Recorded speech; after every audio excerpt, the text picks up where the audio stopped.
A young man tumbles weightlessly through a brilliant, ethereal forest of impossible blue.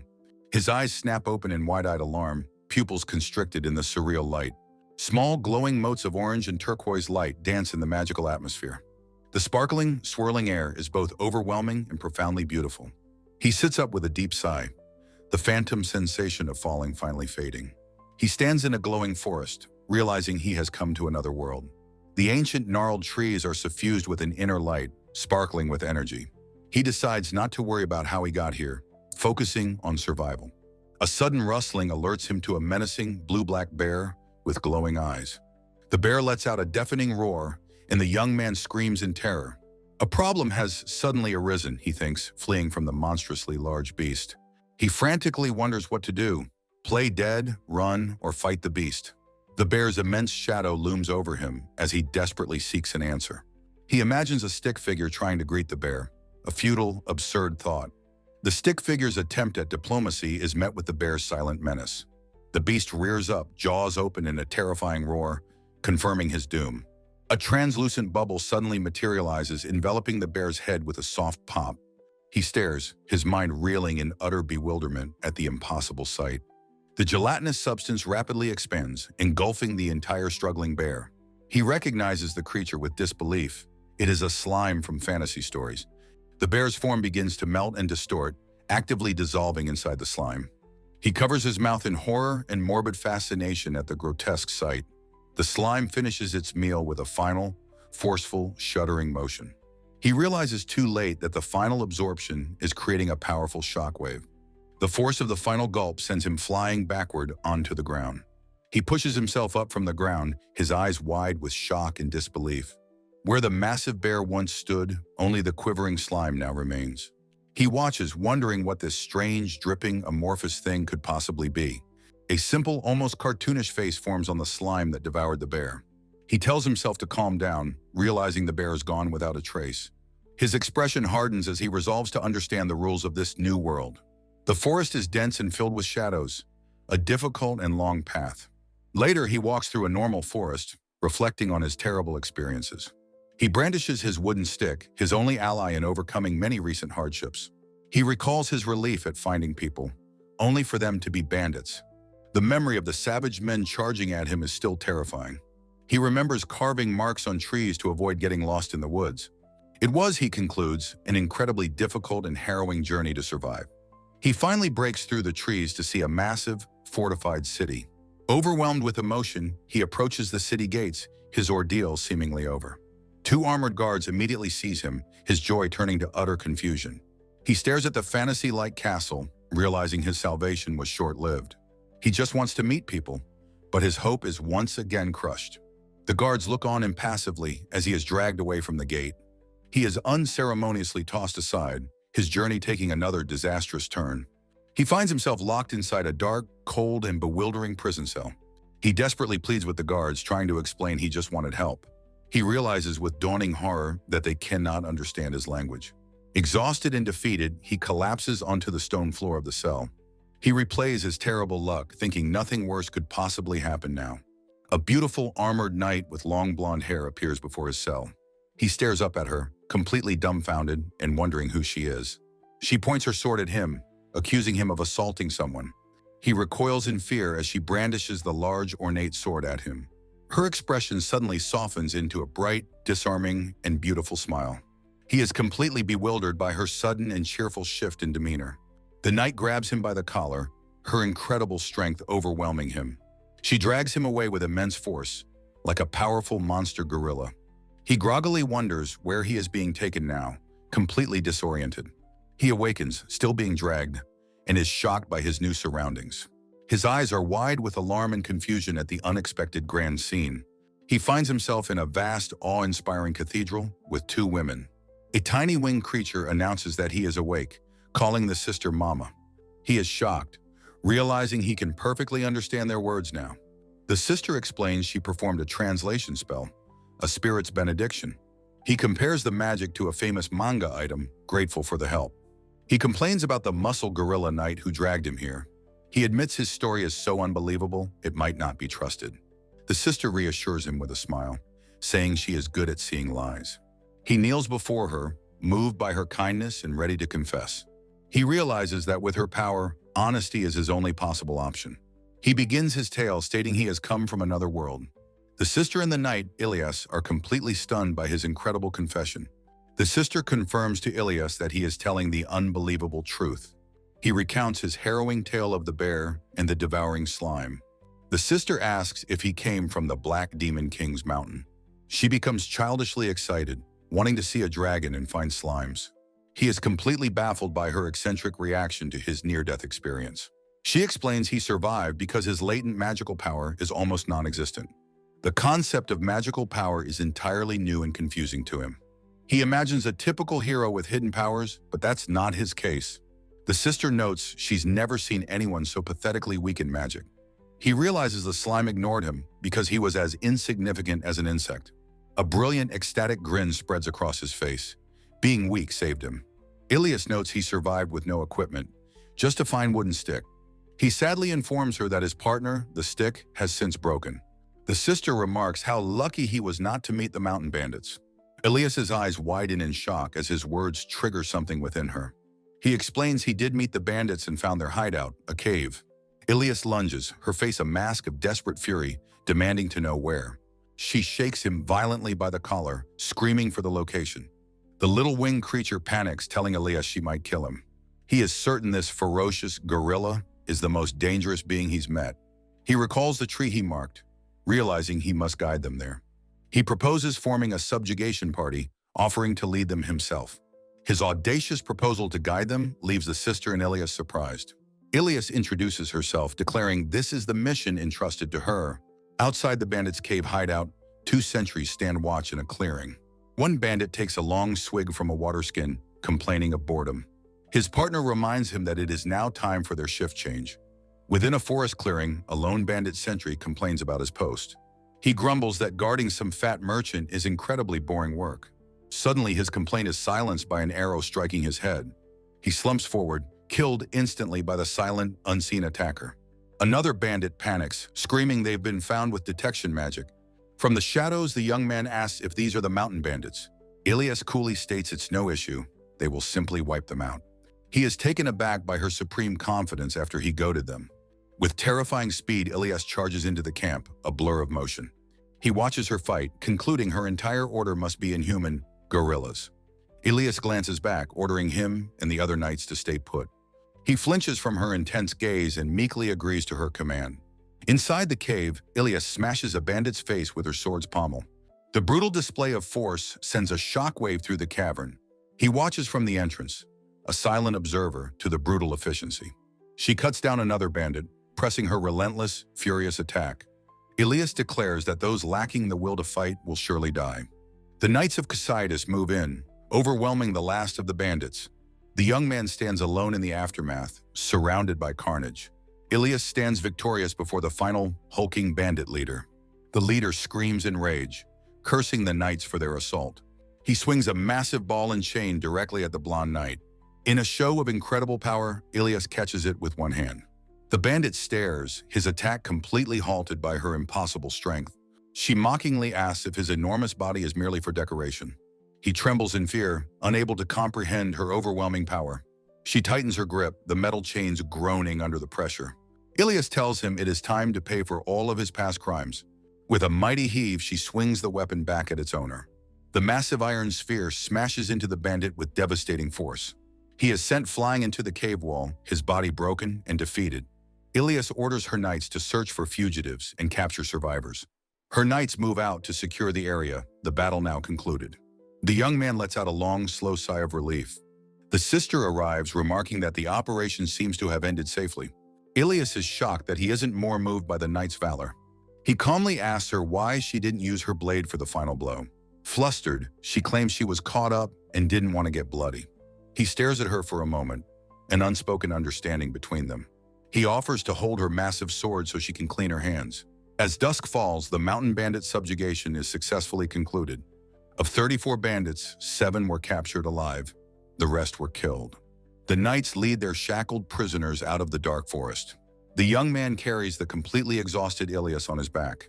She protests the arrangement, but he insists she's too tired to walk.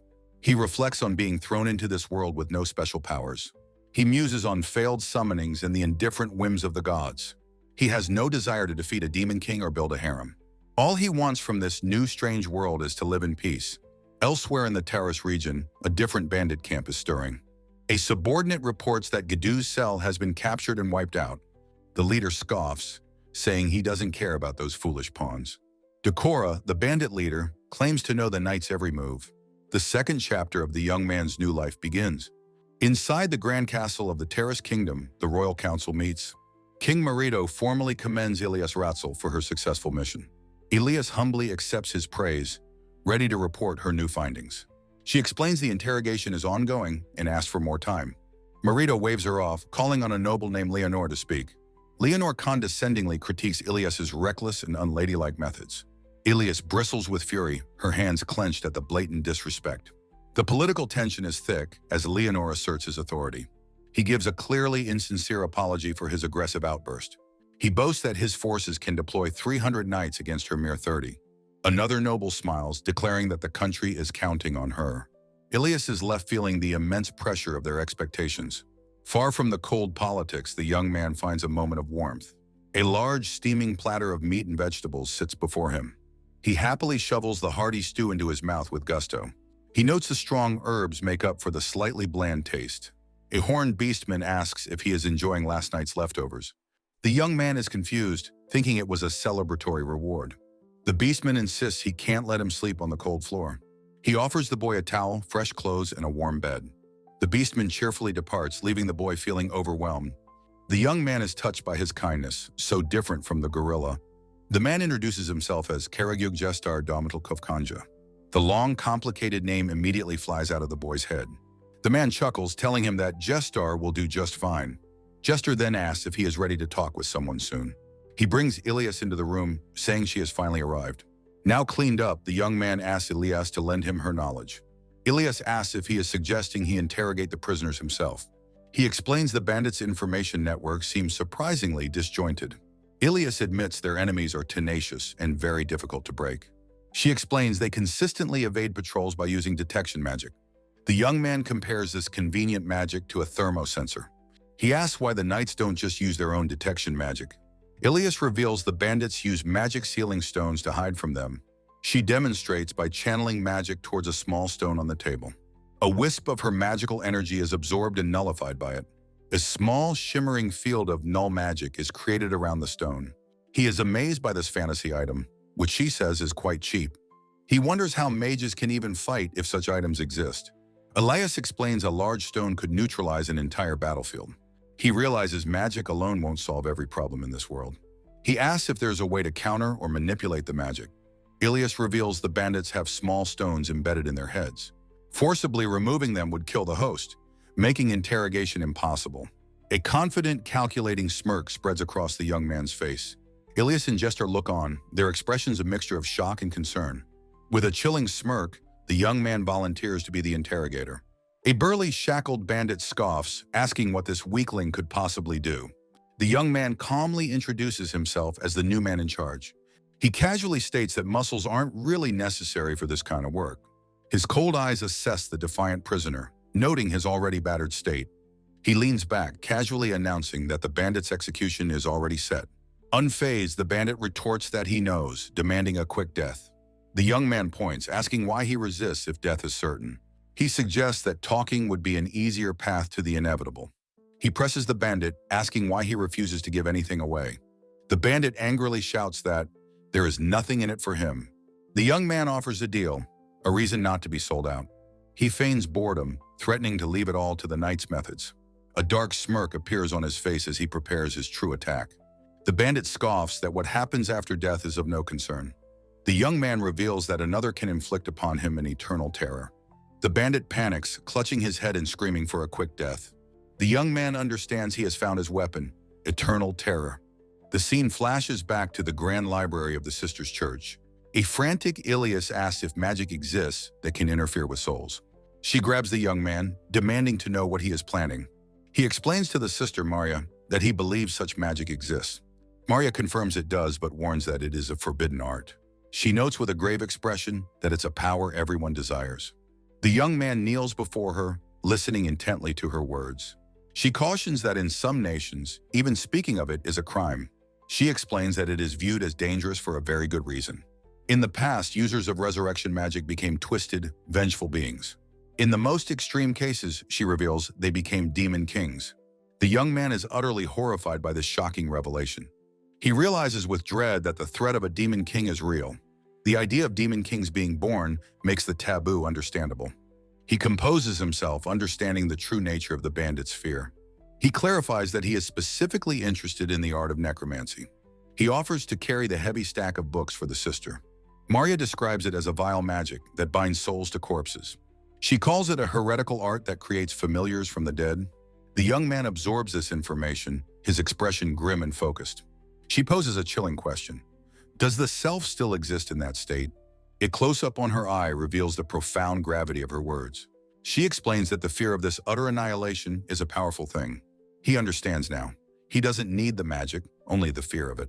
He tells her that he must harness that very fear to succeed. Marya's mind drifts back to a dark memory from her past. She recalls the time she had to subjugate a powerful necromancer.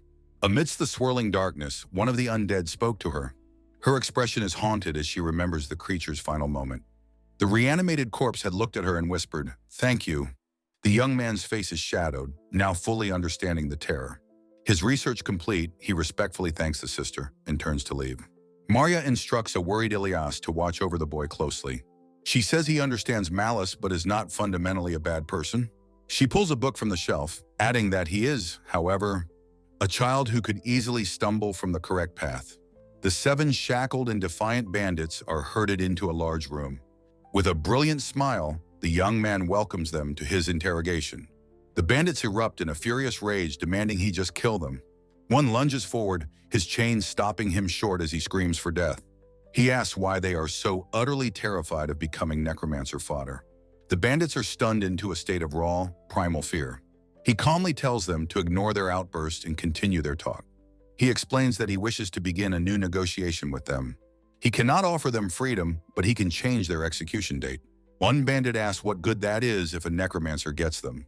The young man promises that they will be allowed to die as humans. The prisoners stare, shocked and confused by this strange proposal. His expression hardens as he declares, "This is a negotiation." He tells them to imagine the benefits of providing information. They won't die immediately, but they will incur the necromancer's wrath. They will be fed and sheltered until their clean, safe execution. He says they can reflect on their lives without pointless torture. A bandit shouts in disbelief, claiming they cannot be trusted. He asks why he should risk betrayal when he is going to die anyway. The young man asks if they truly think they are in no danger. He reveals that their hideout was discovered by pure, dumb luck. He asks what they think will happen if information comes from elsewhere. "Someone talked," he lies, his voice a venomous whisper. "Who was it?" He lets the paranoia sink in, asking who they think the traitor is. He tells them to choose, trust each other, or be eliminated. He gives them until the next day to think over his proposal. With his ultimatum delivered, the guards lead the broken men away. The young man walks away, his dark work for the day now complete. Ilas and Jester are left completely aghast by what they have witnessed. He turns to them, telling them not to make such faces. Jester grimly remarks that the boy will become a terrifying merchant. The young man asks Jester if the bandits will talk or not. He then turns to Jester with a new, more urgent request. He asks the old warrior to lend him an ear for a moment. He whispers the next cruel phase of his psychological attack. Both Ilas and Jester are shocked by the depths of his ruthlessness. Jester calls him a pure-hearted villain for his refreshingly evil plan. The young man asks for help with his admittedly bratty idea. Ilas reluctantly agrees if it is for the good of the people. That night, a lone guard stands watch outside the prison cells. The bandit leader complains about being separated from his men. He warns his unseen comrades to remember the fate of traitors. An illusion of their leader appears, followed by a horrifying reanimated corpse. The bandit is tormented by the vision of what awaits a traitor. The next morning, a guard wonders aloud which prisoner has finally broken. A captured bandit, his face a mask of defiance, scoffs at the idea of talking. Jester cheerfully announces that the deal for a delayed execution is only for 3 people. The bandit's face drains of color, the horrifying implication of the words dawning on him. Outside, Jester explains to a guard that 3 confessions are more than enough to work with. The prisoner grips the bars, his mind reeling as he understands the terrible new reality. He screams in pure terror, remembering the necromancer's warning about his potential fate. A flashback shows the spectral image of their leader, warning of punishment for traitors. The bandit's face is a mask of pure, primal fear as he stares into the abyss. He lunges at the bars, frantically yelling for the guard to bring back the young interrogator. Jester seems flustered, telling the desperate man he will talk right now, not tomorrow. Another bandit, seeing his chance, offers to write down a complete list of everything. A third prisoner despairs, realizing the remaining 4 are doomed to the worst outcome. He clutches his head, frantically wondering how he can get into the group of 3. He resolves to write down more important information than anyone else to save himself. He scribbles furiously, ready to betray his comrades for a chance at a clean death. A fourth man, completely broken, smashes his head against the bars in utter despair. Ilas, looking shaken, reports to the young man that 5 of the 7 have confessed. He casually eats a roll, saying he'll listen to what they have to say. She hands him the stack of confessions, her expression a mixture of awe and horror.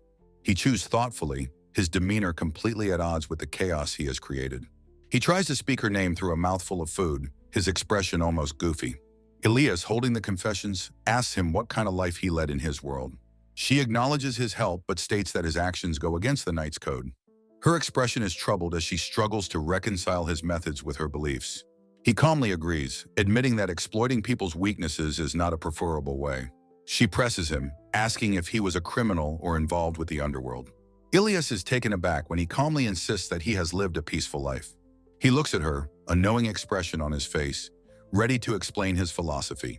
He clarifies that living peacefully means living a life without being bothered by anyone. He explains that his world was full of people, both good and evil. To survive peacefully there, one needed the knowledge and skills to ward off evil.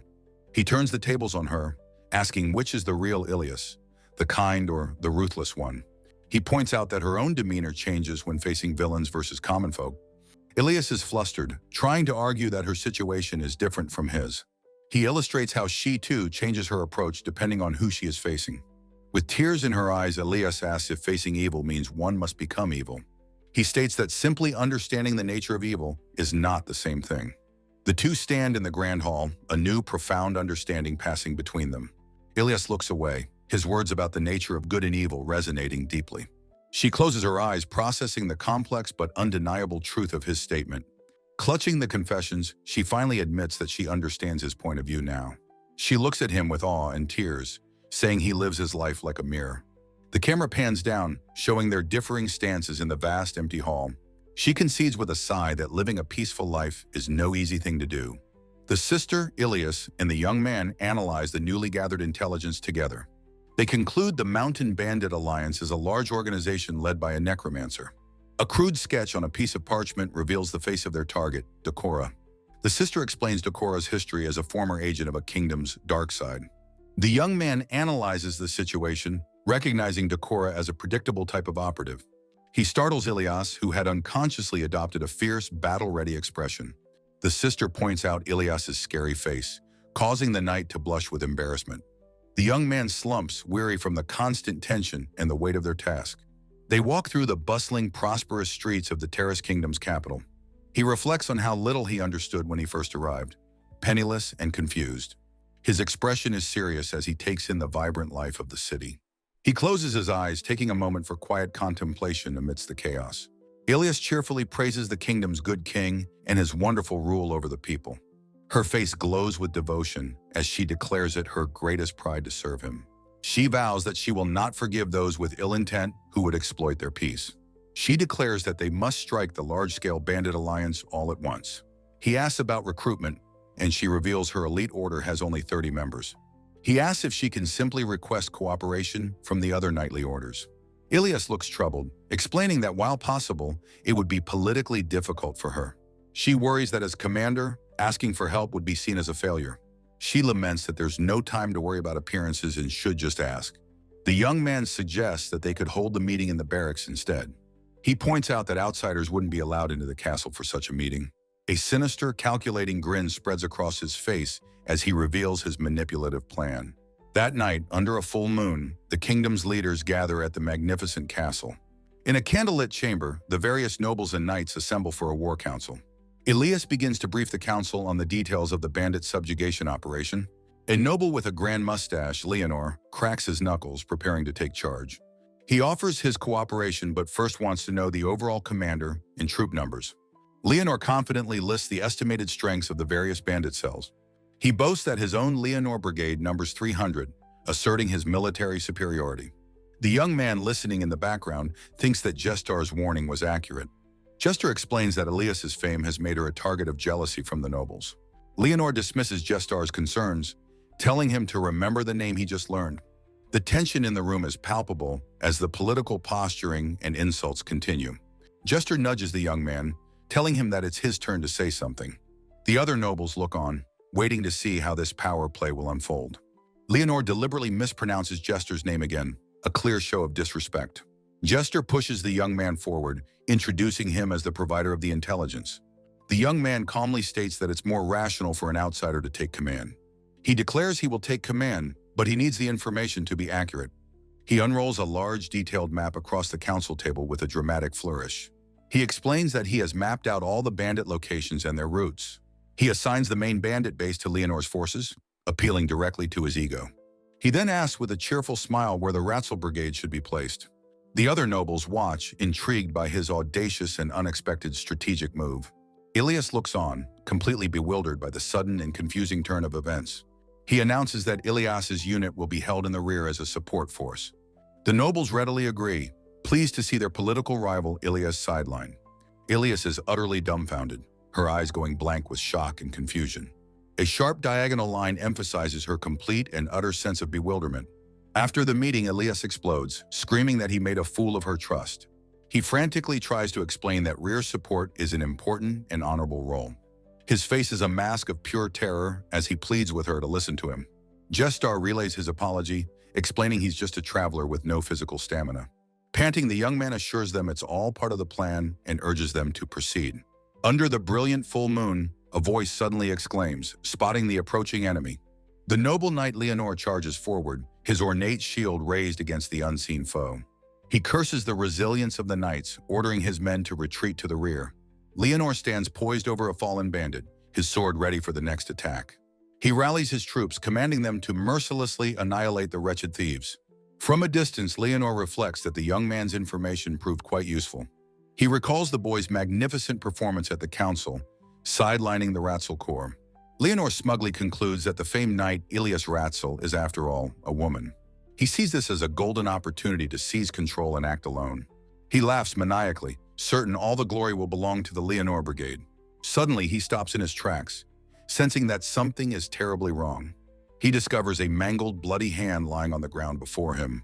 Lifting a tattered cloak, he reveals the savage corpse of one of his men. His eyes widen in horror as a decaying figure lurches from the shadows.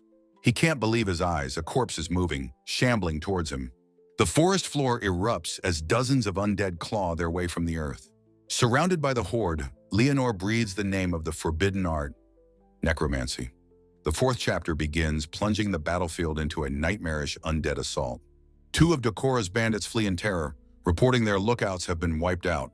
A subordinate tells Decora they are surrounded and that their information was leaked. Decora grumbles in frustration, unable to believe he has been made a fool. But his anger melts into a sinister grin. He had countermeasures prepared. The battle has become a slaughter as knights face the relentless undead horde. Dark energy swirls as Leonor's knights clash with the reanimated corpses. A zombie impaled by multiple arrows continues its relentless, unfeeling advance. A knight cleaves through an undead foe, but the horde is endless. Leonor realizes with horror that the zombies are equipped with magic sealing stones.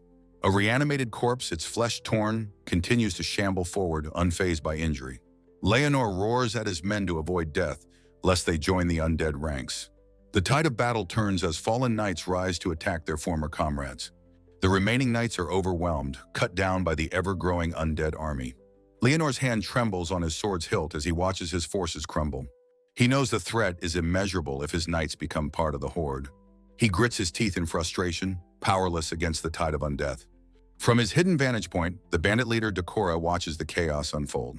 He cackles with glee, finding the knights' futile struggle immensely amusing. He mocks his fallen men, saying they are more useful to him in death. Decora explains that magic sealing stones don't analyze magic, but disperse its construction. He reveals that necromancy is not constructed magic, but a quality of magical power. His art returns a soul to a corpse, causing a berserk state that destroys nations. He explains that the undead can be created simply by proximity to other corpses. The undead themselves become a barrier that is nullified by approaching magic sealing stones. With a triumphant grin, he declares his self-perpetuating horde of the undying complete. He warns a subordinate to be careful, as death will not bring peace. A subordinate thanks him, but Decora seems irritated by the man's gratitude. Decora smiles to himself, admitting he feels a certain gratitude towards the knights. He muses that, thanks to them, his own profits have increased significantly. But alone his expression darkens. Being thanked by a villain brings no joy. His solitary reflection is shattered by a sudden movement from a high rocky outcrop. A lone figure in gleaming armor appears, silhouetted against the brilliant full moon. "My name is Ilyas Ratzel," she declares. "For you, Decora, this is a dead end." Decora is utterly stunned, muttering in disbelief. Hey, are you serious?" He cannot fathom how anyone could have possibly found his hidden sanctuary. Ilyas watches him, her expression a mask of cold, unwavering resolve. Decora stands with his men, his composure completely broken by her sudden appearance. He demands to know who was the one who managed to find this place. Ilyas answers with defiant confidence, stating that she was the one who found him. Decora scoffs, refusing to believe that she could have done it alone. He accuses her of lying, sneering that a righteous knight would never sacrifice comrades. His eyes narrow as he senses another presence, asking if someone else is there. He rants that someone like her could never understand the way they have to live. A heavy footstep interrupts his tirade, announcing a new arrival on the scene. The young man from another world steps forward, flanked by Ilyas's knights. He calmly tells Ilyas not to worry, entrusting the rear guard to Gestar. Decora sizes up the boy, remarking that he does not look like a fighter. The young man agrees, stating he is confident he is the weakest one there. Decora demands to know how he found the cave, and the boy claims it was by chance. The bandit leader then asks how he extracted the information from the prisoners. The young man explains that survivors can be useful, but loose lips are inevitable. He asks Decora a final question. "What were you trying to corner me with?" The young man's expression hardens as he reveals he understood Decora's plan. Decora's smug grin freezes as the boy's cold logic dismantles his strategy. A flashback begins, showing the moment the young man pieced everything together. He had anticipated that the man with the severed arm, Decora, would try to escape. He knew Decora had an escape route and relied on necromancy to cover his tracks. He reasoned Decora was hiding something valuable, something he would eventually return for. And so he knew to wait for him at this very moment, at this very place. Decora, outmaneuvered, asks who he is, but the boy claims to be ordinary.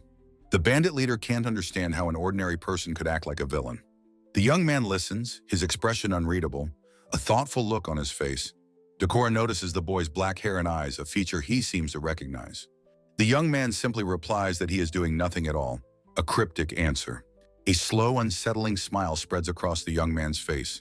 Decora's eyes widen in horror as he asks the impossible. "Are you a human from Earth?" The young man's shock confirms Decora's suspicion, who remarks that it must be true.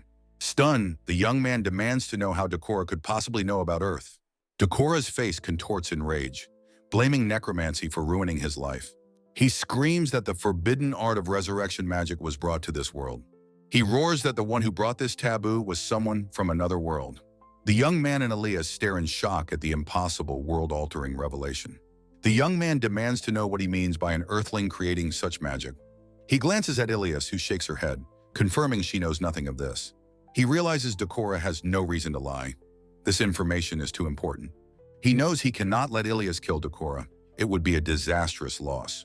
Decora, sensing his advantage, offers to trade what little information he has. He proposes a deal, asking if the boy wants to hear what he knows. He tosses a small dagger to the boy as a supposed show of good faith. The young man catches it, thanking him for the gesture of trust. A hidden blade suddenly flies at the young man's throat, catching him by surprise. But Ilyas moves in a flash, her armored body shielding him from the second blade. With a sharp clang, Ilyas's armored gauntlet deflects a hidden knife. The young man realizes with a shock that Decora had a second blade. Ilyas stands guard, ordering the boy to stay put. She will protect him. Decora rallies his men, vowing to reanimate any who dare to flee. The bandit leader lunges, his twin daggers clashing against Ilyas's greatsword. Decora's eyes are wide with manic intensity as he presses his furious assault. Ilas holds her ground, her body braced against the force of his attack. Their blades lock in a screech of metal, a testament to their match skill. A wild grin spreads across Decora's face. He acknowledges she is a strong one. He sneers that he hasn't seen a woman of her impressive caliber before. Ilas remains resolute, her expression grimly focused under his barrage of taunts. Decora mocks her seriousness, saying villains don't need to be entertained. He deftly traps her sword, warning the little girl she'll break her arm. His eyes gleam with malice as he prepares to follow through on his threat. He calls her a boring woman, saying the man is far more resilient. In a split second, Ilas's eyes widen as she decides to sacrifice her arm. She twists away, but Decora has already begun to unleash his dark magic. A swirling cage of black energy erupts, trapping her in a necromantic barrier. The young man stares in abject horror at the sudden, impossible turn of events. Ilas grits her teeth, recognizing the foul magic that now holds her prisoner. Decora praises her judgment, but says she is just a small fry running wild. He summons his undead, proclaiming them his loyal knights who will obey him in death. A grotesque, reanimated corpse wielding a massive sword lurches toward the barrier. The undead brute smashes its blade against Ilas's, testing her defenses. With a jolt, Ilas recognizes the zombie as the bandit leader from the cave. Decora confirms it, adding that the man was excellent material and holds a grudge. He mockingly asks the knight what she'll do now that her holy weapon is useless. He explains his necromantic magic saturates the area, nullifying her blade's power. Trapped and alone, Ilas silently assesses her seemingly hopeless situation. Her expression hardens into one of fierce resolve. She has a final, desperate plan. Taking a deep breath, she bellows an unbelievable command to her troops. Fly! In an instant, the knights of the Ragudo order take to the sky. The young man carried along screams in terror at their impossible ascent.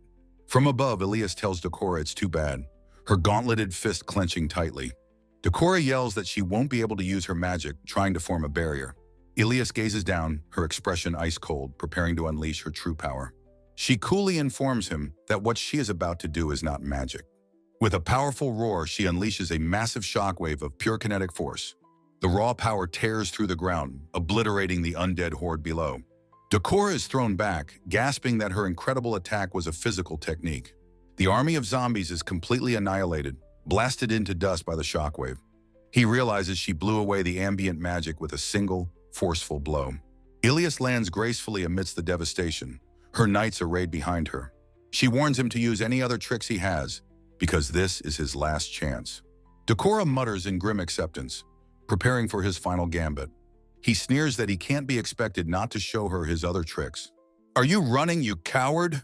Ilas shouts as he makes his move. Decora creates a massive cloud of smoke, intending to flee into the forest. The young man, peeking out nervously, recognizes the tactic as a smokescreen. From within the smoke, Decora's voice echoes that only the righteous run. As the smoke clears, a new menacing figure stands in Decora's place. A knight in dark armor stands silently, a massive, blood-splattered spear in hand. Elsewhere, Decora's escape is cut short as he sees the new enemy. He realizes with a shock that a spearman has emerged from the deep woods. He curses under his breath, his meticulously planned escape completely ruined. He sneers that this wasn't the knight's plan, but someone else's strategy. The young man and Ilas appear, revealing the full extent of their deception. Decora realizes they intended for him to try and escape from the very start. He compliments their timing, creating the perfect moment to feign his retreat. The young man knew this was all going according to his precise calculations. He understood that Decora's moment of panic was the perfect opening for his trap. Decora laughs, admitting he's been outplayed but is almost happy about it. The young man says they could have been friends, but he dislikes taking lives. He gives Decora a map, telling him to be careful not to get lost. It is a map of all the bandit hideouts, a final, mocking gesture.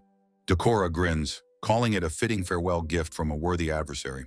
The young man watches the defeated man with a tired, unimpressed expression. He dryly remarks on how much the necromancer is able to laugh. As Ilas raises her sword, Decora asks if he can at least know her name. Her face grim and shadowed, Ilas simply answers that he may. With a final powerful swing, she brings her great sword down upon him. Decora dies with a final chilling smile etched permanently on his face. The battle is over. The young man looks on as Ilas stands over the body. He asks Ilas why she didn't say anything more before killing the necromancer. He questions why she didn't try to get more information out of him. Ilas explains Decora knew of his world, but had already resolved himself to die. The young man accepts this, saying it can't be helped if there was nothing to learn. Ilas clenches her gauntlet, still deeply troubled by the entire ordeal. She points out that if she hadn't killed him then, he would have resisted. She admits their situation was desperate, requiring a miracle just to stand a chance. She concedes his unorthodox strategy was necessary, though she has reservations. The young man exhales a weary sigh, listening to her conflicted thoughts. Ilas finally turns to him, ready to reveal the true reason she killed Dora. The young man tells her he will listen if she has something to say. She clenches her gauntlet again, her voice trembling as she admits she was afraid. She says she loathed the sight of them, her voice filled with raw emotion. She reminds him of their talk, of how he is like a warped mirror. She felt a disturbing similarity between him and the cynical necromancer. She feared he would become like Dora, unable to wield his sword righteously. He cannot deny it. At that moment, he truly understood Dora's worldview. He reassures her that rejecting evil to protect him was a noble act. His words reach her, and she is moved to tears, her face blushing deeply. He smiles gently, telling her she is a truly magnificent and thoughtful person. Flustered, she says he sounds like he's lecturing a child, insisting she's older. Her confident declaration is made with a comically nervous expression. He playfully asks her just how old she is, catching her completely off guard. She proudly declares she's 18, but he points out that makes her younger. She panics, wondering if he has elven blood since he's only human. He notes Japanese people often look young, and she despairs at her mistake. Utterly mortified, she bows deeply, offering a frantic and heartfelt apology. A flustered Ilas listens as the young man tells her to act her age. She looks at him, shaken, asking if he is truly okay with his own plan. With tears welling in her eyes, she quietly whispers her assent. With the battle over, the grim task of cleanup began in an orderly fashion. The sisters' holy magic purified the undead, sparing Leonore's besieged forces. The young man reflects on his command, wishing he'd considered Ilas's feelings more. Dora's headless corpse is transported by cart, a stark reminder of their victory. The incident was officially over, but an unsettling thought lingered in his mind. He remembered the chilling revelation of someone else who knew about his world, Earth. A grim, determined expression settles on his face as he considers this new mystery. He realizes with a sigh that the road to a peaceful life is still very long. Elsewhere, in a forest within the Terrace Kingdom, a new figure is introduced. A young woman with wolf-like ears emerges from a crude makeshift shelter. She looks up at the full moon, letting out a soft, pained groan. Birds chirp merrily outside a window, signaling the start of a new morning. The 6th chapter begins as the young man awakens in a proper bed. He sits up slowly, enjoying a truly comfortable awakening for the first time. Suddenly, a sharp jolt of intense pain shoots through his entire body. He writhes in agony, screaming about the terrible muscle pain he feels. He contemplates his future, wondering where to even begin in this new world. He decides his first priority is getting permission to stay in the country. Next, he must find a place to sleep, even if it's just under a bridge. He knows he can't rely on Maria's magic and must learn the language. His plan is to earn money and eventually buy his own horse and cart. Ilas furiously rejects his plan to live like a vagrant in the wilderness. She sighs, exasperated by his complete lack of concern for his own well-being. Her eyes narrow with a new sense of resolve and determination. She makes him an offer, telling him to come live at her house. He asks about rent, but she says it's not needed since she can manage. He pumps his fists in a scheming victory, celebrating his new freeloader status. Ilas stares at him suspiciously, wondering if this was his plan all along. He insists it's just joy, but her expression shows she isn't fully convinced. And so, the penniless man began his new comfortable life as a freeloader. He stands at his new window, content to finally have his own room. In the marketplace, an old woman cheerfully hawks her fresh, cheap vegetables. He walks through the bustling streets, exploring his new neighborhood. He learns the local currency, finding the prices surprisingly easy to understand. He tries some grilled meat, noting the good spices but lack of salt. He accidentally bumps into a young girl, spilling her basket of eggs. He rushes to help, asking if she is all right after the fall. She looks up with a bright, grateful smile and thanks him for his help. He then notices she is struggling with a second, much heavier basket. He offers to help her carry the heavy load, much to her surprise. He tells her to put her things into the larger basket he's holding. The girl is stunned that he would go so far as to buy a basket for her. He tells her to hurry so they don't block the path for other people. Overjoyed, she thanks him again and introduces herself as Syra. She proudly presents her family's tavern, a place called the Dog's Bone. A rough voice bellows at them for causing a commotion in front of the shop. Sarah trips and a large scarred man demands to know who the boy is. She explains to her brother that the kind stranger was only helping her. The man introduces himself as Gaz, the owner of the tavern. As thanks, Gaz invites him inside for a meal, refusing payment. Sarah serves him as he comments that good taste is all that matters. Gaz confidently tells him to wait, boasting about his tavern's drinks. Sarah explains she is studying while working, dreaming of becoming a seamstress. She works hard to save money, hoping to one day open her own shop. Her smile is dazzling as she proclaims how much she enjoys her work. He is overwhelmed with guilt, comparing her diligence to his own freeloading. He explains a kind knight lent him a room, and Sarah asks which order. The name Ilyas Ratzel causes both Sarah and Gaz to shriek in shock.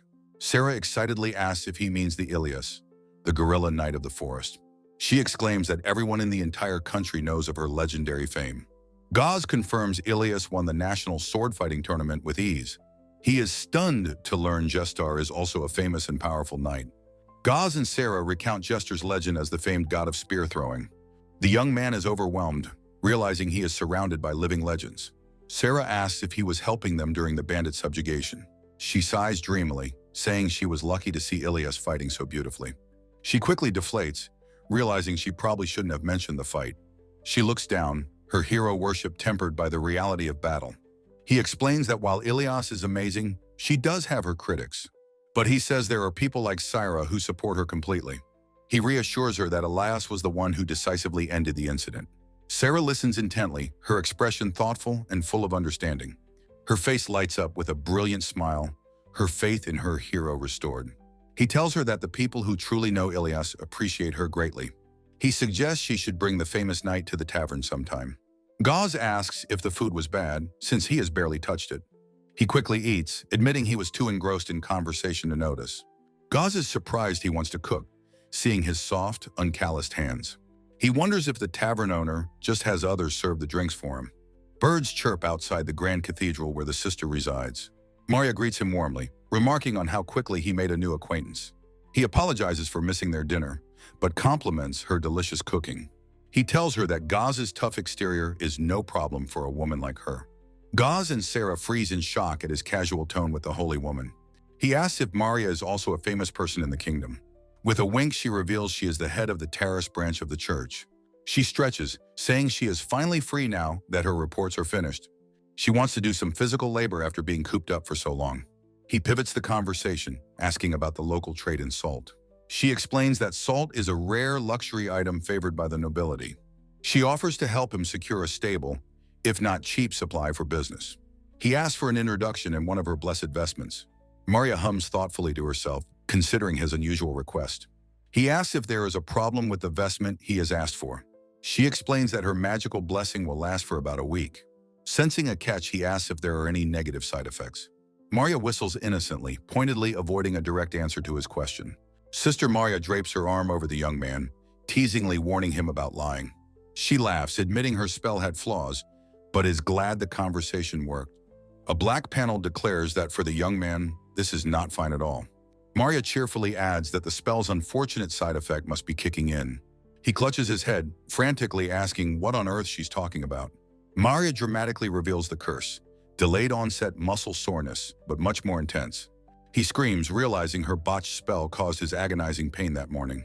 His body seizes up as another wave of excruciating pain hits him. Desperately, he asks for healing magic, but Maria's voice declares it impossible. A long pain scream echoes from the church as he suffers the consequences. A hand places a sealed scroll in a box, marking the start of a new chapter. At a grand estate, he and Elias present their letter of introduction. They are led up a magnificent staircase into the heart of the mansion. A well-dressed man stands in a luxurious room, welcoming them with an open hand. The man is the master of this impressive and sprawling merchant's estate. With a charming smile, he introduces himself as the merchant, Ban. Ban says he has read their letter and understands they wish to purchase salt. He offers a good price, but the young man says the market rate is fine. Ban is visibly taken aback, his brow furrowed in confusion by the strange response. With a devious smile, the young man declares his true, audacious goal. Ban, his merchant's curiosity now fully piqued, asks to hear the details. A diagram explains that salt is a luxury, costing 10,000 yen per kilogram. The young man tells Maria that in his world, salt was a vital nutrient. Maria speculates that the difference is likely due to the presence of magic here. In this world, vegetables and grains are naturally infused with magical energy. The young man realizes with a grimace that magic substitutes for minerals here. Maria playfully pats his head, noting his lack of magic requires supplementation. Back with Ban, he explains his plan to increase the necessity of salt. He wants to boost the supply in order to lower the overall purchase price. Ban is skeptical, noting that changing the market so quickly won't be easy. The young man smiles confidently, already having a secret weapon in mind. He leans in conspiratorially, ready to reveal the truth of his plan. The scene shifts to the exterior of the bustling Dog's Bone Tavern. Patrons gather outside the lively establishment as evening falls upon the city. Inside, the cheerful tavern girl Syra serves large mugs of frothing ale. The customers thank her before noticing the new plate of food she carries. Sarah proudly presents the new menu item, a heaping plate of dog's bone fries. She offers a free sample, though the patrons seem skeptical of the simple dish. One bite is all it takes. The customer's eyes go wide with shocked delight. The dish is simple, potato fries seasoned only with salt. It's the perfect, most efficient food to demonstrate the deliciousness of salt. The tavern erupts as patrons eagerly order more of the revolutionary new dish. Sarah beams with joy, exclaiming that it's all thanks to him. Elias, walking with him later, wonders if she was even necessary for the negotiation. He explains he brought Sarah along to give her experience and seem more earnest. Sarah is starstruck, amazed he considered her future in his grand plan. He admits it was also a stroke of luck that Ban was a good person. The tavern is now packed with patrons, all happily enjoying the new fries. Word of mouth spreads like wildfire, keeping the tavern busy until closing time. The tavern is finally quiet, its lights extinguished for the night. Inside, Sarah collapses onto a table, completely drained from the successful night. The young man is on the floor as Gaz realizes they need more employees. The scene shifts to the quiet house he shares with Elias. Elias sits alone at the dinner table, a simple meal before her. She looks up with a start, realizing with concern that he is late. She wonders to herself if he's not planning on coming home at all. She tries to dismiss her worry, assuming he will return the next day. A single quiet utterance reveals her lingering and unspoken concern for him. The next morning, the view returns to the Dog's Bone Tavern. The young man sits outside, his body still aching from Maria's bizarre curse. He ponders how to solve the tavern's sudden and desperate staff shortage. He looks inside, shocked to see the tavern running with newfound efficiency. A formidable old woman is now in charge, commanding even Gaz like a soldier. In a flashback, he's seen telling Gestar about the tavern's staffing problem. Gestar, with a knowing smile, offers to introduce his wife to help out. And so the arrangement was made, setting the stage for a new dynamic. Gestar explains he couldn't bear the thought of his wife being lonely at home. Gunda, Gestar's wife, has brought her own formidable Madame Kor as reinforcements. She promises to always have a meal ready for Gestar when he returns. The young man asks Gunda if she's truly okay with this arrangement. She winks, saying she's happy as long as her husband isn't lonely. He realizes with a smile that Gestar stands no chance against his wife. Gunda promptly shoos both men out of her new kitchen, calling them a nuisance. She tosses them onto a barrel outside, telling them to go for a walk. The two men sit dejectedly, banished from the tavern they were trying to help. They soon relax, sharing a smile as they enjoy the fine weather together. Suddenly, the young man remembers he has something important to discuss with Gestar. He unrolls a large map, catching the old warrior completely by surprise. He explains it's a secret copy of Decora's map he made for himself. He reveals his suspicion that Decora was hiding information related to Earth. He points to a specific, hard-to-find location marked on the detailed map. He believes Decora was entrusted with this information by another Earthling. He explains the original map is already on its way to the king via Ilias. He predicts an official investigation force will be formed in a few days. He turns to Gestar, a look of grim determination on his face. Gestar's eye narrows, sensing the gravity of the boy's unspoken request. The young man is shocked when Gestar asks if they should go retrieve it now. Gestar argues that as a knight, he has a right to know what Decora left. Flustered by the suddenness, the young man agrees to the reckless plan. Gestar gives a firm, decisive nod, his mind now set on their new mission. He says they should go now, before they are officially forbidden to do so. The two ride swiftly on horseback, leaving the capital city behind them. They dismount near the forest, leaving their powerful horses untethered. He worries about the horses, but Gestar says they will be fine. Gestar explains that even the horses in this country are strong and capable. A close-up shows their horse, its expression fierce and intelligent. He recalls hearing a story about Jastar taking down a wyvern with a spear. He asks the old warrior if the incredible tale is actually true. Jester explains his spear seems to fly on its own when thrown at a target. He lovingly pats his spear, noting it feels like an extension of his own will. The young man points uneasily towards the bandit's former hideout. He questions the strange discoloration of the rock near the entrance. Jester confirms his suspicion, warning of potential poison traps ahead. The powerful beastman carefully makes his way down the rocky path. A magical torch erupts in a bright, swirling flame to light their way. Jester leads the charge as they descend into the cavern's darkness. The torchlight reveals a secret chamber, the necromancer Dokura's personal quarters. Jester confirms that this must have been the bandit leader's hideout. They find a simple bed of straw, evidence of a Spartan existence. A chest holds a collection of knives and many magic sealing stones. The young man spots a bundle of old papers hidden among the stones. He pulls out the handwritten manuscript, wondering if it is Dokura's diary. With careful fingers, he unties the aged leather strap holding it together. He opens the weathered book, his eyes scanning the unfamiliar script. A look of pure, unadulterated shock washes over his face. Jester notices his companion's sudden distress and asks what's wrong. Peering over, Jester finds the strange text completely unreadable to him. Still reeling, the young man hands the mysterious book to Jester. He explains to the confused warrior that the script is Japanese. Jester asks if Japanese is the language of the boy's homeland. The young man confirms it is, gesturing towards the cover of the book. His expression becomes grim as he deciphers the ominous title. He reads the words, sample number, 4, Blue Demon King investigation record. The two stand in silence, the weight of the discovery filling the cave. The young man recalls that Dokura had said something about this before. He stares at the book, wondering if he should even read its contents. He remembers Dokura's rage about an earthling who brought forbidden magic. The title Investigation Record implies a dark and terrible history. He turns to Jester, explaining that he has something to tell him. Jester looks at him with a slightly confused expression, ready to listen. The beastman is utterly stunned to learn the boy is from another world. The young man asks Jester to keep this a secret from Ilas and Maria. Jester understands his caution, though he cannot fully grasp his feelings. The old warrior then asks the boy what he intends to do now. The young man declares that he will not read the book, at least not yet.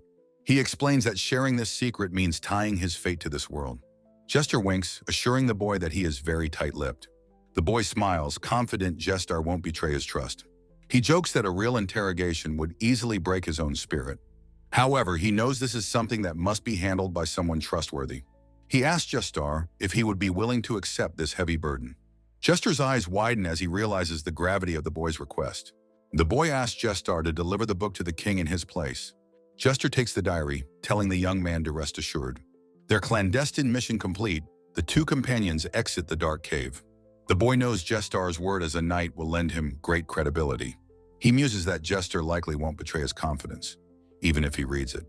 But a verbal promise made to his superiors, and the king is a heavy burden. He cannot ask such a fine knight to betray his loyalty and break a promise. They emerge from the cave, blinking in the daylight after the darkness. Jester turns to him, asking if he is truly certain about his choice. The young man looks toward the distant city with a faint, knowing smile. He simply wants to live a peaceful life for himself and for everyone else. Back in the city, the young man walks toward the house he shares with Ilas. He waves goodbye as Jester and his horse depart down the street. Alone now, he walks up the path to his front door, weary from his journey. Opening the door, he calls out a tired, "I'm home." Ilas sits on the entryway steps, asking if he is finally finished. He's startled, asking her why she's always sitting in such a place. He starts to sweat, realizing she's been waiting for him since the morning. He understands now that Ilas must have been waiting for him all day long. He puts a finger to his chin, a new thought beginning to form. A sly, teasing look crosses his face as he asks if she waited long. Ilas admits that being left alone for a day made her feel lonely. He stammers an apology, completely caught off guard by her honest confession. He suggests they go out for dinner, as there are no ingredients at home. Ilas insists she was waiting for him, dismissing her own needs. He internally groans at her difficult nature, thinking she's a handful. Ilas looks down, a sad and vulnerable expression on her face. She apologizes for being difficult, saying she got carried away. She admits that she still has her own issues and is immature in many ways. The young man is struck silent by her sudden and sincere vulnerability. He claps his hands to his head, shocked by a sudden, brilliant idea. He tells her to wait for him to change, declaring they are going out. Ilas is utterly bewildered by his abrupt shift in energy and tone. They arrive outside a charming, well-lit tavern in the city. Ilas gasps in shock, recognizing the famous establishment, the Dog's Bone. She knows it's a place praised by the knights for its good food and drink. She confesses that she had always wanted to visit but never felt she could. He reassures her that it is okay, that she has earned this. He pushes open the heavy wooden doors, ready for a night out. The tavern is lively, filled with the sounds of cheerful patrons. Syra, the tavern girl, spots them and calls out a friendly welcome. Her eyes go wide as she recognizes the legendary knight with him. Her jaw drops, her expression one of utter, dumbfounded shock. She cries out Ilas's name, completely starstruck by the national hero. Syra gushes that it is a great honor for Ilas to visit their shop. The young man and Ilas look on, a bit overwhelmed by her reaction. He playfully asks Ilas if Syra is going to crush her hand. Syra excitedly tells them about how busy the previous day was. She asks if they would be willing to listen to her story. They sit at a table, serve plates of the tavern's famous fries. Ilas carefully spears one of the crispy fries with her fork. She takes a tentative bite, her cheeks puffed out slightly. Her eyes widen in surprise as she declares that it's delicious. The young man notes she's had a busy day while he's been useless. He asks what she thought of Sarah's welcome, and she admits she was both happy and bewildered. Her expression becomes more serious as she reflects on her life. She quietly agrees with his assessment of her complicated feelings. He offers her another fry, telling her the citizens truly do admire her. In the tavern's warmth, Ilas admitted she only ever wanted to be a knight like her father. She confessed her immaturity, her heart troubled by what others thought of her. The young man told her that it was a good thing to have such feelings. He then cheekily asked if her father was a cold man who ignored such things. Ilas was taken aback, quickly defending her father as a proud and strict man. A memory flooded her mind, a young, happy Ilas holding up a flower crown. She remembered presenting the crown to her father, who knelt before her. A rare, gentle smile appeared on his face as he thanked her for the gift. Back in the present, the young man advised her to accept her feelings and turn them to strength. She quietly considered his words, wondering if that was truly the way. He gave her a warm, reassuring smile, confirming that it was. Ilas absorbed his wisdom, her expression thoughtful and deeply moved. He continued, saying that beyond being a great knight, she was simply a young woman.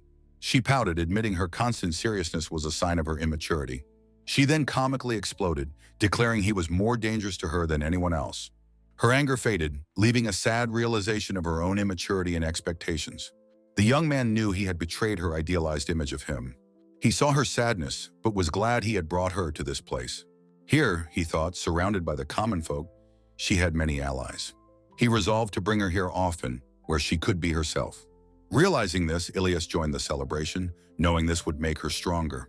The tavern was so full that patrons happily sat on the floor with their drinks.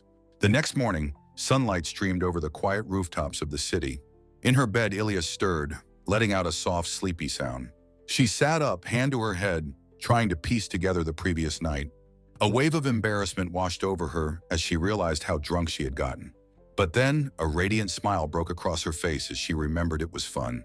Meanwhile, within the imposing spires of the royal castle, a meeting was taking place.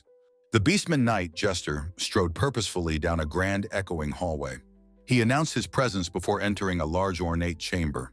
Inside, a stern man named Ragudo asked Jester about his urgent business. This was Ragudo, the formidable captain of the Terrace Kingdom's knightly order. Jester presented a tattered, string-bound book, which Ragudo recognized instantly. The beastman explained he had conducted a solo investigation using Decora's map. Ragudo questioned his actions, asking why he didn't trust the official investigation. Jester bowed his head and apologized, stating that he had his reasons. Ragudo waved off the apology, flipping through the book's strange script. He stopped suddenly, his thumb holding a page open. His gaze was sharp and piercing as he asked Jester if he had read it. His stern expression made it clear this was a serious question. Jester swore on his honor that he had not opened the book even once.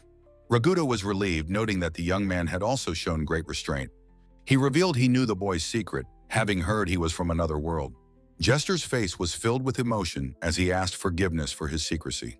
Ragudo granted it without hesitation, declaring that Jester was his trusted comrade. He then asked Jester to confirm the title written on the book's cover. He grimly explained the history of demon kings that have plagued their world. Jester listened intently, the terrible weight of this knowledge settling upon him. Ragudo declared that the book's origin must be investigated in absolute secrecy. Back at their home, the young man was dealing with his own problems. He groaned from the muscle pain, resolving to get a job and end his freeloader life. To make money, he decided his best bet was to rely on a merchant. He stood before a grand mansion, which he had now visited for 3 days straight. The merchant Ban greeted him with open arms and a wide, cheerful smile. The young man was shocked Ban went to the tavern, but Ban trusted what he saw. The boy admitted he was exhausted, as the staff had worn him out a little. Ban praised his brilliant strategy to increase the market's demand for salt. This would expand the market and eventually make the commodity cheaper for everyone. With safer trade routes, new goods were arriving, increasing the people's buying power. Ban then leaned in, saying he had a small question he'd like to ask. The young man's eyes glinted as he asked if Ban knew of rock salt. Ban was stunned, explaining it was a legendary ore that could be mined for salt. He'd heard tales of it in Terrace, but the region remained largely unexplored. The young man grinned, suggesting that rock salt was their real goal. He also proposed boiling water from hot springs as another potential source. Ban's eyes lit up, excited by the prospect of creating a new domestic industry. The young man admitted their search might fail, but his focus was on the unexplored lands. He paused for a moment, a sudden idea striking him. Ban became incredibly excited, his merchant's soul stirred by the chance for discovery. The young man gave a sly smile, his own plan falling perfectly into place. He stood and moved towards a nearby table with purpose. He unfurled a large detailed map, asking Ban what he saw. He revealed it was a copy of the map owned by the bandit leader, Dora. Ban was flabbergasted, and the young man told him to keep it secret. The merchant realized the bandits' operation was far larger than the knights knew. The young man explained the map also marked many unused caves and landmarks. He connected these locations to the unexplored lands he had mentioned before. He suggested these places had a high probability of holding something valuable. Ban was visibly shaken, realizing the incredible potential of this information. He marveled that Mariah had introduced him to such an incredible young man. He called the boy reckless for sharing such a valuable secret. The young man grinned, saying he had judged Ban to be a trustworthy partner. Ban laughed heartily, agreeing to be his good and faithful cooperator. The scene pans across the rooftops of the capital city. In the royal castle King Marito sat in his throne room. He smiled, clearly intrigued by the report he was reading. Ragudo informed him that the young man was now cooperating with Sir Ratzel. The captain praised the boy's skill, noting he had even outmaneuvered Leonor. Marito mused on how best to make use of this war god from another world. He decided the boy was quite fascinating and that he wished to meet him. He ordered Ragudo to summon the young man during Elias's award ceremony. He smiled, anticipating that a good drink would finally be in order. The scene shifts to the imposing stone exterior of the royal castle. In the wilderness, Ban roared with excitement, ready for an adventure. The young man explained that after checking the map, Ban had found a cave. He had planned to investigate alone to save money since the area was dangerous. But Ban, feeling restless, insisted on joining the expedition himself. He had charged into the woods on horseback, his heart dancing with excitement. Now the two of them carefully made their way through the dense forest. The young man was impressed, noting that Ban was far too skilled at this. Ban, the merchant, declares with a confident and sparkling grin that he was once a roguish adventurer. He hums a merry tune, explaining that while he's a merchant now, he hasn't lost his youthful touch. The young man sighs, wondering if every person he meets in this world has ridiculously high personal stats. Guided by Decora's map, their expedition leads them to a dark, narrow fissure in a sheer cliff face. They venture into the cave's opening, hoping to find one of the bandits' unexplored hideouts. Inside, Ban stops abruptly, his eyes widening in surprise at what he sees before them. He holds his flaming torch aloft, illuminating a solid, unremarkable wall of rock. It's a dead end. Ban surmises that the cavern was likely too small and unsuitable for a proper bandit hideout. The young man's shoulders slump in disappointment, believing their first investigation has ended in utter failure. But Ban suddenly kneels, his hands moving with an expert's touch as he explores the rock's surface. He mutters thoughtfully, patting the stone wall and leaving his young companion confused. This wall, he declares, his back to the boy, in this spot only, was made with magic. The young man is shocked by the idea of a magical illusion, but Ban simply laughs and, saying a pro can tell. From his adventurer's pack, he pulls out a shockingly large and ornate warhammer. He hands his torch to the young man, instructing him to stand back and give him some room. With a mighty roar, he swings the colossal hammer, which crackles with magical energy, at the wall. The impact shatters the rock face, the resulting shockwave sending the young man stumbling backward. What is that?" the young man shouts, his eyes wide with disbelief at the display of raw power. Ban casually explains that it's an enchanted hammer, capable of multiplying the force of his strikes. He notes it is a useless artifact for someone like the young man, who possesses almost no magic. With a determined grin, Ban declares that he has now fully switched into adventurer mode. They proceed down the newly revealed passage, the torch's flame dancing against the dark stone walls. The young man follows cautiously behind the surprisingly capable merchant-turned-adventurer. As they near the end of the tunnel, he looks up, his expression one of dazed wonder. A soft gasp escapes his lips as they emerge from the darkness into an impossible light.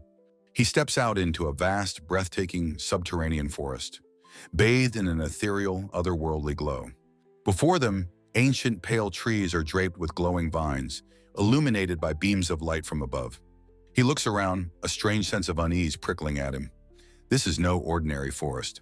Ban, his voice filled with awe, remarks that they seem to have made a truly important discovery. The young man's worried expression, however, suggests he feels this discovery is more ominous than grand. Ban gestures toward the strange bioluminescent plants that cover the cavern floor all around them. The boy's eyes widen in sudden, dawning recognition at the sight of the glowing flora. He tells Ban that this place is eerily similar to the treacherous Black Demon King's mountain. Ban is shocked that he knows of such a place, recalling the boy's story about the slime attack. "You actually managed to survive that place?" he exclaims, his face a mask of comical horror. Ban explains that these plants only grow in lands with extremely high concentrations of magical energy. The merchant's mind instantly ignites with possibilities. This is a brand new business opportunity. He celebrates their unexpected success, hitting the jackpot on their very first expedition. The young man smirks, smugly attributing their incredible good fortune to his own daily virtues. He turns to Ban, suggesting that they might even find valuable and rare medicinal herbs here. But as he speaks, the world around him suddenly warps, his vision blurring into a violent distortion. Disembodied voices whisper in his mind, asking if Papa has been called and saying he will arrive soon. The psychic cacophony intensifies into a sharp, stabbing pain. "Be quiet," he groans, "my head hurts." He awakens with a jolt, finding himself kneeling with his hands bound, surrounded by hostile wolfmen. He glances down at the thick, coarse rope that has been tied tightly around his wrists. He grimaces, realizing with a grim sense of humor that this is a classic kidnapping scenario. Before panic can set in, his sharp, strategic mind begins to analyze the dangerous situation. A fierce young warrior with black hair and blazing red eyes points a spear directly at him. The warrior and his comrades surround the boy, their expressions a mixture of anger and suspicion. The lead warrior roars, his face contorted in a mask of pure, untamed aggression. The sharp, deadly point of the spear is held just inches away from the young man's throat. He calmly assesses his captors, wondering if they are demi-humans or perhaps some kind of beastmen. He tries to ask for an explanation, but he quickly realizes they cannot understand his words. The lead warrior accuses him of being a demon, the same as the other enemies their tribe faces. The wolfmen press closer, demanding to know who he is and why he doesn't speak their language. He attempts to explain that he means no harm, but his words are lost in translation. This, he realizes with a sigh, has become a far more troublesome situation than he anticipated. He recalls Maria's explanation of the spirit's benediction and how it translates his true intent. The magic is convenient, allowing him to understand any language spoken to him. However, it only allows him to speak the common tongue of Taris, not the languages he hears. He can't even speak English, making the powerful magic feel frustratingly useless at the moment. The wolfmen grow more agitated, demanding he speak their language if he can truly understand them. His eyes dart to the side as a new authoritative voice cuts through the rising tension. An elderly wolf woman, the matriarch of the tribe, appears, telling them he is still just a child. Her warriors report that the boy's companion, Ban, was a skilled fighter who managed to escape. The elder finds it strange that he can clearly understand them, yet speaks a foreign tongue. She reaches out a long, clawed hand, her sharp nails glinting in the dim light. I see, she muses, a clever, knowing look in her ancient eyes. "In that case," she says, placing her hand gently upon the young man's head. A strange, sparkling energy flows from her hand, coursing through his body in a warm wave. I spoke! He cries out, utterly shocked that he can now speak their language perfectly. She explains that she simply imbued the spirit possessing him with a bit of her own magic. He warily asks if there are any side effects, but she calmly dismisses the possibility. He grimaces, remembering Mariah's excellent magic and its agonizing muscle soreness curse. He decides that since they can now communicate properly, this whole affair can be resolved quickly. "I have no intention of harming you," he states confidently. "This is the beginning of our negotiation." Miles away, within the grand sunlit halls of the Terrace Kingdom's royal castle, the Knight Captain Ragudo calls out to Ilas as she walks down a long, arched corridor.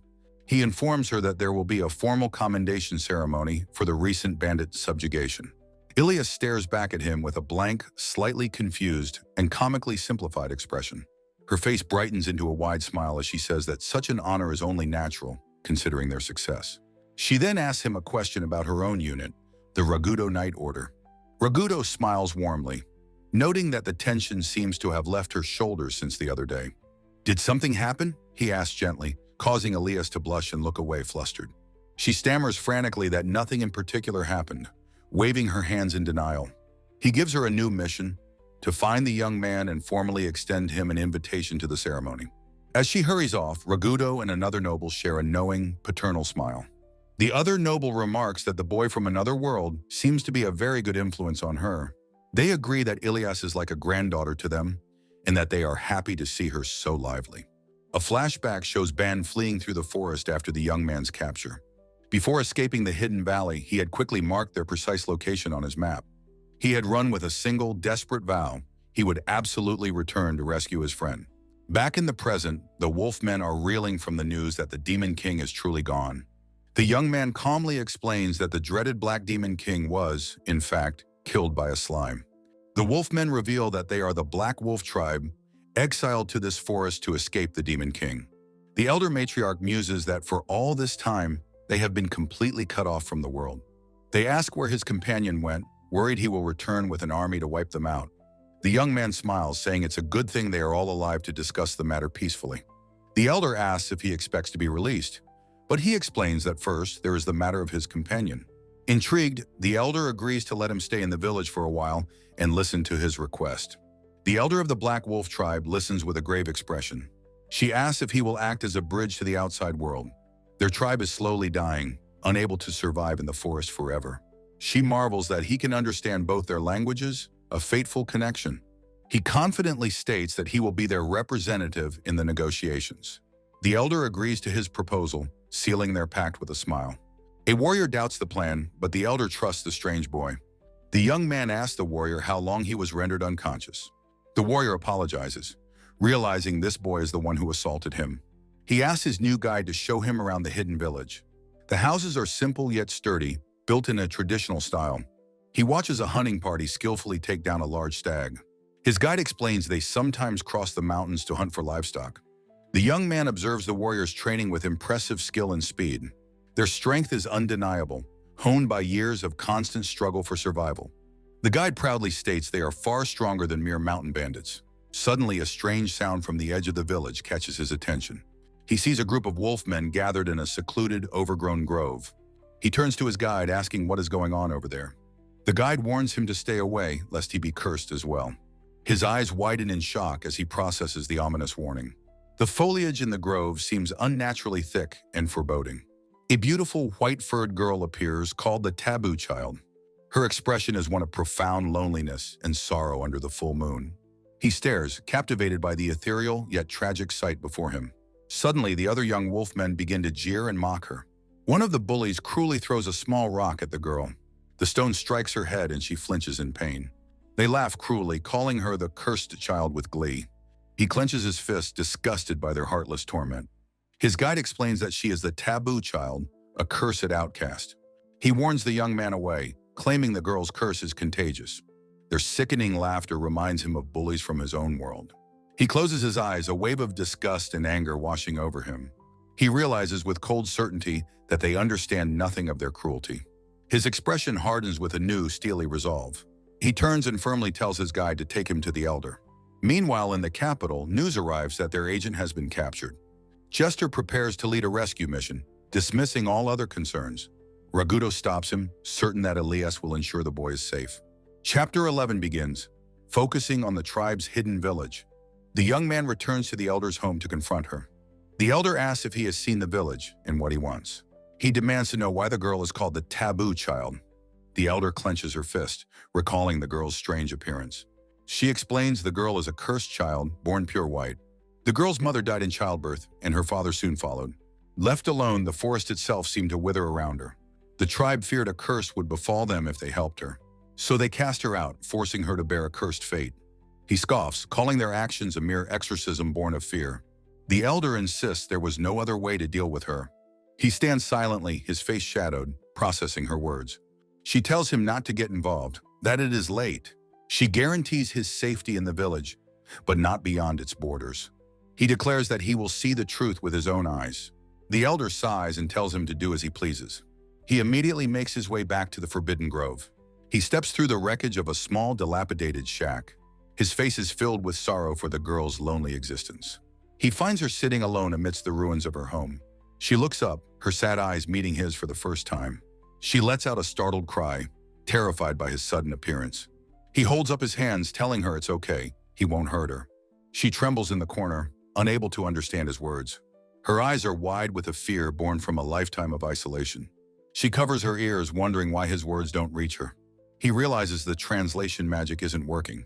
She doesn't know language. His gaze falls upon the heavy iron shackle on her ankle. His heart aches as he understands the depths of her suffering. Silent tears stream down her face, a portrait of utter despair. She has been trapped here, alone since the day she was born. Imprisoned in this one small place her entire life. She has endured this terrible fate completely and utterly alone. He slowly approaches the crying girl, his own emotions welling up.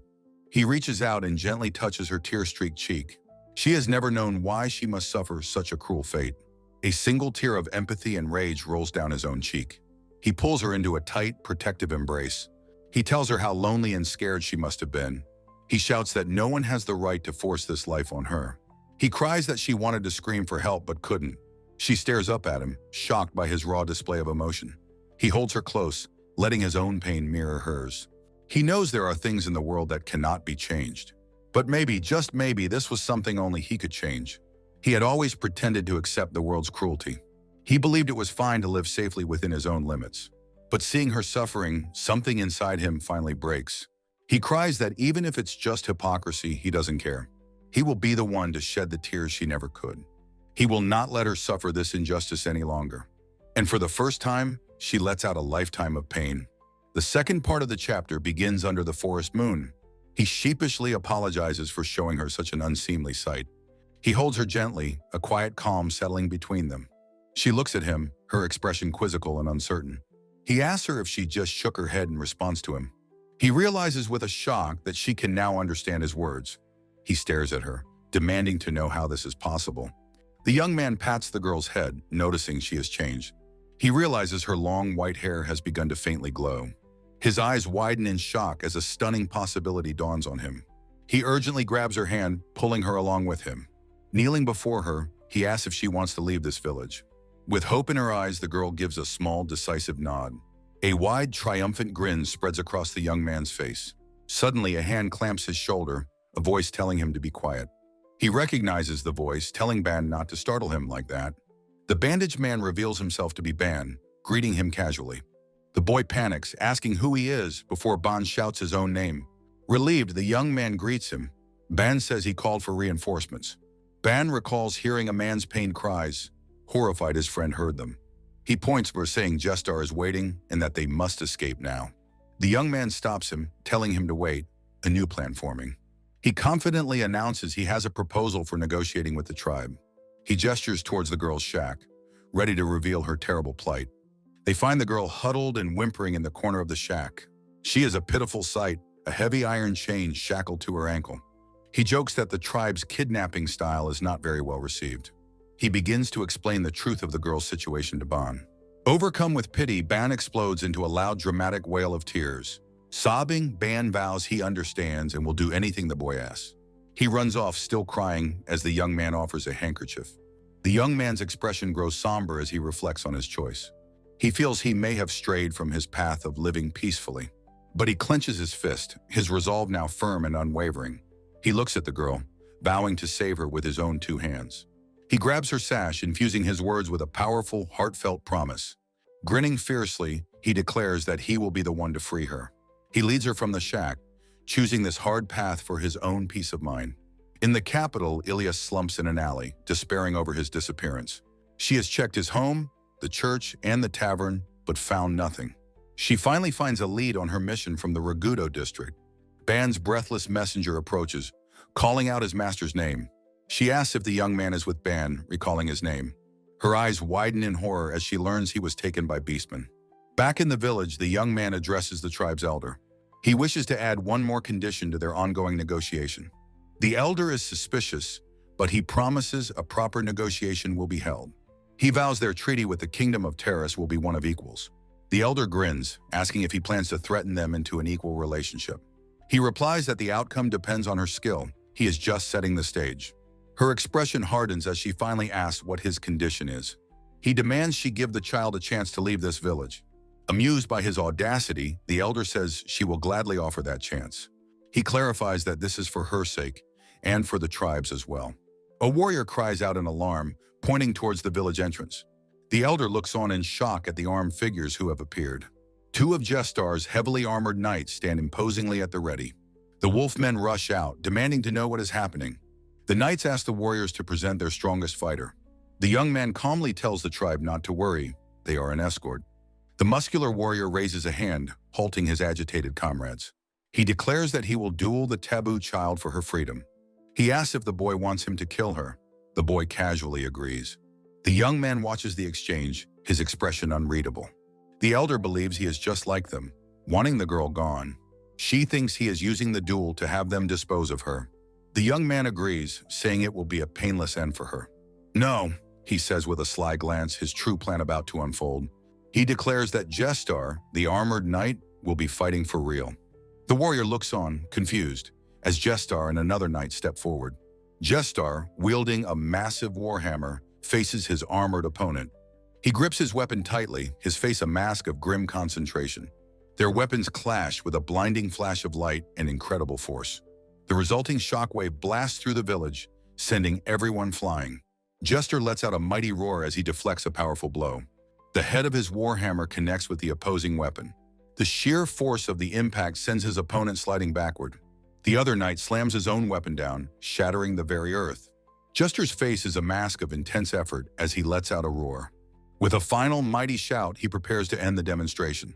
He brings his hammer down in a devastating, ground-shattering blow. He explains to the wolfmen that the knights do not intend to fight them. They came in small numbers simply to display their overwhelming power. The elder realizes with a grimace that she has been outmaneuvered. She understands they must now negotiate, having seen the power gap. The young man watches the scene, his expression cool and calculating. The girl watches from the sidelines, clutching her simple tunic nervously. He announces that the demonstration is over and it is time to begin. He declares the start of the duel featuring the village's strongest man. The title page shows the girl standing between 2 imposing wolfmen warriors. The young man offers the girl a final, reassuring word before the duel. He gently touches her cheek, a gesture that completely startles her. Her eyes widen and she blushes, flustered by the unexpected contact.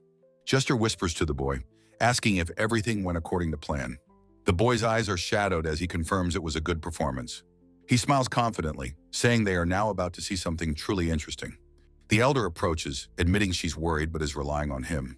She smirks, noting he arranged for her best warrior to take on the girl. Jester asks if his real plan was to have the girl killed in the duel. The elder watches with a cynical, knowing expression. She closes her eyes, convinced she understands the boy's cruel intentions. A black, clawed hand appears in the foreground as the duel begins. The boy's eyes are shadowed as he says it was just an empty threat. Jester grips his weapon, ready to intervene if necessary. The young man gives a small nod, signaling for the duel to start. The elder shouts, "Begin!" and the muscular warrior charges forward. The girl's eyes fill with tears of terror as her opponent lunges. The warrior's twin blades come crashing down, shattering the wooden staff. The girl's only weapon splinters, the pieces flying through the air.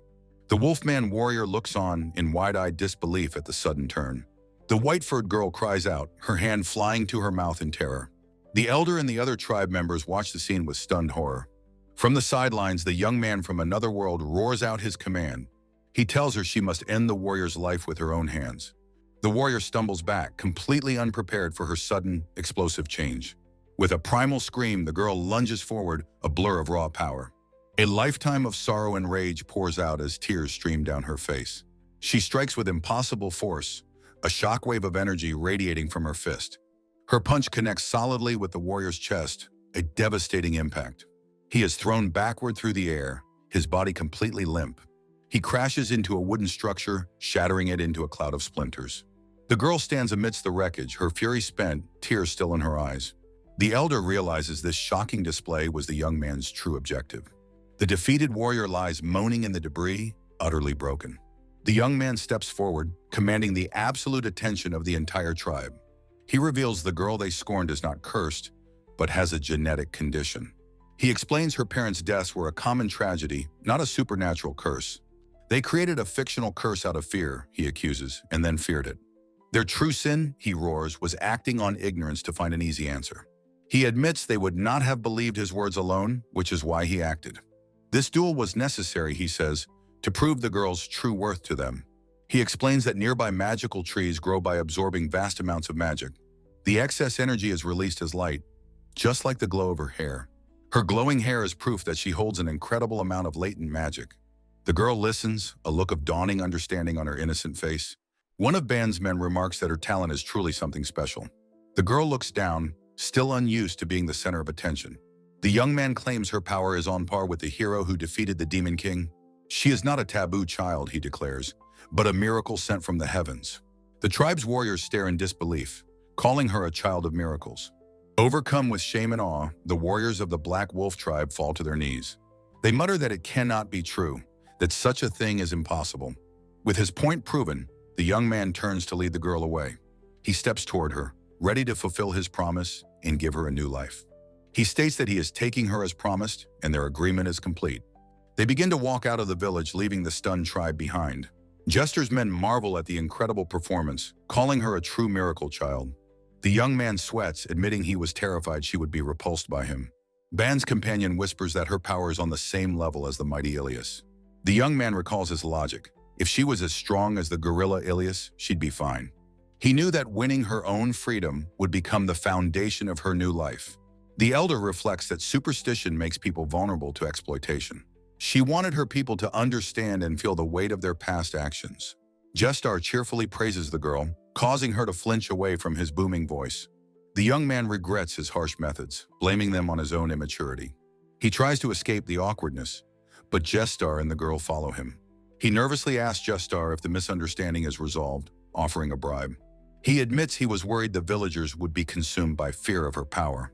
So, he had whispered a secret to her just before the duel began. He told her if she lost, she would die, but that he would die with her. The memory of his shocking words hits the girl, and she gasps in horror. She stumbles back, utterly overwhelmed by the gravity of his lie. The young man glances over his shoulder, a flicker of guilt crossing his face. A piercing scream tears from her throat, not of anger, but of pure terror. Ban and Jester realize she feared for his life, remarking on what a good child she is. They see that his plan worked perfectly, and the girl will now follow him anywhere. The young man, flustered, tries to brush it off, but the girl clings to him. He tells her it's time to go, promising to get her cleaned up and fed. He then remembers he needs to consult with Ilas about the girl's future. A sudden, dawning horror crosses his face as he realizes his mistake. He turns to see a small, distant figure standing menacingly on the path. It is Ilas, radiating an aura of pure, unadulterated fury. A terrifyingly wide grin spreads across her face as she declares that it all seems to be over. The entire group freezes in place, struck with absolute terror at her arrival. They panic, wondering what to do, as the young man frantically tries to think. Jester groans that Ilas must have searched the entire forest for them all by herself. The young man glances nervously at the girl, trying to appear calm. Ilas laughs maniacally, commenting on how nice it is that they are all getting along. The young man and Jester are paralyzed with fear, sweating profusely. The young man steps forward, attempting to de-escalate the situation. He stammers that his small party is more effective than her superiors. He takes a deep breath, steeling himself for the inevitable confrontation. He calmly apologizes for making her worry and asks how long she's been searching. His gentle words catch her completely off guard, her anger beginning to falter.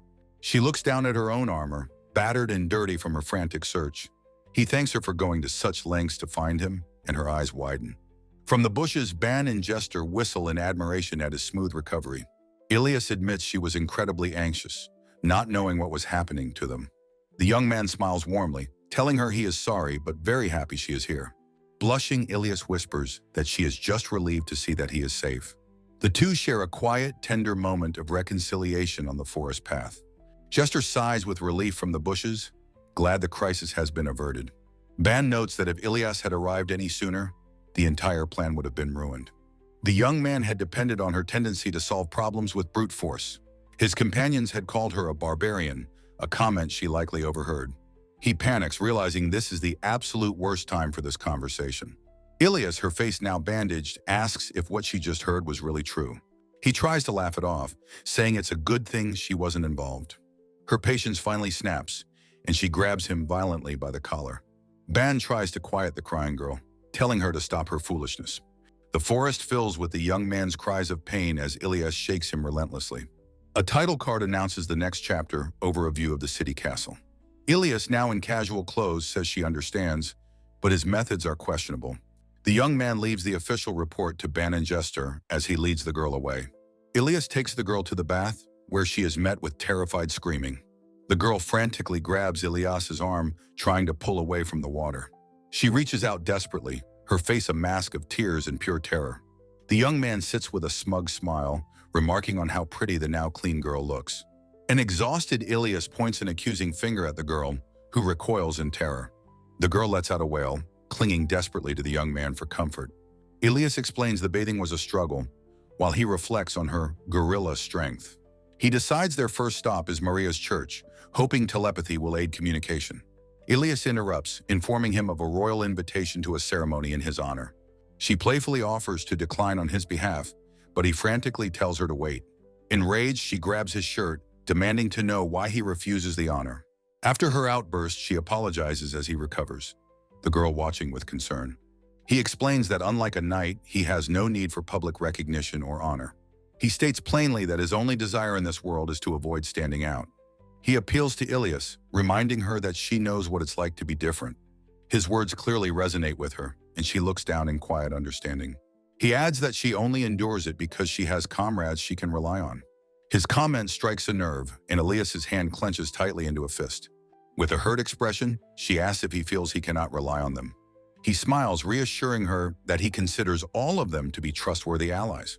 He playfully pinches her cheek, gently telling her to relax a little.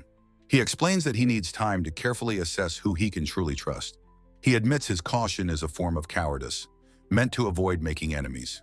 She questions his self-assessment as a coward, and he readily agrees with her.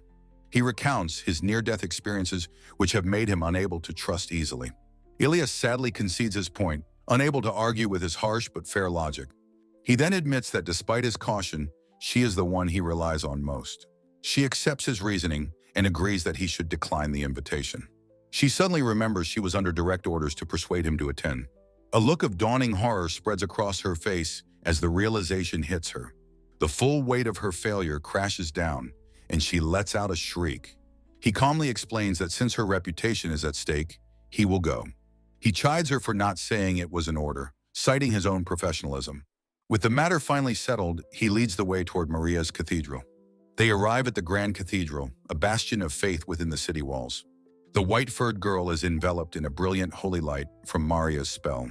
Maria triumphantly announces the ritual's completion, declaring it a flawless success. Ilas kneels down, asking the girl if she can now understand her words. The girl shyly attempts a response, mispronouncing a word in an adorable way. Ilas is delighted, reassuring her that it is perfectly fine to make mistakes. He asks about side effects, making the girl jealous he didn't mention the pain. The girl correctly identifies Ilas, then gestures to herself, questioning her name. He has a flash of insight, realizing she needs to learn how to address people.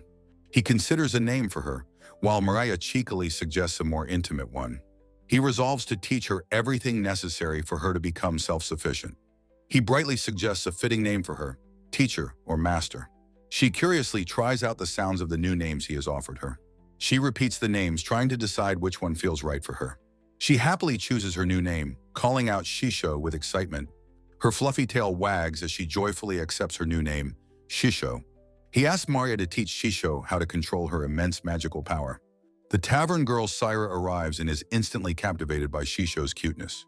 Syra gives the startled Shisho a massive, affectionate hug. He explains that exchanging addresses is the first step to making new friends. He commissions Syra to make clothes for Shisho, offering it as good practice. Her creative passion ignited, Syra enthusiastically dashes off to begin her work. He gently explains that Mariah's blessing is what allows her to communicate now. He sternly warns her that she must learn to be independent and not rely on it. He declares her education in language and common sense must begin immediately. He and Shisho formally bow, asking Maria to take on the role of teacher. Mariah is amused, asking what he has been teaching the girl to call her. He explains he can teach her how to live, but not this world's customs. With a weary sigh, Maria agrees to take on their education. Maria begins her lesson at a chalkboard as Elias watches with amusement. The lesson continues with a simple, illustrated picture book. Elias hums to herself, bored, while the others are deep in their studies. Shisho eagerly participates in the lesson, while he struggles to keep up. While they study, Elias diligently practices her powerful sword swings nearby. Sarah bursts back into the room, excitedly announcing that she is finished. He is shocked by her speed, and she quickly shoos him out of the room. He is comically tossed aside to make way for the fitting. He lands in a heap outside, utterly dumbfounded by the sudden eviction. Sarah peeks out from the doorway, telling him that it is now safe to return. Sarah proudly presents her new creation, calling it her ultimate masterpiece. Shisho stands revealed in a stylish, modern black outfit that transforms her look. Everyone stares, completely stunned and captivated by her stunning new appearance. Sarah gushes that the black outfit perfectly accentuates her beautiful white fur. He worries about the revealing shorts, earning a teasing remark from Sarah. Sarah makes a quick adjustment, adding a flowing side skirt to the shorts. He is genuinely impressed by her skill and her excellent sense of style. Elias agrees the outfit suits her well, much to Sarah's immense delight. Shisho wonders if such a modern design is truly acceptable in this world. Maria notes that while bold, the style suits a demi-human quite well. He asks Sarah to make an outfit for Elias next, surprising everyone.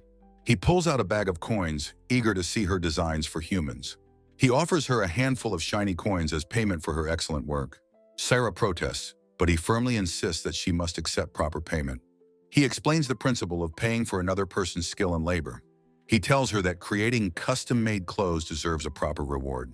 He encourages her, saying that they all believe in her future success. The three women listen to his speech and nod in complete agreement. Sarah is left momentarily speechless by his profound words of encouragement. A brilliant, heartfelt smile spreads across her face as she accepts his words. As they leave, Maria and Sarah excitedly plan Elias's future outfit together. He reflects that watching Sarah's journey will be an enjoyable experience. Shisho's ears twitch as she catches a new and interesting scent on the air. He announces that they have arrived at their destination, the Dog's Bone Tavern. He pulls out a chair for Shisho, welcoming her into the boisterous pub. Shisho's eyes go wide, overwhelmed by the loud sights and sounds of the tavern. The tavern is bustling with cheerful patrons enjoying food, drink, and company. An old woman greets them, and he orders a non-alcoholic drink for Shisho. Seeing more female customers, he decides it is time for his next phase. He reveals his next business plan, introducing delicious sweets made with sugar. A bowl of steaming stew is presented to the wide-eyed, startled wolf girl. He smiles, explaining that from now on, she will eat just like him. She watches him with intense focus, her chin resting on her small fists. He casually takes a bite of the stew, demonstrating the act for her. The delicious aroma makes her drool, her anticipation growing with every second. Tentatively, she picks up her own spoon, ready to try the strange meal. She takes her first bite, the new and wonderful flavors overwhelming her senses. Her eyes widen in a moment of pure, delicious shock and absolute delight. Her entire body jolts with pleasure as the incredible taste fully registers. She devours the meal as he and Elias watch with fond amusement. With her tail wagging wildly, she holds up the empty bowl, demanding seconds. Completely full and satisfied, she lets out a small, happy burp. Walking home, Elias exclaims how delicious the meal was, earning a playful rebuke. He tells a curious Wolfie she doesn't need to learn the meaning of restraint. He tells Elias there is much he needs to teach the young girl. He resolves to teach her how to survive, lost in thought as they walk. He asks about her name. She replies she was only ever called Cursed Child.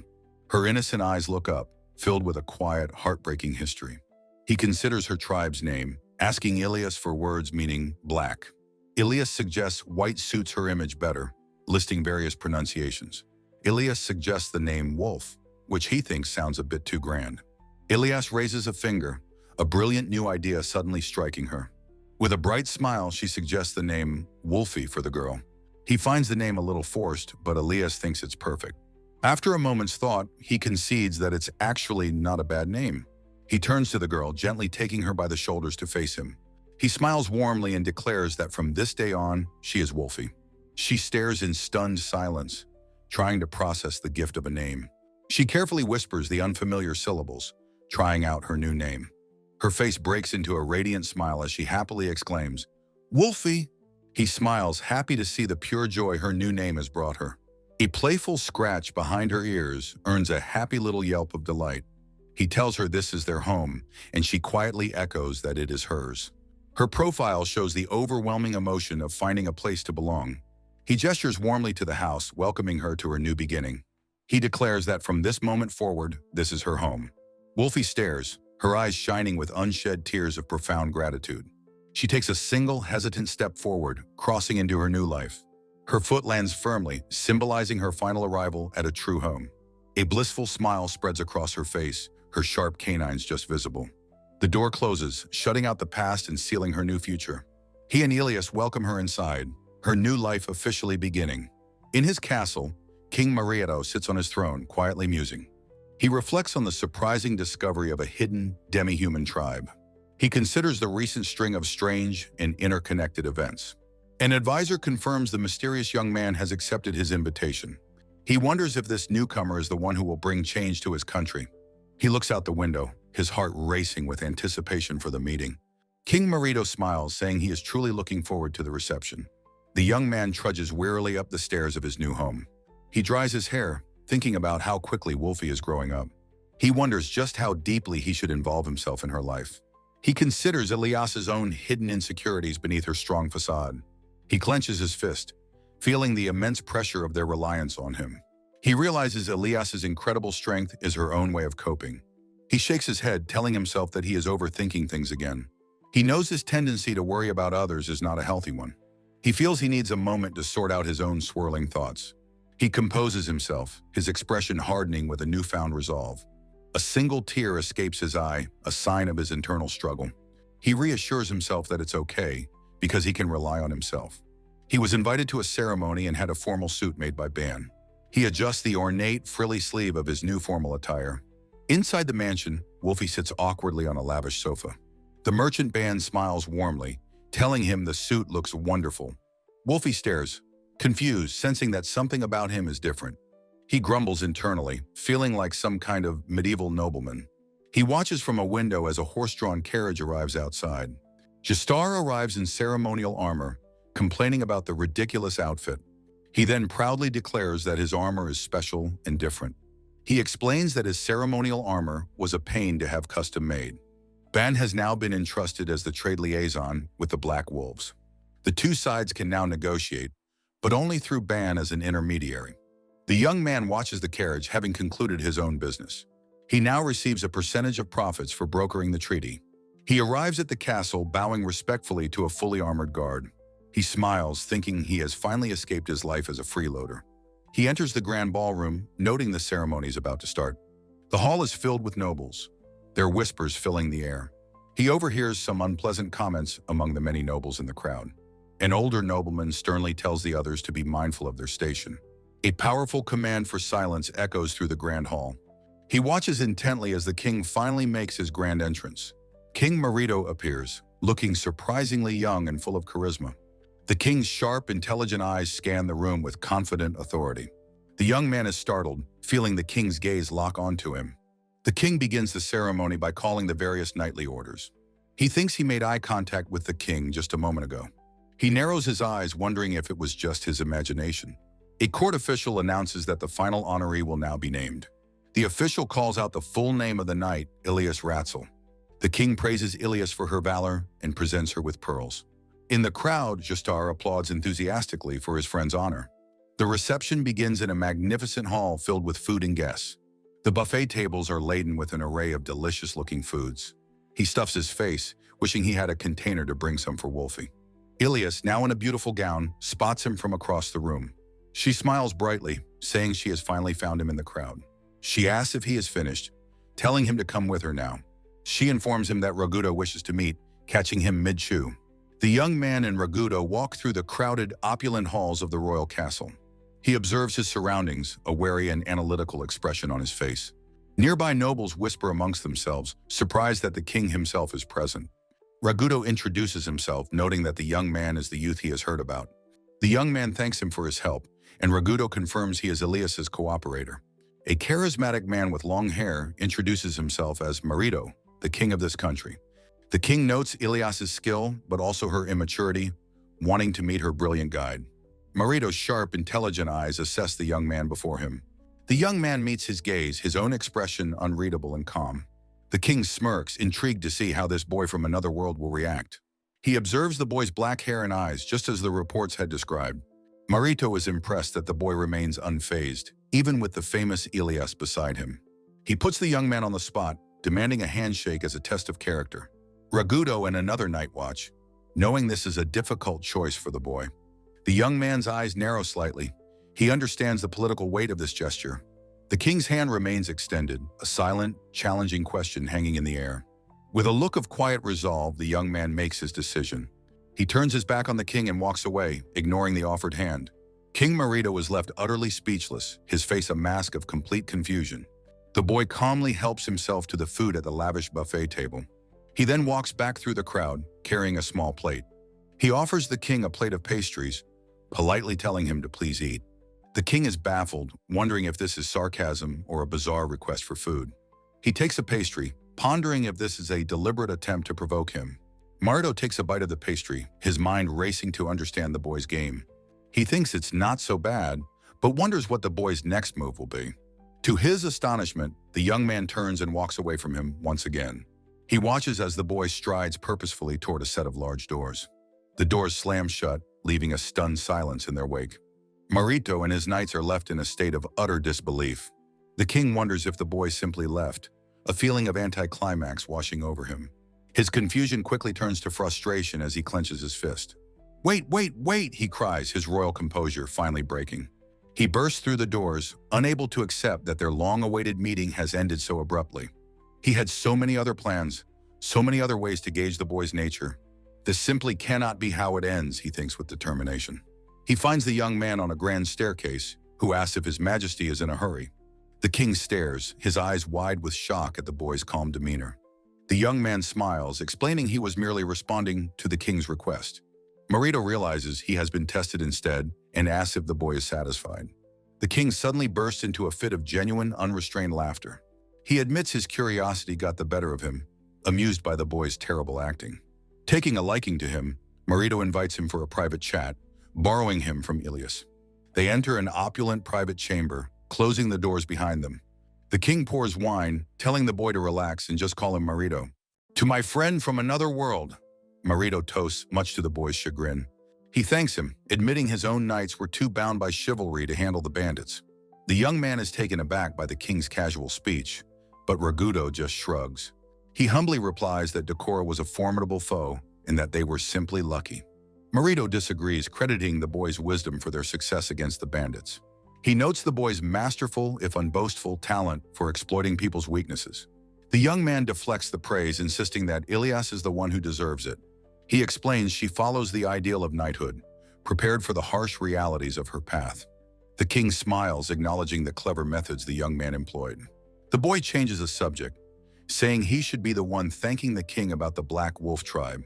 He asks if Marito secured a fair trade deal when he could have easily dominated them. Marito laughs, telling him not to paint him as a dangerous tyrant. The king continues to smile, leaving the boy to wonder if he should press the issue.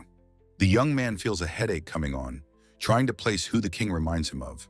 Marito says he has many questions he wants to ask about the other world. The young man, looking weary, suggests they discuss the main topic first. At this, Ragudo clenches his gauntleted fist in anticipation. His hand rests upon the recovered diary. Sample number 4, Blue Demon King investigation record. Ragudo complains that he's bringing up a topic he'd been avoiding, but Marito insists it's important. The king teases him for being unable to read the language of his own world. The boy explains he didn't want to make Gestar an accomplice to his deception. Marito gravely states that research into resurrection magic is forbidden by continental agreement. He holds the diary, noting that in the nation of Megas, the boy would be executed. Ilas adds that Megas suffered greatly from the Demon King's rampage. The young man thinks that not being able to read it is for the best. Marito explains there are still uninhabitable lands. The matter is extremely sensitive. The king then reveals that Dokra himself once worked for the secret forces of Megas. The boy's eyes narrow as he realizes the story has taken a much darker turn. Marito declares that if this book is part of that research, he needs him to analyze it. He laughs and promises to guarantee the boy's safety, much to his exasperation. The young man clutches his head, knowing the king understands the necessity of this. He needs to know exactly how much vital information this single book contains. He asks who else knows. Marito replies that only he and Ragudo do. Maria has not been told. Marito suspects Maria knows of the book and has been searching for it herself. The young man's eyes widen in shock at the implication. The king reassures him that Maria is not an intelligence agent. However, he cannot trust her background in Megas, or the Yggdra faith itself. The young man listens silently, absorbing the complex political landscape. Marito admits he was curious if the boy would tell Ilas about the diary's secrets. He knew Ilyas's mother was Maria's friend, and she would likely consult her. The young man gives a slight nod, understanding the king's reasoning. "I understand," he says, his expression firm. "What should I do?" Marito holds up the book, asking him to translate it into this world's language. The boy questions the danger, but Marito counters that the information itself is the real threat. The king points to his own head, declaring that he will manage the secrets personally. The young man is stunned by the king's incredible audacity and confidence. Marito says he must visit the castle to translate, so he has devised a title for him. He will be a sort of court jester, sharing tales and knowledge from his world. The boy is flustered, thinking a jester may not be useful for policymaking. Marito reassures him, saying he has no high expectations and is just excited for the stories. The young man finally relents with a weary, "I understand." Marito then adds that there is one more thing he would like him to arrange. The king muses that the idea has merit, and the boy agrees it would be helpful. "Well then once more," the young man says, extending his hand with a sly smile. The two shake hands, sealing their new, complicated alliance for the future. In a private chamber, King Marito tells an aide their guest got carried away. He turns, a sly smile on his face, finding the boy amusingly interesting. Marito laughs heartily, declaring the young man's manner of speaking was side-splitting. Alone now, he sinks into a chair, admitting their time together is relaxing. He takes a slow sip of wine, his expression becoming serious and calculating. He resolves that he wants the young man not as an ally, but for his country. Draining his glass, his decision is made with an air of absolute finality. Leaning back in his chair, he whispers to the empty room, "I want that man." The scene shifts to a quaint two-story house under a clear sky. Ilas, looking utterly exhausted, opens the door and announces that she's home. The young man and Wolfie greet her with bowls of food for a victory party.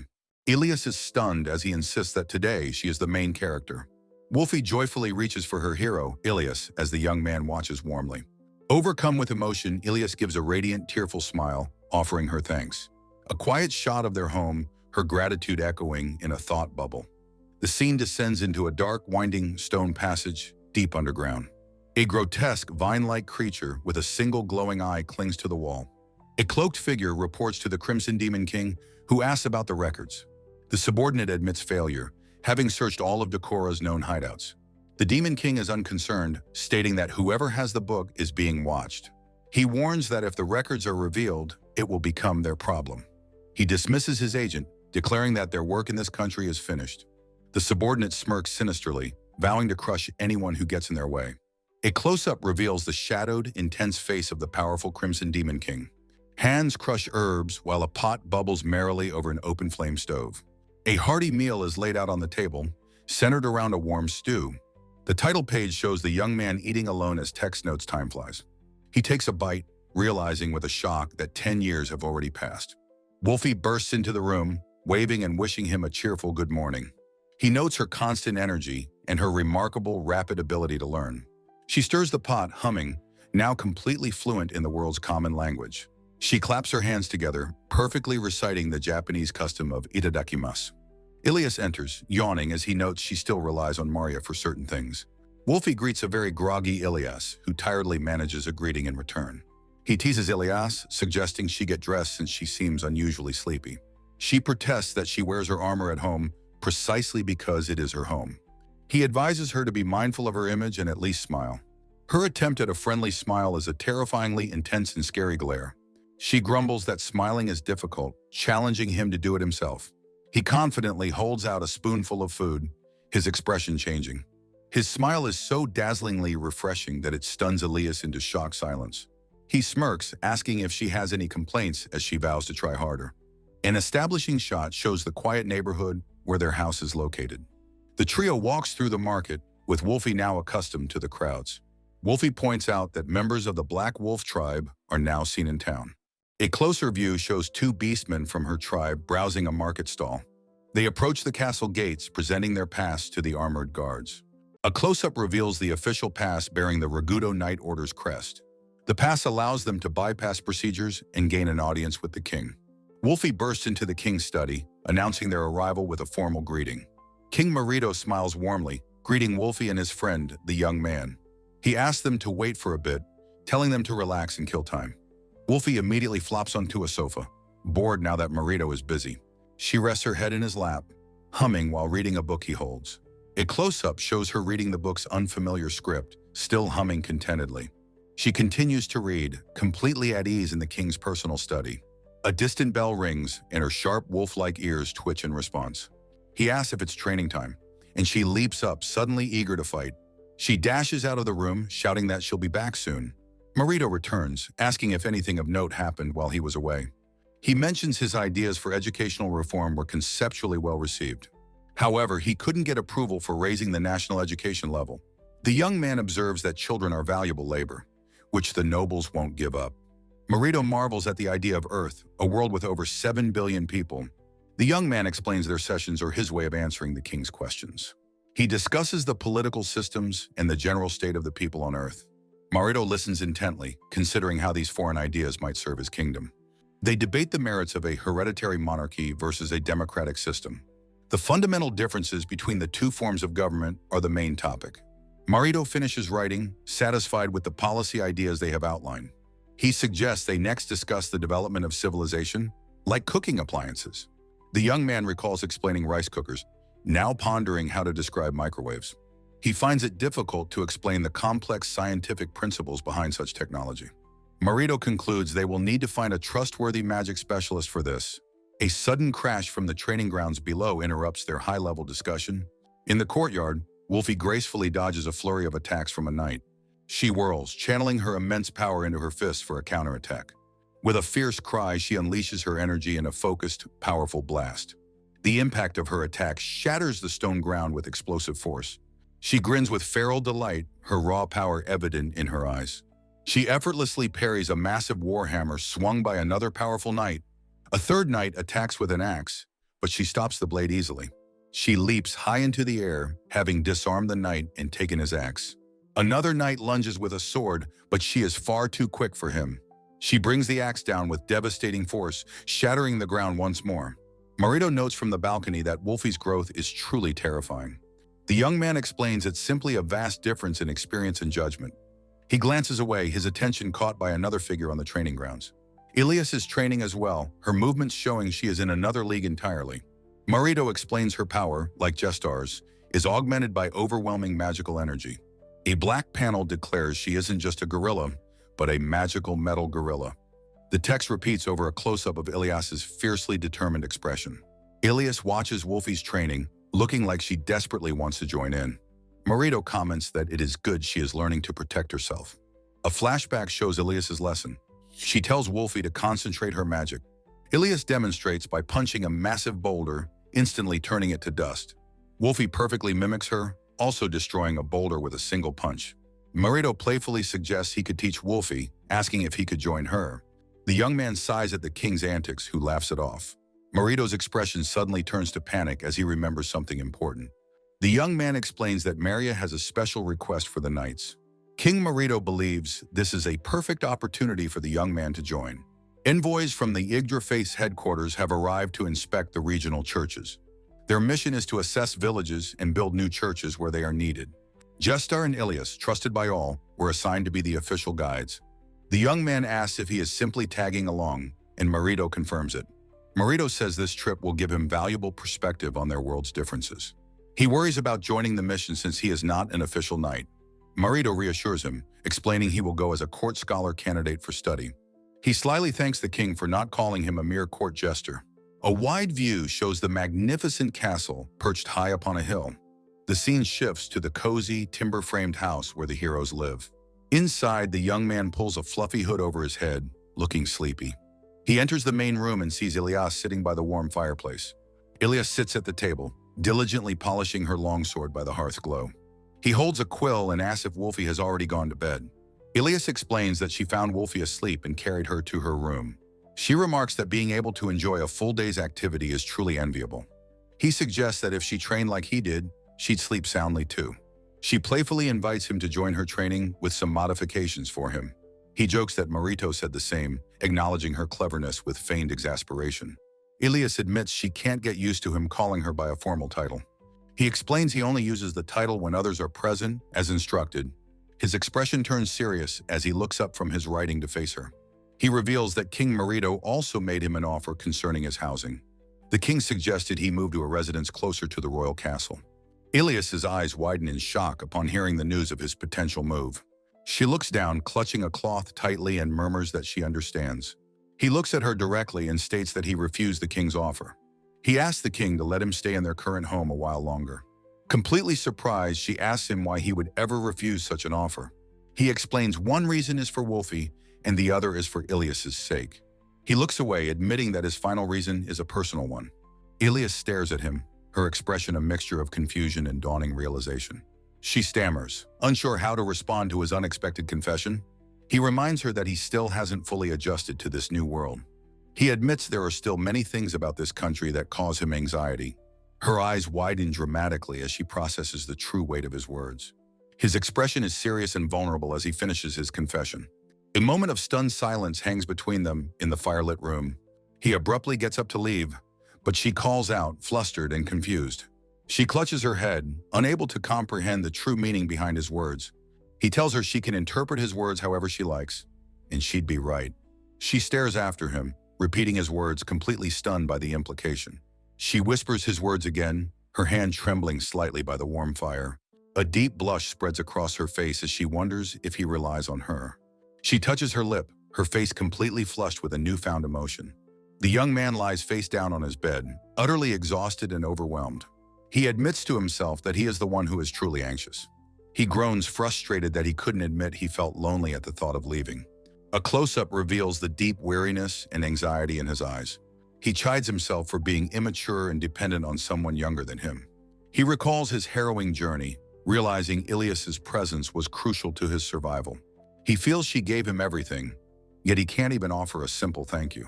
He thinks of his former world, a place of incomparable modern convenience. Yet he acknowledges that this new world possesses its own unique charm. He recalls the many honest people he has met and the fate of the bandits.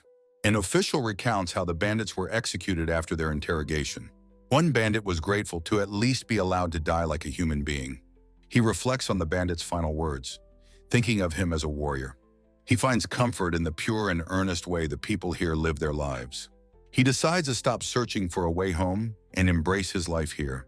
He resolves to find a way to live peacefully, whether here or back home. The next day, preparations for the journey begin outside the Grand Cathedral. A hand points, confirming the travel supplies and luggage are all accounted for. Wolfie snaps a cheerful salute, reporting that all preparations are complete. A new woman arrives, remarking on his new scholarly role and mission. Wolfie enthusiastically declares that she will study hard as part of the team. He asks for the envoy from headquarters, and she reveals it is her. She gracefully introduces herself as Lakra Sarf, pleased to be working with him. The newly formed party stands ready to depart from the city. He returns the pleasantries and politely asks how he should address her. She smiles warmly, telling him that calling her Lakra is perfectly fine. Lakra notes his unusual appearance and remarkably low level of magical power. She asks about his origins, and he begins to explain his situation. He cheerfully explains that his lack of magic makes him unsuited for manual labor. Lakra seems intrigued but is momentarily distracted by something she senses. A tiny glowing spirit emerges from his coat, revealing his hidden blessing. He explains Marya's blessing and mentions the discovery of the Black Wolf tribe. He explains that Wolfie uses the same magic to learn their language. He explains how a merchant friend discovered the village, and he is now helping. Lakra expresses her admiration for how hard he works despite his youth. He smoothly compliments her, saying it's a pleasure to work with someone so beautiful. Lakra laughs at his flattery, while Ilas and Wolfie stare at them disapprovingly. Ilas formally interrupts, suggesting she and Lakra have a private meeting. As they walk away, Lakra whispers that Ilas seems to be avoiding something. He suggests she's just being cautious, then wonders if his own act was seen through. She states that she detected no falsehood at all in their entire conversation. He realizes Lakra, like Mariah, possesses the holy power to see through lies. He deduces they likely detect lies by observing fluctuations in a person's magic. He considers the implications, realizing he must find a new way to negotiate. Lakra explains how he skillfully told the truth while hiding his full intentions. He admits he anticipated this, needing to keep some details secret even from Maria. He resigns himself to the situation, but then has another thought. He insists his compliment about her beauty was genuine, but she denies being pleased. Their covered wagon continues its journey along a winding country road. Wolfie happily peeks over the top of the wagon as they travel. Inside, hands point to their planned route on a detailed regional map. Wolfie suddenly leaps from the moving wagon with incredible speed and agility. They arrive at a peaceful-looking village nestled in a snowy valley. As their journey continues, the group observes a village with a functional waterway. The young man spots a watchtower, which Wolfie identifies as a defense against monsters. He breaks into a cold sweat, remembering the grim reality of monsters and demon kings. Justar explains that monsters originate from the demon realm, a place of immense magical power. Ilas points to a dark mountain range, calling it the Black Demon King Slayer's Mountain. The ominous name echoes in the young man's mind, triggering a suppressed memory. He has a jarring flashback to the monstrous slime that saved his life. Jester cheerfully notes that the slime handles most monsters that wander from the mountain. He claps the young man's back, telling him he was incredibly lucky to have survived. The young man finally understands Jestar's stories about fighting wyverns. They were fleeing the slime. Their covered wagon continues its steady journey along the dusty country road. Lakra celebrates the success of their inspection, hoping for funding from church headquarters. He recalls the lore of the Yggdra faith, founded by a hero who defeated demon kings. He asks Lakra to confirm that the faith's holy land is in the nation of Megas. She explains Megas is a kingdom where the king and the pope of the Yggdra faith rule together. He realizes the church that hunted the necromancer, Dokara, is the same one guiding them. The wagon travels on as he muses that the situation is becoming increasingly suspicious. They arrive at a small village nestled in a valley, its simple houses dotting the landscape. Wolfie's ears twitch with interest as she spots a field of grazing cattle. He and Wolfie playfully point out to Jester that these cows are smaller than others they've seen. From afar, Wolfie watches the young man and Lakra having a serious discussion. Pulled by two strong horses, their wagon continues its trek through the wooded countryside. As evening falls, the party finally arrives at the village church.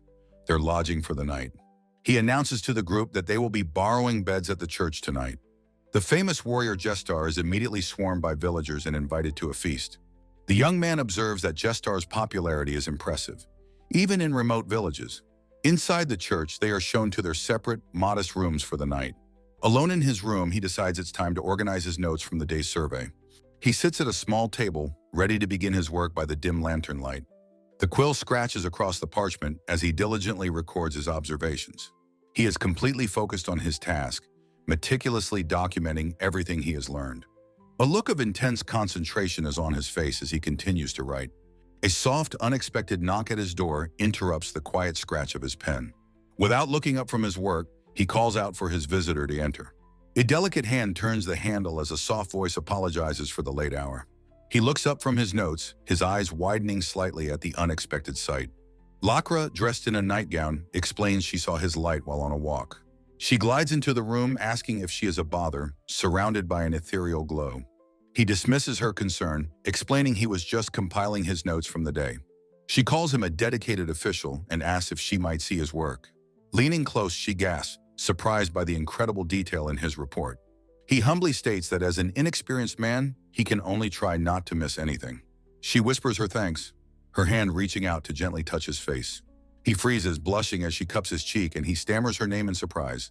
She leans closer, murmuring that her inspection tour has one additional objective. In a fluid motion, she sits on his lap, saying she has something to discuss privately. Her face is inches from his, her eyes smoldering with seductive intent. His mind goes completely blank, unable to process the sudden, intimate development. He abruptly stands up, sending a surprised Lakra tumbling from his lap with a yelp. He walks away, leaving her utterly bewildered and questioning what just happened. He lets out a long, agonized groan, adding to her complete confusion. He mutters that he knew her true objective was to find Decora's book all along. He laments that this is his first cliché romantic event, and it was over too soon. He clutches his head, frustrated that she resorted to seduction just to get information. Lakra is horrified, realizing with a gasp that her charm magic failed to work on him. He clarifies that he was charmed in a way, but it certainly wasn't by magic. Her professional composure begins to crumble as she processes the failure of her spell. Her face melts into a mask of pure, sweaty panic as the reality of her blunder sets in. She begs him to forget her actions, while he awkwardly tries to praise her failed attempt. In tears, she wails about how embarrassing it was to gather her courage for nothing. He asks if charm magic works by interfering with the target's own magical energy. Her eyes widen as she realizes he has too little magic for her spell to even affect. He explains he's like an isekai beginner with only 1 MP, unable to even receive most healing. Desperate, Lakra suggests pouring her own magic directly into him to make the spell work. She blushes furiously, instantly realizing the intimate implications of her own suggestion. He deadpans that a normal seduction would be quicker, which she insists she could never do. Utterly defeated by the whole ordeal, he screams into a nearby pillow. Later, after the chaos subsided, they were finally able to have a serious talk. Lakra confesses that Decora stole a book about forbidden magic from the Yggdra archives. After learning a necromancer was in Terrace, the church suspected it was Decora. The young man deduces that the highly capable Lakra was secretly dispatched by Maria. Lakra proudly boasts of her skill, claiming she can purify entire armies of undead. However, her impatience for glory after meeting him led to her embarrassing failure. She laments her failed mission and decides she has no choice but to search openly. He asks if Maria explained that the book was a record of forbidden taboos. Lakra tears up, admitting that her superior gave her no such explanation. She realizes Maria might be hiding the book, and an open search would be futile. With a flash of insight, Lakra finally understands the true complexity of her mission. As he tries to leave for bed, she grabs his shirt, desperately pleading for help. She begs him to forget her earlier attempt, her words becoming frantic and tearful. She sobs that she thought he was a wonderful person, but he reminds her she was too. He sighs that her words sting, but finally agrees to help her find the book. Now allies, she cheekily states she won't share the information, to his great annoyance. He asks for the book's description. She says it's ancient, with an unreadable title. He confirms he's never seen such a book in Terrace, which she seems to accept. When asked how to find it, she explains it emits a special magic that can be traced. He understands. She was placing magical barriers in churches to create a detection network. Wolfie chimes in, saying she noticed Lakra's luggage getting lighter at each stop. Lakra reassures them the barriers are harmless and even provide minor benefits. She explains that once the network is complete, it will resonate with the book's magic. However, she needs his help getting permission to place the final barrier in the capital. He says he can at least talk to the king, which is more than enough for her. He privately thinks that her plan, while clever, is also incredibly reckless. Lakra agrees, admitting she should have been more cautious with her preparations. She thinks his low magic makes him seem safe, while he plots to betray her later. Lakra bemoans being stuck with him, while he just wishes the whole ordeal was over. The scene shifts to the magnificent Yggdra Grand Cathedral in the holy city of Megas. Inside, the stern and powerful Pope Ubero Rosaleo presides over his court. By his side sits the influential and portly Archbishop Uka Kesk. The Archbishop confirms to the Pope that he has sent Lakra Sarf to retrieve the book. In the holy city of Megas, Archbishop Uka Kesk recalled Lakra's talent. He sighed, remembering that her great gifts also made her a pitiable soul. Pope Rosaleo, however, explained that her mission was merely a clever ruse. The impressed Archbishop wondered if another, more secret agent had been sent. The Pope then boasted of his true plan, using his dark side agents. The Archbishop gave a tired warning, but the Pope was supremely confident. Humming a jaunty tune, he strolled proudly through the grand colonnade. He was utterly convinced that his master strategy was proceeding perfectly. Suddenly, the communication orb hanging from his robes began to glow brightly. The startled archbishop quickly looked for a place to hide. He scurried behind a large pillar to give the Pope some privacy. The Pope shrieked, learning Lacra had told the terrorist prime minister everything. Just then, a tall, imposing figure strode purposefully down the hall. In the orb, Lacra cheerfully reported securing the prime minister's full cooperation. The Pope forced a pained smile, praising her for finding a good partner. From the shadows, a new player watched with a faint, knowing smile. It was Uka who approached and asked if he was speaking with Lacra. The hiding archbishop's mind reeled, his eyes swirling with utter confusion. The Pope stared back, dazed and barely recognizing the man before him. Uka coolly noted that Lacra was succeeding faster than anyone had anticipated. With a sinister smile, he purred that this development was for the best. He then calmly asked the flustered Pope if he required his assistance. He presented a document requesting official permission to deploy more of his agents. The Pope, completely outmaneuvered, hastily signed the order and waved him away. Uka bowed his head in thanks, his secret mission now officially sanctioned. Another wave of profound confusion washed over the poor Pope. Uka turned and walked away, leaving his superior standing alone and dazed. The Pope's memory of the entire encounter was already beginning to fade. His face twisted into an expression of complete and utter bewilderment. He looked around the empty hall, wondering if someone had just been there. In terrace, King Marito thanked the young man for his insightful report. The young man asked if it was truly safe to cooperate with Lacra. Marito advised him with a sly smile to make skillful use of her. The young man considered the king's cold, pragmatic advice on how to proceed. Marito reasoned that given Lacra's incompetence, other agents were surely involved. He then turned to the most important question: what to do about the book. The king noted grimly that they seemed to have very little time. Placing the book on his desk, he declared it was time to begin. Just then, Lacra arrived, waving enthusiastically that all preparations were complete. She eagerly asked for her next assignment, completely oblivious to the situation. He thought she shouldn't expect forgiveness for her blunders just by acting cute. He explained the vast scope of the magical barrier they would create. He resolved to watch her closely, wary of any other hidden agents. From a distance, Ilas and Wolfie watched the two of them conversing. Ilas grumbled under her breath, wondering when they had become so close. Wolfie perceptively explained that her master was thinking about many things. She then cheerfully clarified that Lacra, however, wasn't thinking at all. The young man, looking at a map, wondered if Lacra could even fight. Lacra overheard and proudly proclaimed that she was, in fact, very strong. His continued silence deeply offended her, and she accused him of mistrust. "Fine," she cried, deciding she would prove her strength with a demonstration. She proudly presented her signature defensive barrier, boasting of its power. He immediately ordered Wolfie to attack the barrier with all her might. Wolfie let out a ferocious roar, channeling her incredible raw power. She unleashed a devastating punch, slamming her fist into the magical shield. Her eyes widened as she felt the shocking impact of her own power. The barrier shattered, sending a dizzy Lacra spinning helplessly through the air. Ilas praised the magnificent display as the young man comforted a tearful Wolfie. Ilas then stepped forward with a grin, asking if she could try too.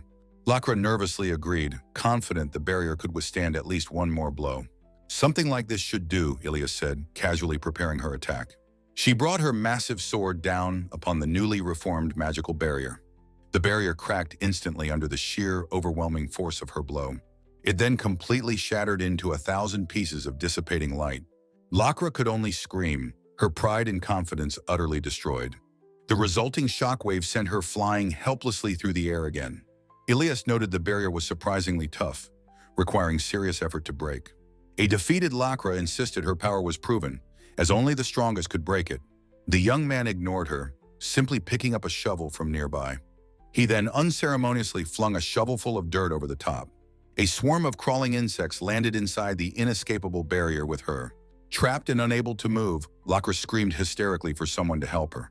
He calmly asked if she could change the barrier's shape to a cone. He suggested using wind magic, but she couldn't cast both spells at once. He then pointed out its fatal vulnerability to poison from monsters.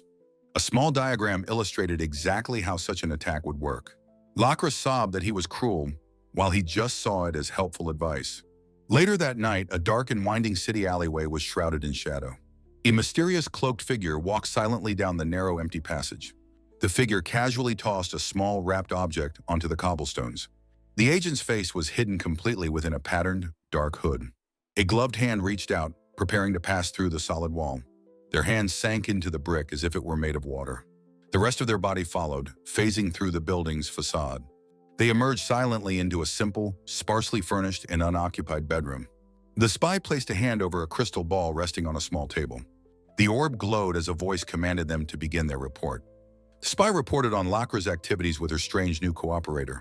Uka's voice from the orb acknowledged the report, then asked for instructions. Uka decided they would simply observe for now, prioritizing finding the book. The spy noted the boy's rare features and his near-zero magical power. Uka dismissed these traits, saying they were not entirely uncommon.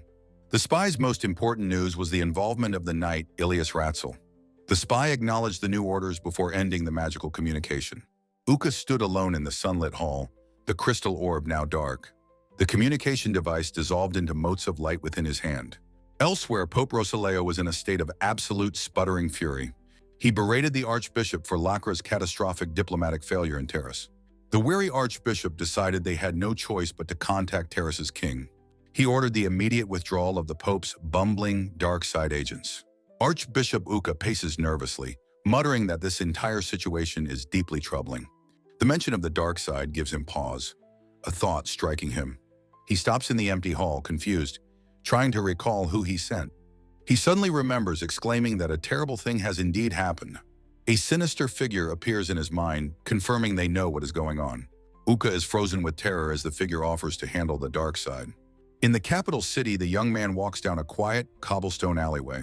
His expression is serious as he stops, his purpose clear. He finds an old man sitting in the deep shadows of an archway. The young man offers a bright, familiar smile, greeting the old man, Gazin. Gazin, a weary homeless man, looks up and asks what he wants. He asks his streetwise informant if any unfamiliar faces have appeared in town. He recalls their arrangement, liquor in exchange for occasional, useful information. Gazin takes a long, gurgling drink from the water skin the boy provided. The old man reports that nothing has changed. Terrace is as it always is. He compliments the boy's excellent taste in liquor, a matter of great importance. The young man's tone becomes serious, warning of dangerous people in the city. He tells Gazin not to get into trouble, as he is a valuable asset. He flicks a single coin through the air, which Gazin deftly catches. Gazin remarks that the boy is a curious one for bothering with him. He agrees to listen as long as the money lasts, mentioning something he wants. Surprised, the young man asks if he desires something more than just alcohol. Gazin reveals a long-held dream, to use the money to start a small farm. A slow, genuine smile spreads across the young man's face as he listens. As Gazin shuffles away, he promises he will be looking forward to it. The next morning, an urgent message arrives from the envoy, Lacra. She is flustered, explaining Megas has ordered her to cooperate with Terrace's search. Because of this, she rushed to the castle to consult with King Marito. Inside the castle, elegant curtains flutter as two men approach a private study. Marito observes that this development makes Lacra the young man's secret collaborator. The young man confirms that is what he reported as they reach the door. Inside the study, Ragudo waits for them, his expression stern and grim. Marito muses that the Pope must have been quite surprised by this news. The king casts off his cloak, declaring this is now an international problem. He states that it is only natural for them to assert their own principles. Pulling on a thick glove, he says this new urgency leaves no time to waste. Marito suggests they'll return the book later, feigning its discovery in the treasury. He unlocks a massive, magically warded door to secure the tome until then. They enter a sealed chamber, its ceiling covered by a glowing magic circle. Marito explains this room is specially designed to counter any irresistible forces. He smirks, challenging the young man to decipher the book's cursed text. Adjusting his own protective gloves, the young man confirms he is prepared. The three men, king, knight, and scholar, gather around the dangerous ancient book. The intricate runes of the magic seal on the ceiling glow with power. As the book opens, the young man grimaces while Marito claps a hand over his mouth. Overwhelmed by a foul aura, Marito gags and the young man recoils from the book. Wait, the young man panics, exclaiming the book is nothing but problems. He lists the issues, ancient script, a strange time flow, and impossible origins. But he knows the greatest problem of all is the horrifying content within. Marito wonders if Megas knows the contents, but Ragudo doubts it. The king tells the boy to think about their strategy after the translation. Ragudo suggests they simply play dumb and return it, and Marito agrees. The young man lets out a heavy sigh, wondering how much more danger awaits. His eyes suddenly go wide with pure shock as he reads a terrible passage. He slams the book shut, its dark secrets momentarily contained once more. He warns Marito that the Yggdrasil faith must never learn what is inside. Marito's expression hardens into a mask of regal authority as he asks why. The young man sees his gloved fist clenched, wishing he had burned it. His face is a mask of pure rage as he grapples with the awful truth. Marito and Ragudo stare, their expressions reflecting the gravity of the moment. The three are now bound by a terrible secret under the glowing magic seal. That night, 2 pale moons hang in the sky over the city walls of Terrace. Gazin hums to himself, shuffling down a dark and otherwise empty alleyway. He smiles after a drink, thinking fondly of the boy who treats him well. He remembers there is something important he must tell the young man tonight. He turns a corner, looking for a secluded place to rest for the night. He stops, hearing a faint noise from a house he knows is abandoned. Grumbling about hooligans, he prepares to move on, not wanting any trouble. He freezes, realizing with a chill that the owner died 6 months ago. In that instant, he recalls the young man's warning of dangerous people. Before he can react, 3 shadowy claws tear through the air, slashing him. From the darkness, cloaked figures discuss killing the homeless man who saw them. One assassin delivers a final, brutal blow, while another retrieves a small book. They decide to make it look like an accident before withdrawing into the night. Back in the castle, Marito stammers, still reeling from the book's contents. Elias and Ragudo are in a state of panic, wishing they'd never heard the news. Ragudo exclaims he's never seen Ilias so panicked, like a newborn fawn. The young man asks if they shouldn't just return the book for the world's sake. Ilias grabs him, yelling that she has a duty to the people of Terrace. Later, a fragile calm is restored as the young man calmly sips his tea. Marito sits sulking on a couch, pointedly ignoring Ragudo. He whines that he hates being near Ragudo while he holds that cursed book. The young man sighs, wishing the tome just said it was a work of fiction. Marito changes the subject, asking if Terrace has its own clandestine unit. He confirms they do, but he cannot reveal their identities for the boy's safety. The young man jokes that he'd confess everything if he were ever interrogated. He wishes for memory-wiping magic, but Marito insists they cannot ignore this. The young man explains he wants to understand how this dark side operates. Marito understands, but questions if the boy can trust someone he just sold out. The king smiles, agreeing to introduce him to one of their secret agents. He places a hand on the boy's shoulder as a shadowy figure appears behind him. The young man panics, desperately telling himself not to look back. He knows that for his own good, it is better not to see the agent's face. The blindfolded man chuckles, asking if the king plans to scare him to death. The faceless guard apologizes for his late greeting, saying he's been watching. Ragudo explains this is Marito's personal guard, the most skilled operative in Terrace. The young man notes the king's confidence in appointing such a capable person. Marito playfully asks the guard if he plans to stay with the boy for life. The guard reveals he has observed the boy since his very first meeting. He admits he was worried when the boy tested the king at the banquet. Rahight tells the young man she thought she might have to kill him. He asks about magic, and she explains her ability to avoid magic sealing stones. Rahight smiles, warning that if seen, she must kill all witnesses. He feels a strange nostalgia, thinking of Ilias's more straightforward group. King Marito sits in his study, calmly sipping from a teacup. A moment later, the king is completely shocked, his composure shattered. Marito tells the young man his eyes are sunken. He shouldn't leave looking so tired. The young man walks alone through the castle courtyard after his long meeting. He stands in the city square at dawn, lamenting the exhaustion of adult life.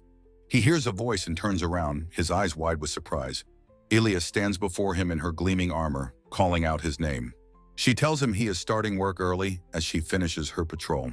Facing him, she says hesitantly that she heard he stayed at the castle. With a troubled look, she asks if the priestess Lacra was with him. He panics, realizing this is a terrible misunderstanding that threatens his peace. He quickly explains Lacra is chasing the book that the necromancer Dokora stole. He apologizes, saying Lacra made him promise not to tell anyone about it. Ilias softens, saying it's better he kept his promise than cause her loneliness. He denies any loneliness, saying they don't have that kind of relationship. Ilias is stunned into a deep, embarrassed blush by his sharp denial. She shouts that he's being ridiculous and that Wolfie was worried about him too. He reflects that Wolfie simply mirrors the anxiety of her guardian, Ilias. Another night calls for Ilias, summoning her for her nightly duties. She says she must go now, and he waves a simple goodbye. He stands alone, thinking to himself that she seemed quite upset. He wonders what happened as he sees knights gathered down a narrow alley. A grim scene unfolds. A body lies covered by a blood-splattered sheet. Down the alley, he recognizes a pair of discarded, worn-out shoes. A water skin lies on the cobblestones, its contents spilled across the ground. A knight comments on the dead body as the young man approaches. His eyes narrow as a sudden, terrible flicker of recognition hits him. His pupils constrict in a moment of pure, unadulterated shock and horror. He breaks into a frantic sprint, dashing toward the guarded crime scene. He pushes past a knight's restraining arm, grabbing the blood-stained sheet. He pulls back the covering, revealing the face of his informant, Gesson. A knight asks if he knew the man, explaining he was drunk and fell. The young man's expression hardens as he coldly acknowledges the official story. He remembers Gazan's recent desire to buy books about agriculture and crops. He examines the water skin, concluding this was not a simple drunken accident. His eyes narrow in cold analysis, his mind piecing together the evidence. A thought stops him in his tracks. Wait a minute, he thinks. No! He picks up the water skin and brings the cap to his nose to smell it. He recalls Gazan cherishing this wine. He wouldn't get drunk on what was left. Ilas arrives on the scene, her voice sharp with concern, asking what's wrong. He tells her to take Gazan's body to Maria's church immediately. Ilas looks confused by his urgent command, but agrees without question. He leans in close, asking her to investigate the body for suspicious points. He declares with grim certainty that this man was likely murdered. He explains that a conscious person would have instinctively braced for the fall. Ilas listens intently, her expression serious as she considers his logic. The scene shifts to the grand steeple of Maria's church against the sky. Inside the church, Ilas begins her grim examination of Gazan's body. The young man waits patiently, his arms crossed, his face a somber mask. Ilas kneels over the body, continuing her careful and thorough inspection. She gently touches the deceased's bloodied face with a gauntleted hand. Her examination complete, she carefully pulls the sheet back over the body. Ilas approaches the young man, telling him she has finished her work. She reports that the neck bone is broken, but not from the impact. She concludes that his neck was most likely snapped by someone directly. The young man's face is cast in shadow as he absorbs the grim confirmation. His expression hardens into one of cold, dangerous resolve as he understands. Ilas sees the change in his demeanor and looks on with alarm. Her gauntleted hand instinctively clenches into a tight, ready fist. As he turns to leave the church, she quickly grabs his wrist. "Where are you going?" she demands, her voice sharp with concern. He tells her he is going to the castle to consult with King Marito. "And you won't consult with me?" she asks, her grip tightening on his hand. He pulls away, saying this is a dirty business he wants to keep her from. Ilas glares, her anger rising at his attempt to shut her out. He looks back at her, his profile cold and determined to go alone. She refuses to be hidden from this, vowing to bear the burden with him. A single thought echoes in the space between them, a vow of shared regret. She declares she would rather share his regret than let him face it alone. A faint smile touches his lips as he thinks, "Damn, are you a hero?" He asks if she's ready for him to decide her value. She says he won't. He warns her to prepare for dirty work, and she draws her sword instantly. She sheepishly apologizes, admitting she couldn't resist the dramatic moment. He sighs, frustrated with himself for letting his emotions get the better of him. He refuses responsibility, but she says Marito will handle it. He turns to leave, stating they must go before Lacra is sent away. Ilas watches him, her eyes wide with a newfound, unwavering determination. She clenches her fist, a confident and almost predatory smile on her face. The scene shifts to the grand, imposing walls of the royal castle. Inside his study, King Marito asks why Ilas has accompanied the young man. He explains that he failed to persuade her to stay out of it. Marito suggests cutting ties, but the young man says he isn't that strong. The king warns Ilas this affair could ruin all her relationships. He asks if she is prepared to weigh him against all she has built. Her expression fierce, Ilas states that if so, that was all she was worth. Marito asks what drives her. She replies she has simply made her choice. The king smiles, conceding that he cannot argue against such resolve. Marito then turns on the young man, asking if he'll take responsibility. The king laughs, saying he was joking, and asks him to begin his story. The young man starts, "First, Lacra will be killed. We must stop it." Ilas is shocked by the sudden, dramatic start to his explanation. Marito calmly sips his tea, telling him to explain from the beginning. He starts over, explaining there are demon king worshippers in the church. Enraged, Ilas comically punches him, asking why he's teasing her. He complains that explaining things for her is an incredible hassle. The scene settles as he finally begins his long and complex tale. A weathered book, wrapped and bound, holds the key to a dangerous investigation. The young man realizes that any plan carries a great risk for Lacra. Using a model, he lays out his primary objectives for Ilas to understand. A mysterious woman doubts Lacra's ability, hinting at another operative in the shadows. She concludes this hidden agent must belong to the clandestine dark side. Ilas realizes with a shock that this is the man murdered that morning. The problem, he says, is the timing of Gazen's death in the alley. A diagram reveals a time lag between Lacra's reports and her superior's orders. King Marito identifies the man above Archbishop Uka as Pope Ubero himself. Gazen was killed just as he was about to report to his own superiors. The young man deduces a second figure is giving orders, opposing the Pope. He asks a critical question: who is currently best positioned to get the book? Ilas's eyes widen in horror as she realizes the answer is Lacra. The enemy's plan is to steal the book from Lacra after she retrieves it. The most certain way to succeed, he concludes, is to kill her for it. He warns his allies that the conversation is now entering dangerous territory. The reason for this desperation is that the enemy knows the book's contents. Ilas asks if the forbidden knowledge within is about the art of necromancy. No, he states firmly, his gaze intense. This book is about the Demon King. Marito reveals the book details resurrection magic, the power that creates demon kings. It is an observation record of the Blue Demon King, born from that magic. Ilas is aghast at the idea of someone observing a demon king. He casually dismisses her horror, saying it's just full of important information. Ilas covers her mouth, flustered that he almost blurted out the details. He reasons that Pope Ubero cannot decipher the ancient text of the book. Therefore, someone else within the Yggdra faith must know its terrible secrets. The mention of demon king worshippers strikes a chord of fear in Ilas. He clarifies they are not worshippers, but they are certainly not good people. He finally simplifies the complex web of conspiracy for a confused Ilas. She finally understands, to the young man's exhausted relief, as Marito chuckles. Marito asks for his plan, as the handover to Lacra is scheduled for today. The young man clutches his head, admitting he has a plan in mind. He adds that with Ilas present, their chances of success are much higher. The group stands before a door, ready to set their dangerous trap. They wait in tense silence, the gravity of the moment hanging in the air. Marito, Ragudo, Ilas, and the young man prepare for the confrontation. The king asks if he is ready, noting that he himself has no objections. The young man agrees, his voice low with anger over his acquaintance's murder. He declares grimly that he must deliver some form of punishment for the crime. Marito understands and entrusts the entire operation to the young man's judgment. He turns to Ilas, asking if she is prepared for a difficult assignment. Ilas stands ready as her name is called for the dangerous mission ahead. She answers by slamming the point of her massive sword into the stone floor. She vows to wield her blade and deliver results beyond his wildest expectations. Resolved, the young man throws open the door, declaring he will expose them. Ilas's expression is troubled as she reflects on the recent turn of events. She remembers the grim sight of the murdered informant, Gazen, in the alley. She realizes the young man has changed, revealing a side he kept hidden.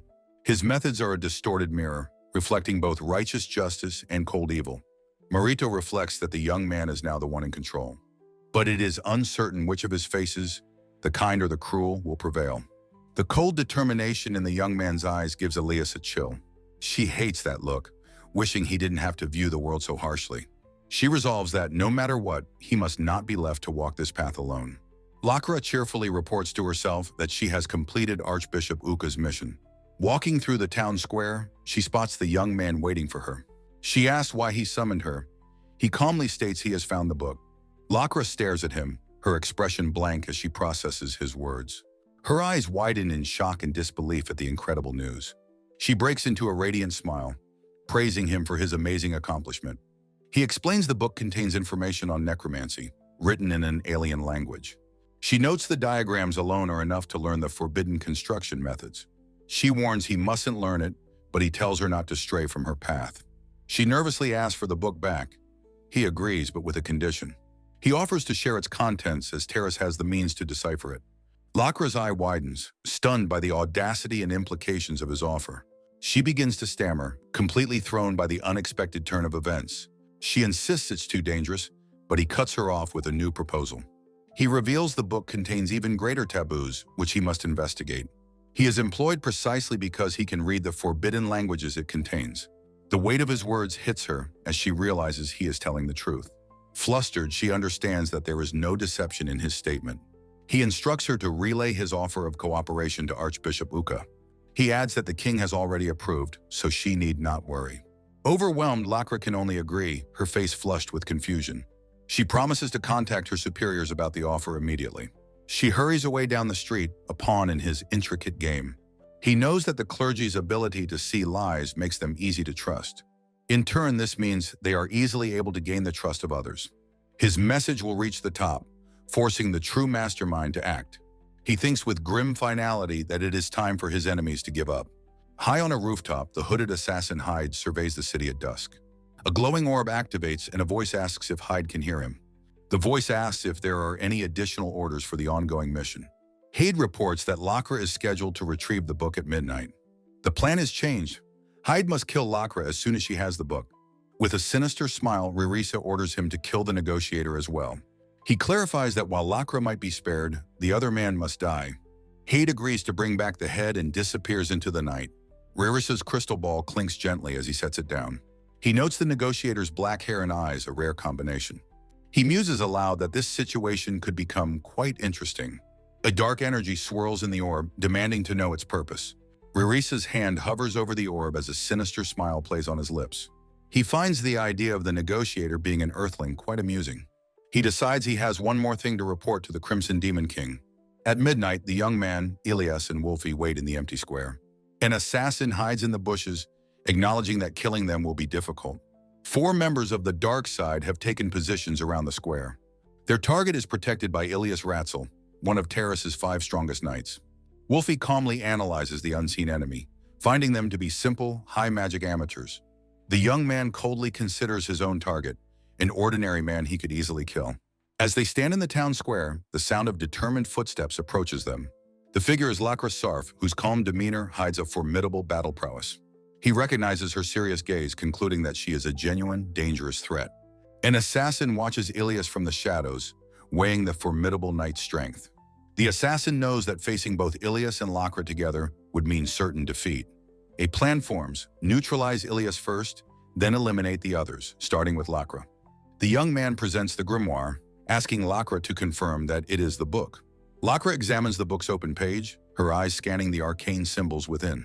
She hesitantly confirms that, yes, she believes this is the correct, authentic book. Well then, he says, pulling the book back slightly, let me hear your answer. Lacra bursts out in frustration, stating that she already refused his earlier proposal. He feigns disappointment, saying it can't be helped and he will return the book. His eyes narrow with a sharp intensity as he asks what she plans to do then. She acknowledges his understanding of the book's danger and her own intentions. She demands to know how he can so easily decide to give up such a prize. He smiles, explaining that Terrace doesn't wish to worsen relations with her homeland. Lacra listens, her expression troubled as she holds her lantern in the dark street. Suddenly, a brilliant flash of light erupts from the darkness of a nearby alley. Ilias reacts instantly, declaring that she will go and investigate the strange noise. The hidden assassin is startled, realizing the commotion was not part of their plan. With Ilias gone, the assassin recognizes this as the perfect opportunity to strike. From the shadows, the assassin sets their sights on their primary target, Lacra. The young man tells Lacra not to worry about him, but to focus on her mission. He offers her the book, and she tentatively reaches out her hands to accept it. As she takes it, he lets the book slip, causing it to fall to the ground. The assassin sees this fumbled exchange as the perfect, fleeting chance to attack. As Lacra bends to retrieve the fallen book, an assassin lunges from the rooftops. The leader gives the command from above, kill everyone now, starting with Lacra. A group of cloaked assassins descends upon them, surrounding them in the square. One assassin closes in on Lacra, blade poised to strike the unsuspecting priestess. A flash of white fur intercepts the blow as Wolfie leaps to Lacra's defense. The assassin's blade is stopped just inches from its target by Wolfie's block. With a powerful kick, Wolfie sends the would-be killer flying across the square. The dynamic force of her attack is shown, highlighting her incredible speed and power. The young man feigns relief, remarking how close that was as Lacra begins to panic. He grabs the terrified Lacra, pulling her back and holding her protectively. He urgently yells for her to put up her defensive barrier as quickly as she can. A translucent cube of holy light materializes around them in the nick of time. A volley of thrown knives clatters harmlessly against the barrier's glowing surface. He holds the still trembling Lacra, assuring her that they are safe for the moment. Ilias returns at blinding speed, having dealt with the diversion, much to his relief. The lead assassin is stunned and furious, unable to believe Ilyas saw through the ruse. The assassin faces Ilyas, acknowledging her monstrous power and their primary goal. Ilyas smirks, stating she knew they'd use the opening to try and assassinate Lakra. The assassin realizes their entire plan was a performance, cursing Decora's name.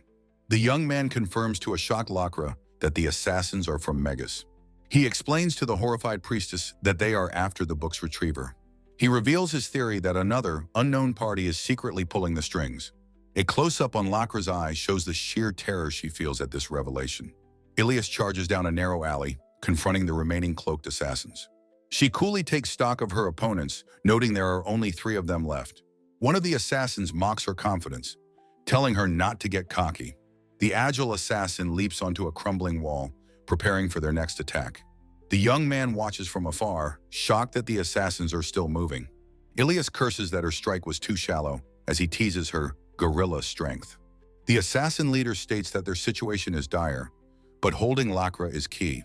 Ilyas scoffs at the very idea that a mere 3 of them could possibly stop her. She expertly deflects a hail of projectiles, her movements a blur of silver. One of her opponents suddenly vanishes and she realizes it is invisibility magic. Lakra is startled as she watches the assassin disappear into thin air. She screams in terror as unseen blows begin to hammer against her barrier. An assassin taunts her, saying the barrier will break once the man is dead. Wolfie crouches low to the ground, scraping her claws on the cobblestones. She growls in frustration, unable to pinpoint the invisible enemy's location. Lakra panics, grabbing the young man and crying that Wolfie is in trouble. A flash of determination appears in Wolfie's eye as she formulates a plan. The young man points out the fallen knives, showing Lakra they are coated in poison. Lakra regains her composure, telling him not to worry and that everything is all right. She addresses him formally, her hands clasped as if in prayer before her. He stares at her, asking why she is putting on such an earnest face now. He covers his face in frustration, annoyed that his own expression gives him away. He takes a breath and calls her name, his own composure now fully restored. He kneels, telling her that it will be over soon and asking her to trust him. Meanwhile, Wolfie expertly dodges a series of rapid attacks from the visible assassin. She dismisses his assault as useless, offering to end things if he gives up. The assassin stands his ground as Wolfie puffs her cheeks in annoyance at his persistence. She feigns surrender, a tactic that momentarily confuses her opponent. She clarifies that she's not giving up, merely acknowledging he is a decent wolf. She admits that a normal attack would be impossible for her to land right now. Her body begins to glow with power as she declares she'll give up on that method. She spins in place, gathering a massive vortex of magical energy around her. The assassin is shocked by the incredible amount of magical power she is wielding. "This is a technique I learned from my master," she roars, ready to attack. She vows to show him the full extent of the power she has been taught. The assassin braces for impact, expecting her to unleash a powerful finishing move. He prepares his blade to defend, confident he can withstand her ultimate technique. Instead of a complex spell, she simply stamps her foot hard on the cobblestones. The assassin scoffs, thinking she is resorting to a simple, uncreative palm strike. He moves to block her hands, not realizing they are aimed to clap together. She claps her hands, unleashing an omnidirectional shockwave of pure magical force. The blast reveals the invisible assassin, sending him flying through the air.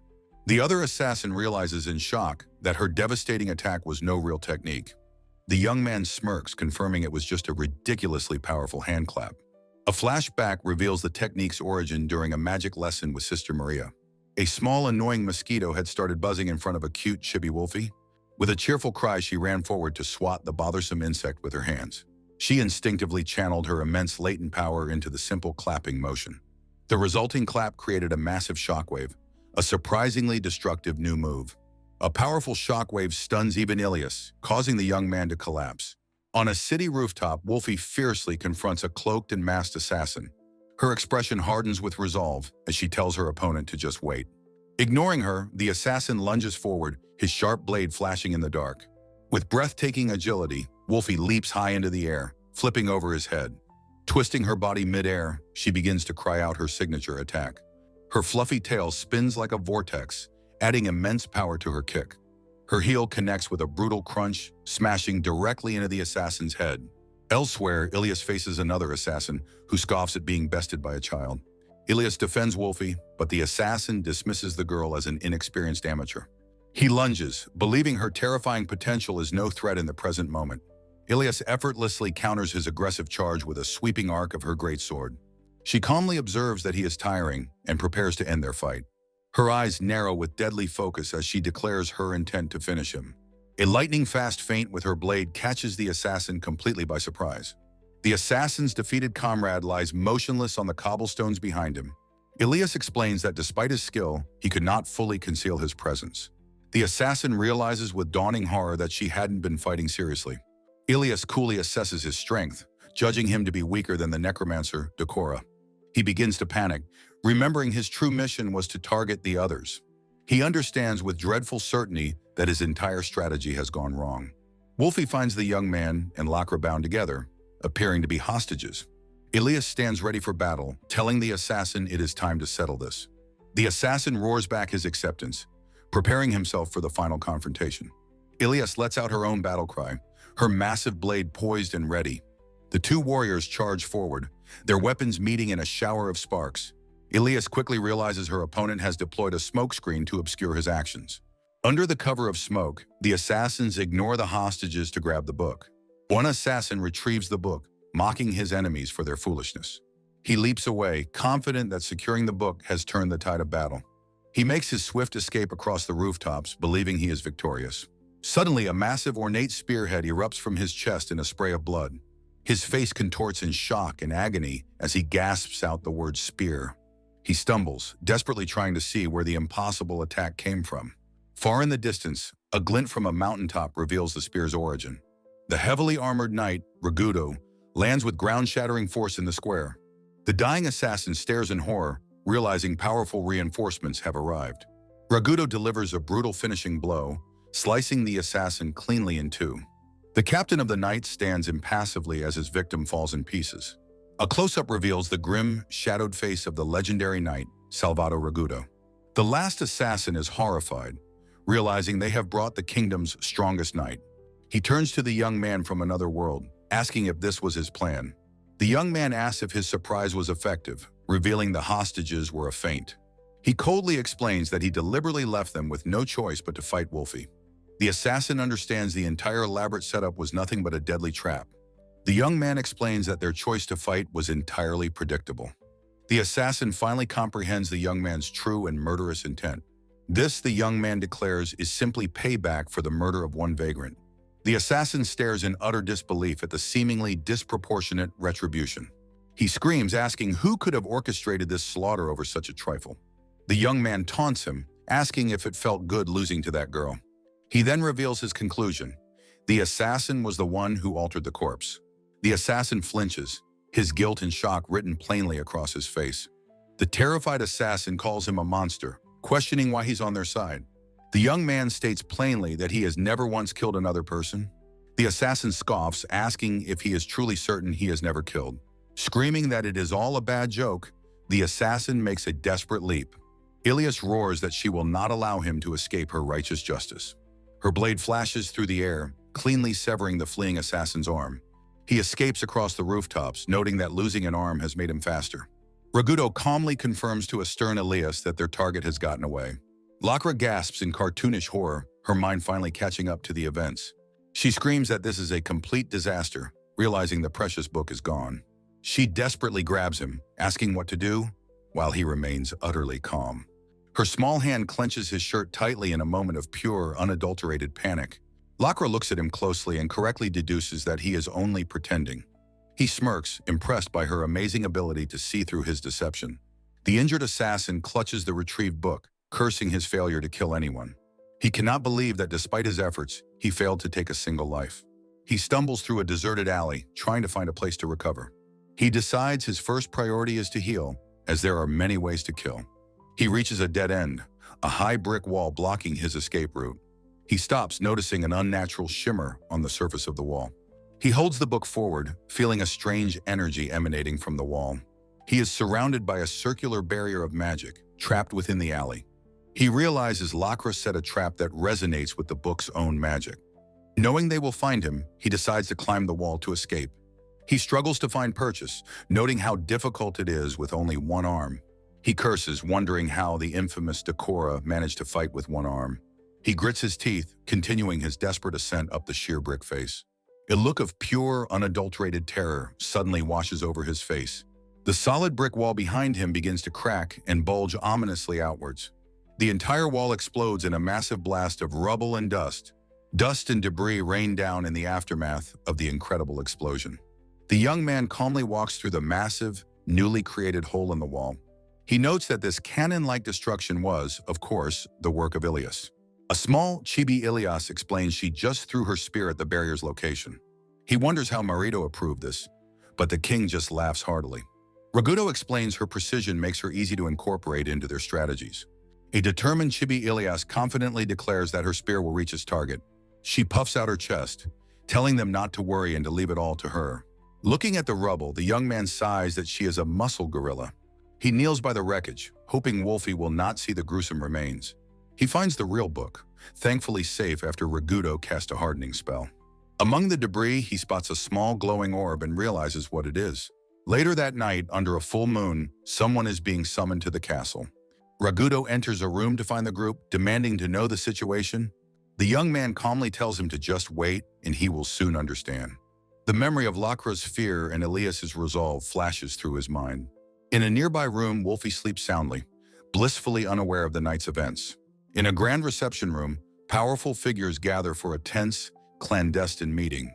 The stern Archbishop Uka Kesk observes the proceedings with a grim expression. King Marito maintains a calm, almost amused smile, masking his true thoughts. On a low table, a crystal communication orb begins to glow with light. The orb brightens as a voice calls out, demanding a report from someone named Hyde. The mysterious voice continues, questioning if Hyde is part of the shadowy, dark side. In another chamber, a robed figure with long silver hair receives the call. The figure speaks into their own orb, asking the identity of the caller. The young man smirks, identifying himself as their intended assassination target. The mastermind acknowledges their agent's failure and calmly asks what the young man wants. He casually states his desire to speak with the one behind the attack. The mastermind warns that they can extract information even from his corpse. Unimpressed, he dismisses their threat as a distasteful and morbid notion. The young man politely asks for a name to call his mysterious adversary. The crystal orb glows, signaling the enigmatic figure is about to respond. The silver-haired figure offers a name for them to use: Rahight. The young man's gaze sharpens as he processes this new piece of information. He cedes the first question to Rahight, noting Lacra's visible anxiety. Rahight seems amused, suggesting the young man must have questions of his own. They offer to reveal their true identity, but he scoffs internally at the idea. Rahight asks how he arrived at the conclusion they serve the Demon King. He explains that the answer is simple. He has deciphered the book. Rahight asks about the book's contents, telling him not to play dumb. He states they tried to kill him precisely because he could read the book. Ilas listens intently, her expression hardening as she understands the implications. Lacra is aghast, her eyes wide with shock and dawning horror. King Marito remains silent and composed, his thoughts a complete mystery. The young man asks if they feared their connection to the Demon King being revealed. Through the orb, Rahight weakly denies his accusations, their voice lacking conviction. His expression darkens as he commands the mastermind to show some composure. In their chamber, Rahight's hand tightens on the orb, their composure shattered. The reception room is silent, every member caught in the tense psychic standoff. He sighs, deciding to humor them by explaining the book's true contents. He presents the book, clarifying it's an observation record of the Blue Demon King. He reveals a person used resurrection magic to turn a human into a Demon King. Furthermore, this was the fourth such Demon King created by the same individual. The women realize the author didn't just record events, but engineered them. He explains the author also provided direct support to their monstrous creations. This support included creating territory and the power to transform humans into demons. Armed with forbidden knowledge like necromancy, these Demon Kings ravage the world. Rahight deduces from his knowledge that he must be from a world called Earth. He coolly denies this, stating it is a shame Rahight is mistaken. He points out their flawed pronunciation proves their knowledge is only secondhand. Rahight quietly concedes the point, realizing their error has been exposed. He then explains why he calls them the Demon King's dog. The hunt for the book, he deduces, is also being conducted by the Igdar faith. He questions why the Pope himself would be ignorant of the book's contents. He already knows the answer. Letting out a small sigh of understanding, Ilas is stunned, wondering how he could possibly know such secret information. Rahight smiles, confirming that his deductions were indeed written in the book. They admit their goal was to steal the prize Decora had taken. Rahight's expression is one of pure, unshakable, and cunning confidence. He ponders the final mysteries of Decora's actions and motivations. Decora knew of the book's forbidden origins, but was unable to read it himself. He learned this by infiltrating the dark side and spying on Archbishop Uka.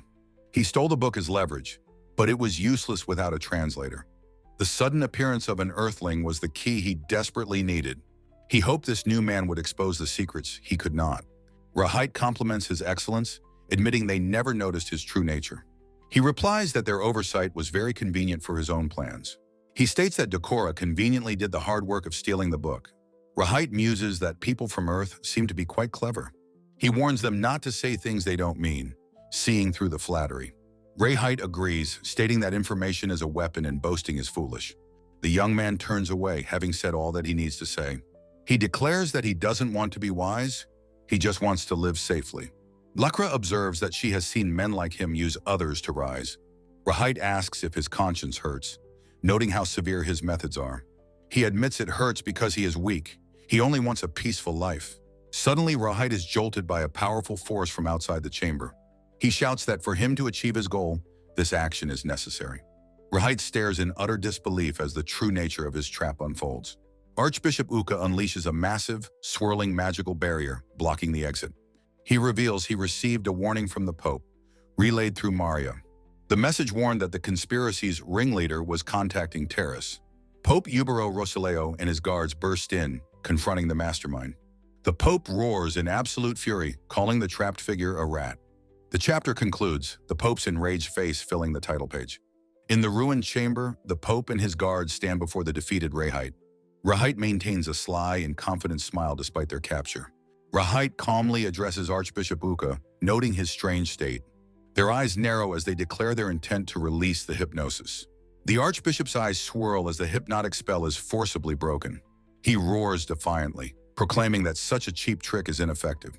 Rahight calmly notes he must have prepared countermeasures against mental attacks. The Pope blocks the only exit, declaring that there is no escape route. Rahight smiles, calmly stating that they are well aware of the situation. Their hand begins to glow, gathering magical energy for a powerful spell. Uka is shocked as orbs of destructive light materialize around him. The orbs fire, blasting a convenient escape path through the stone floor. The chamber floor violently shatters under the force of the magical blasts. Rahight bids them farewell, preparing to leave Uka amidst the rubble. But Uka suddenly roars, calling their escape attempt naive and foolish. Rahight is suddenly thrown off balance, sent tumbling towards the floor. Pinned helplessly, they realize they have been trapped by gravity magic. Above them, a massive and intricate magic circle glows on the ceiling. Rahight understands that Uka had cleverly placed the trap above himself. The Pope praises the plan, remarking on Uka's reputation as the weakest archbishop. Uka admits that his power and achievements are minuscule compared to the others. Rahight can only glare from the floor, utterly defeated by the trap. Archbishop Uka Kesk sneered, believing his victory was absolute. Rahight's defiance shocked him, though he insisted his authority remained. She collapsed to the floor, her body trembling from the force of his attack. With grim finality, Uka declared that her struggle was now over. But Rahight disagreed, her hand already conjuring a counterspell. A swirling vortex of light opened, filled with dozens of watching ethereal eyes. An immense blast of crystalline energy erupted from the magical construct. The explosion shattered a stone pillar, and Rahight noted it was a close call. Her confidence wavered as a sudden wave of dizziness overcame her. From across the ruined chamber, Uka repeated that it was finished. She clutched her head in confusion, the room spinning around her. An overturned censer was revealed to be the source of a hypnotic incense. She struggled to maintain her defensive barrier against the soporific smoke. Uka angrily told her not to make him repeat himself a third time. Her vision darkened as she failed to activate her magic. The Archbishop raised his hand to unleash his final, devastating attack. A torrent of raw, crackling magic surged towards his trapped opponent. He called her a fool as the energy blast consumed the area. Rahight was engulfed in the magical storm, her expression one of pure shock. She looked down, noticing a small object glinting on the floor. Stumbling, she dropped a small pearl-like orb from her hand. The orb rolled down the steps, coming to a rest near the censer. Picking it up, her expression shifted to one of dawning realization. She realized a magic sealing stone was why her own spell had failed. Uka was now trapped in a transparent box, and Rahight explained he'd been had. She taunted that he was now caught in his own barrier with the incense. The archbishop's face was a mask of pure impotent rage. Rahight explained the stone would nullify her magic, leaving him helpless. She noted that the incense had already stolen his control over his body. Uka remained silent, understanding the hopelessness of his situation. Rahight produced a sharp dagger, asking if he had made a miscalculation. He scoffed that she was powerless, but she calmly disagreed. She declared that her victory was assured if he gave her information. The archbishop's eyes widened in sheer, unadulterated horror. Rahight's face twisted into a wide, terrifyingly predatory grin. With 2 simple words, she bid him a final, chilling goodbye. A chain suddenly whipped through the air, aimed directly at her. Blood erupted as the chain pierced her neck, ending her life instantly. From afar, the young man watched the assassination unfold in a scrying orb. The true scene showed Uka alone and trapped in his magical prison. The chamber was a ruin, with Rahight's lifeless body lying amidst the rubble. A defeated Uka knelt, staring at the corpse of his vanquished foe. Later, an official report arrived at the castle in the Terrace Kingdom. It claimed Rahight's body was unrecoverable and had been sealed away. The Pope's attendant, Ririsa, insisted Uka was merely her master's student. Ririsa mused that while Uka was talented, he had clearly made a mistake. Maria explained that King Marido had cleared her of any suspicion. Pope Ubero was now heading to Terrace to apologize and get the book back. The young man wondered if this meant the whole affair was finally over. Marido reminded him that the Demon King's true accomplice was still at large. With a weary groan, the young man slumped over the balcony in despair. He asked Marido to handle the delicate talks with the formidable Pope. Marido countered that conveying the message was the young man's job. The king joked that he could just cede the kingdom to solve the problem. The book remained a symbol that the deepest problems were still unsolved. The young man resolved to keep his greatest secret until after meeting the Pope. He questioned the wisdom of meddling with this world's foundational history. He bid Marido farewell, but the king asked him to come back tomorrow. Marido explained he wanted to hear more stories about the other world. Annoyed, the young man listened as Marido reminded him of their contract. He reluctantly agreed, realizing his peaceful days were still far away. Marido cheerfully asked if they were friends now, much to his chagrin. The young man walked toward the church, contemplating his next move. He entered the vast, sunlit hall, finding it quiet and peaceful. From a distant pew, Wolfie's furry ears twitched at his approach. She turned with a bright smile, happily calling out his title, Shisho! He approached her, praising her for being so diligent with her studies. Maria appeared, teasing that he was, by contrast, a wicked schemer. She fiercely warned him not to be a bad influence on Ilias. Letting out a soft sigh, her stern demeanor began to soften. She admitted she understood his reasons and had come to apologize. Ilias commented that Wolfie's spirit had become much stronger lately. Maria agreed, noting it was a positive change for the young knight. Her expression then shifted, becoming serious and intense once more. She declared Ilias was her best friend's daughter, and she would protect her. Maria waved him off, telling him he could stay as long as he liked. He watched her go, a thoughtful, calculating look on his face. Wolfie sat at her desk, diligently practicing her writing with a quill. He sat beside her, asking her to listen to him for a moment. He looked at her seriously, telling her he needed to apologize. She looked up from her book, her eyes wide with innocent confusion. She asked if she did something wrong, but he confessed he had used her.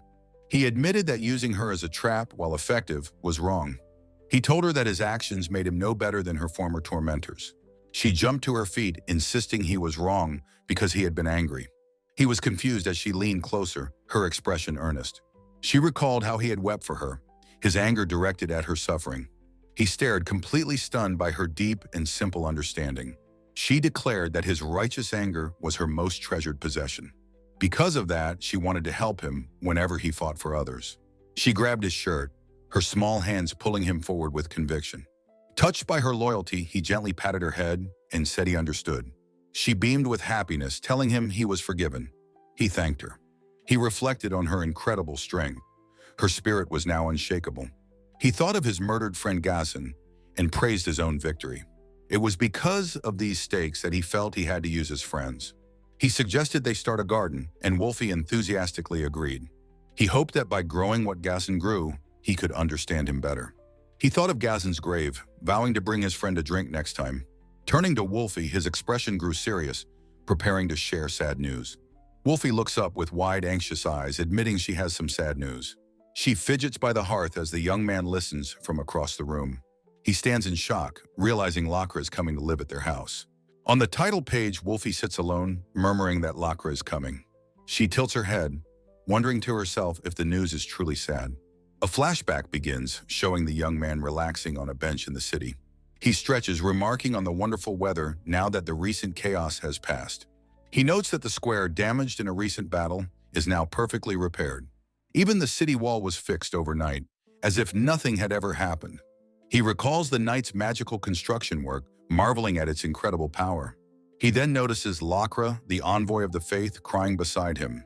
He playfully muses that being in another world makes him want to use magic. Lacra sobs, asking if he has any intention of trying to improve himself. Tears stream down her face as she wipes her eyes, overcome with sorrow. He watches her with a completely unsympathetic and bored expression. He stands, announcing he's leaving for lunch and ignoring her entirely. She desperately grabs his tunic, begging him not to leave her in trouble. She wails, finally confessing that she was kicked out of Maria's church.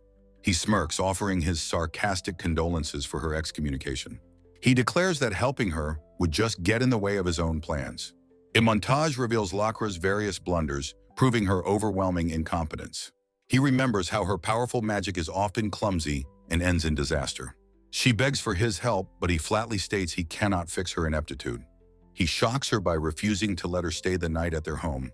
He explains that he lives at Ilyas's house and can't bring guests home. Lacra's eyes turn to hearts as she imagines the scandalous living situation. She gasps, her mind filling with the romantic possibilities of their cohabitation.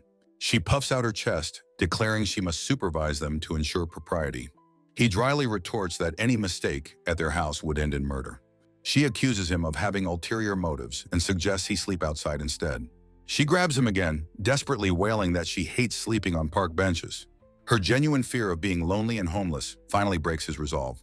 They find Ilyas at a festival stall, who happily remarks on her delicious food.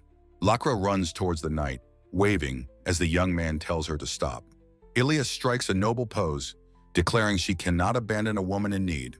The young man sketches a floor plan, realizing they only have 3 bedrooms.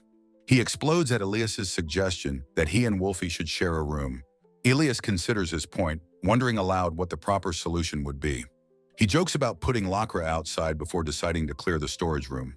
He insists they must ask Wolfie first before making any final decisions. A narrow view shows the cluttered and dusty state of the storage room. Back in the present, Wolfie beams, declaring she loves Lacra and it's fine.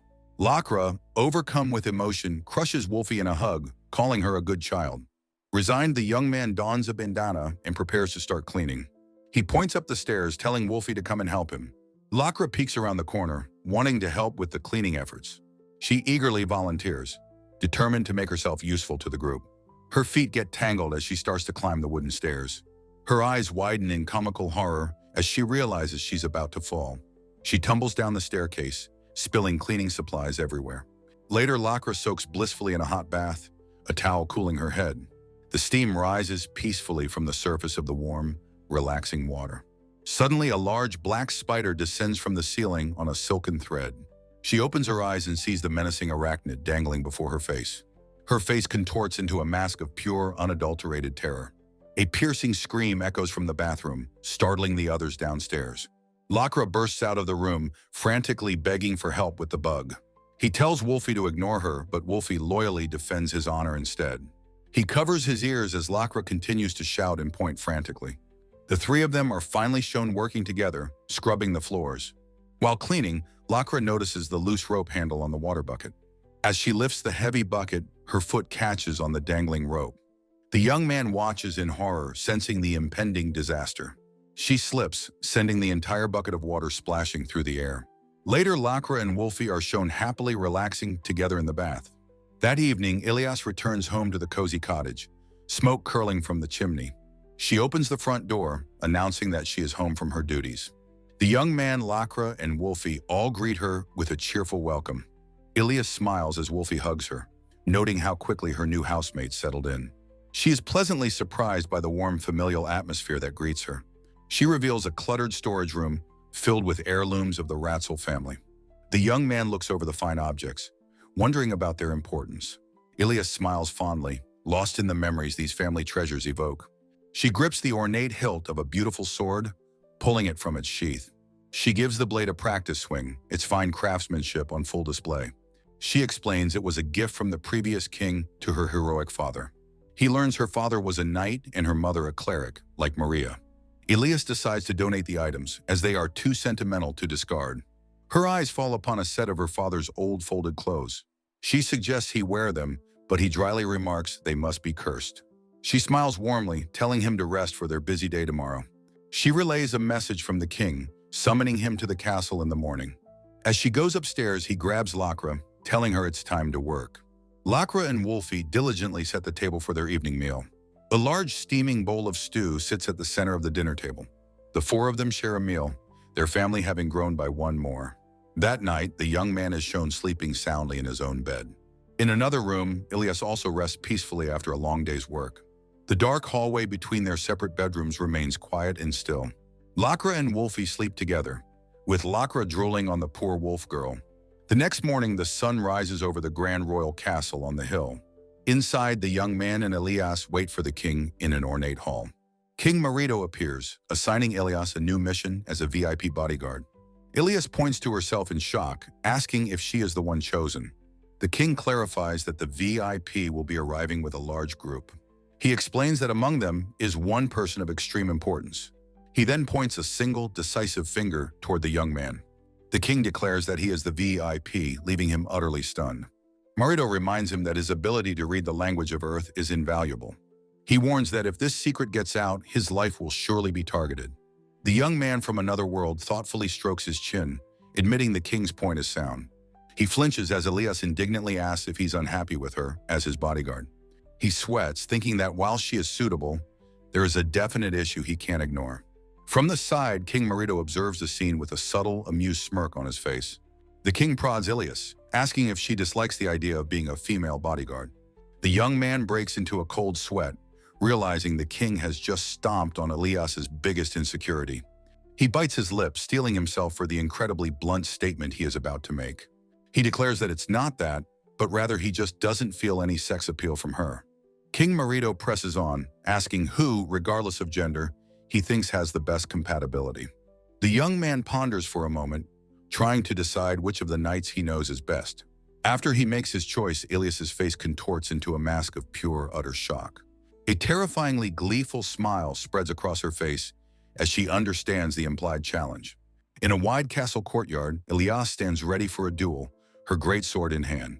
She formally addresses Gestar, stating that it is time for them to have a long-awaited spar. Her eyes narrow with deadly focus as she gives her opponent a single stern command. No holding back. Seen from behind, her long blonde hair flows as she stands poised, ready to fight. Gestar accepts her challenge, roaring for her to come at him with her full, unrestrained strength. The mighty warrior lets out an exasperated sigh, wondering aloud how things managed to escalate this far. The chapter begins with a full-page spread of Ilas and Gestar facing off in the courtyard. The young man watches with a deadpan look as Ragudo, the knight captain, facepalms in frustration. Ragudo asks what happened, and the young man explains he was ordered to have a bodyguard. From across the courtyard, Ragudo asks the young man what else he and the king spoke about. The king is shown musing that he thinks Gestar is the best choice due to their compatibility. Marito explains that the young man is now in a position of authority and on-site responsibility. The young man suggests calling Ilas would be faster, and Marito agrees that settles the matter. Ilas recalls the king's formal order, commanding her to protect the young man from another world. Overwhelmed with emotion and tearing up, she humbly accepts the great honor from her king. Back in the present, the young man grabs Ragudo, frantically explaining that's how it all happened. Ragudo grumbles that being a bodyguard is a prestigious job that others would be grateful for. Ragudo laments that it's a terrible task, as the young man tells him to leave it all to him. Gestar states that he received a reward, just as Ilas charges towards him with her sword. Ragudo observes that this is his first time seeing them fight and that Ilas knows Gestar's true power.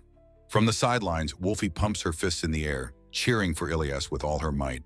Wolfie enthusiastically shouts for Ilas to beat up the blockhead, a new and exciting insult. The young man grabs Wolfie in horror, demanding to know where she learned such awful language. He sweats nervously, silently apologizing to Gestar for always casting him in such painful roles. Gestar unleashes his power, his cape swirling as he prepares to meet Ilas's charge head-on. His eyes narrow in a close-up. his focus absolute as the much-anticipated duel finally begins. With a powerful roar, the horned warrior surges forward, his spear aimed true at his opponent. Ilas meets his attack without flinching, her eyes blazing as their weapons are about to connect.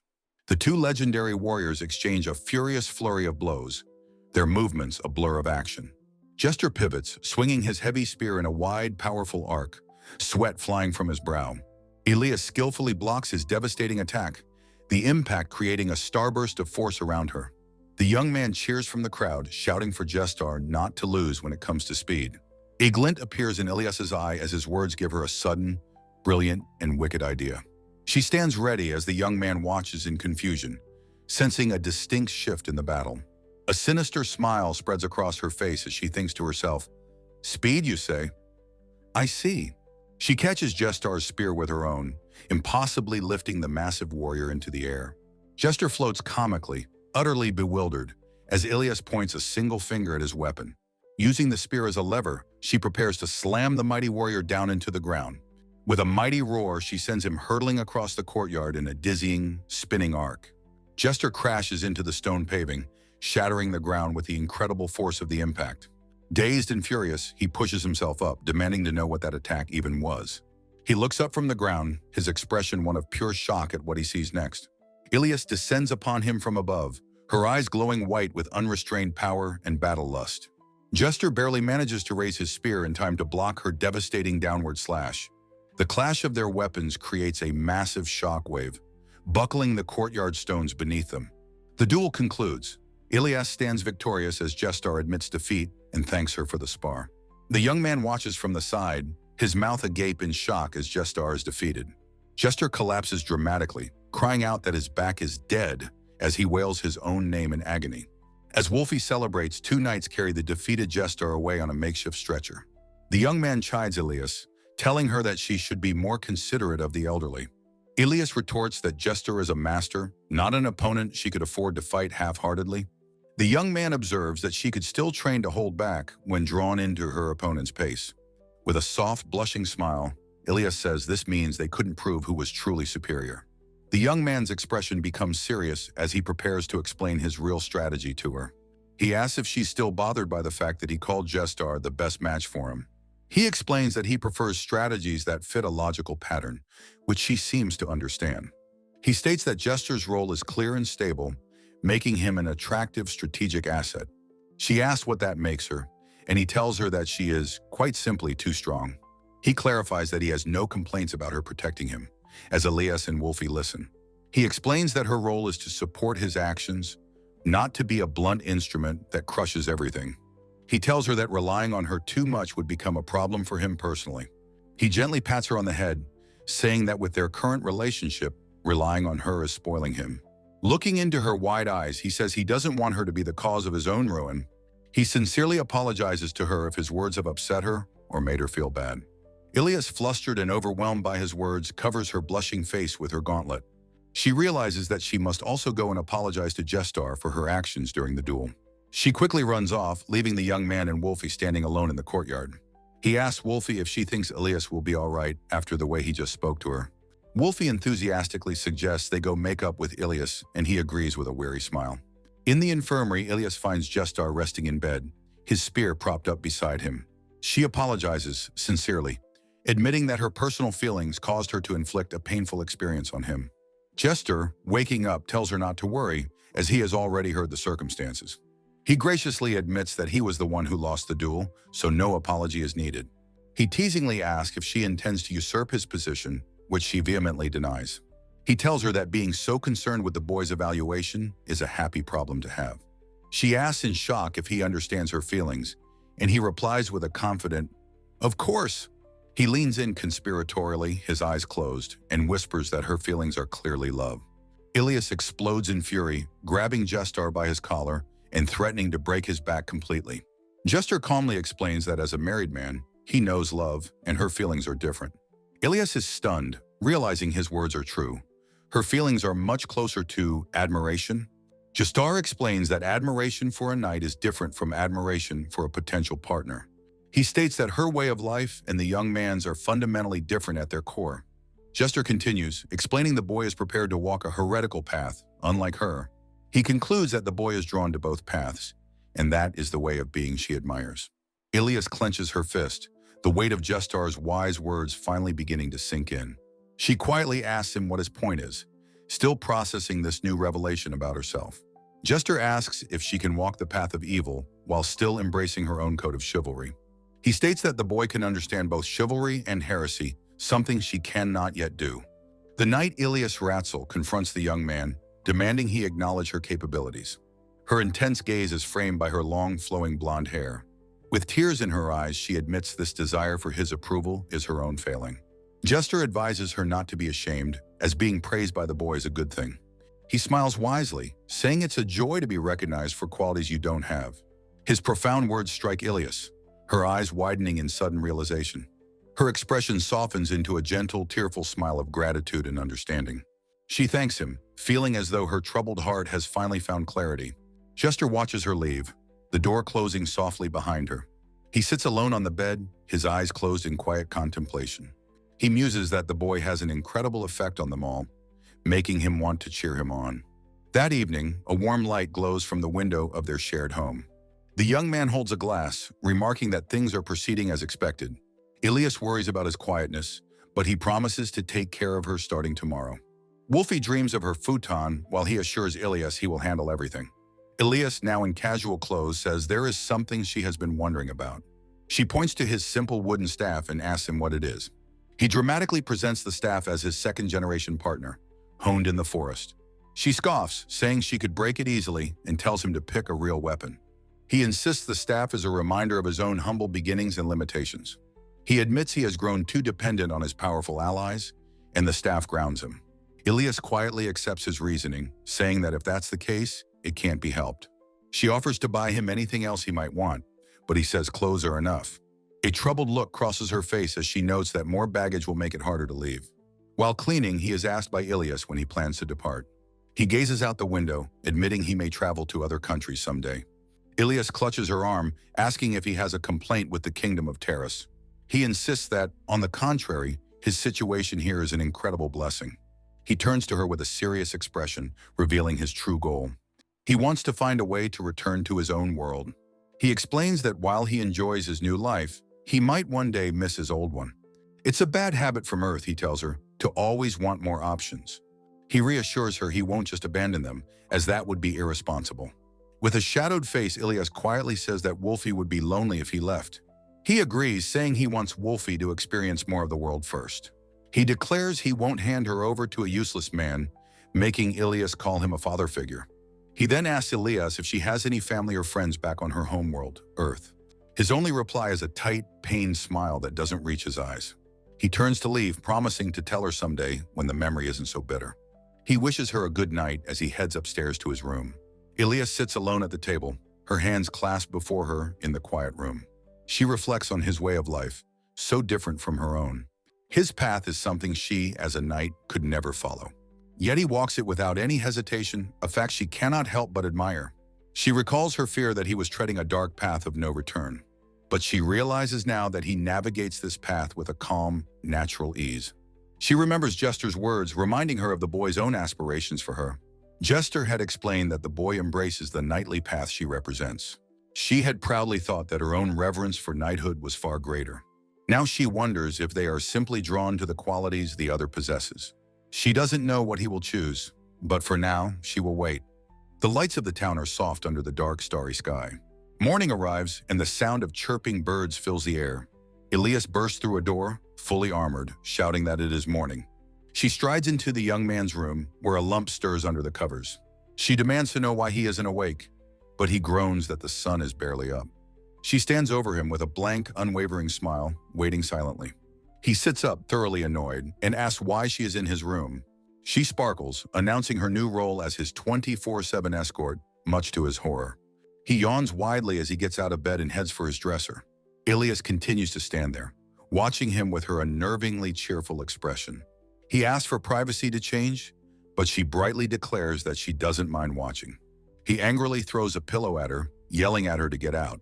Downstairs, he eats breakfast with a tired look as Ilas and Wolfie descend the stairs. Wolfie happily devours a sandwich while Ilas notes she's already eating. The young man is besieged by two sparkling Ilas figures, asking what their plans are.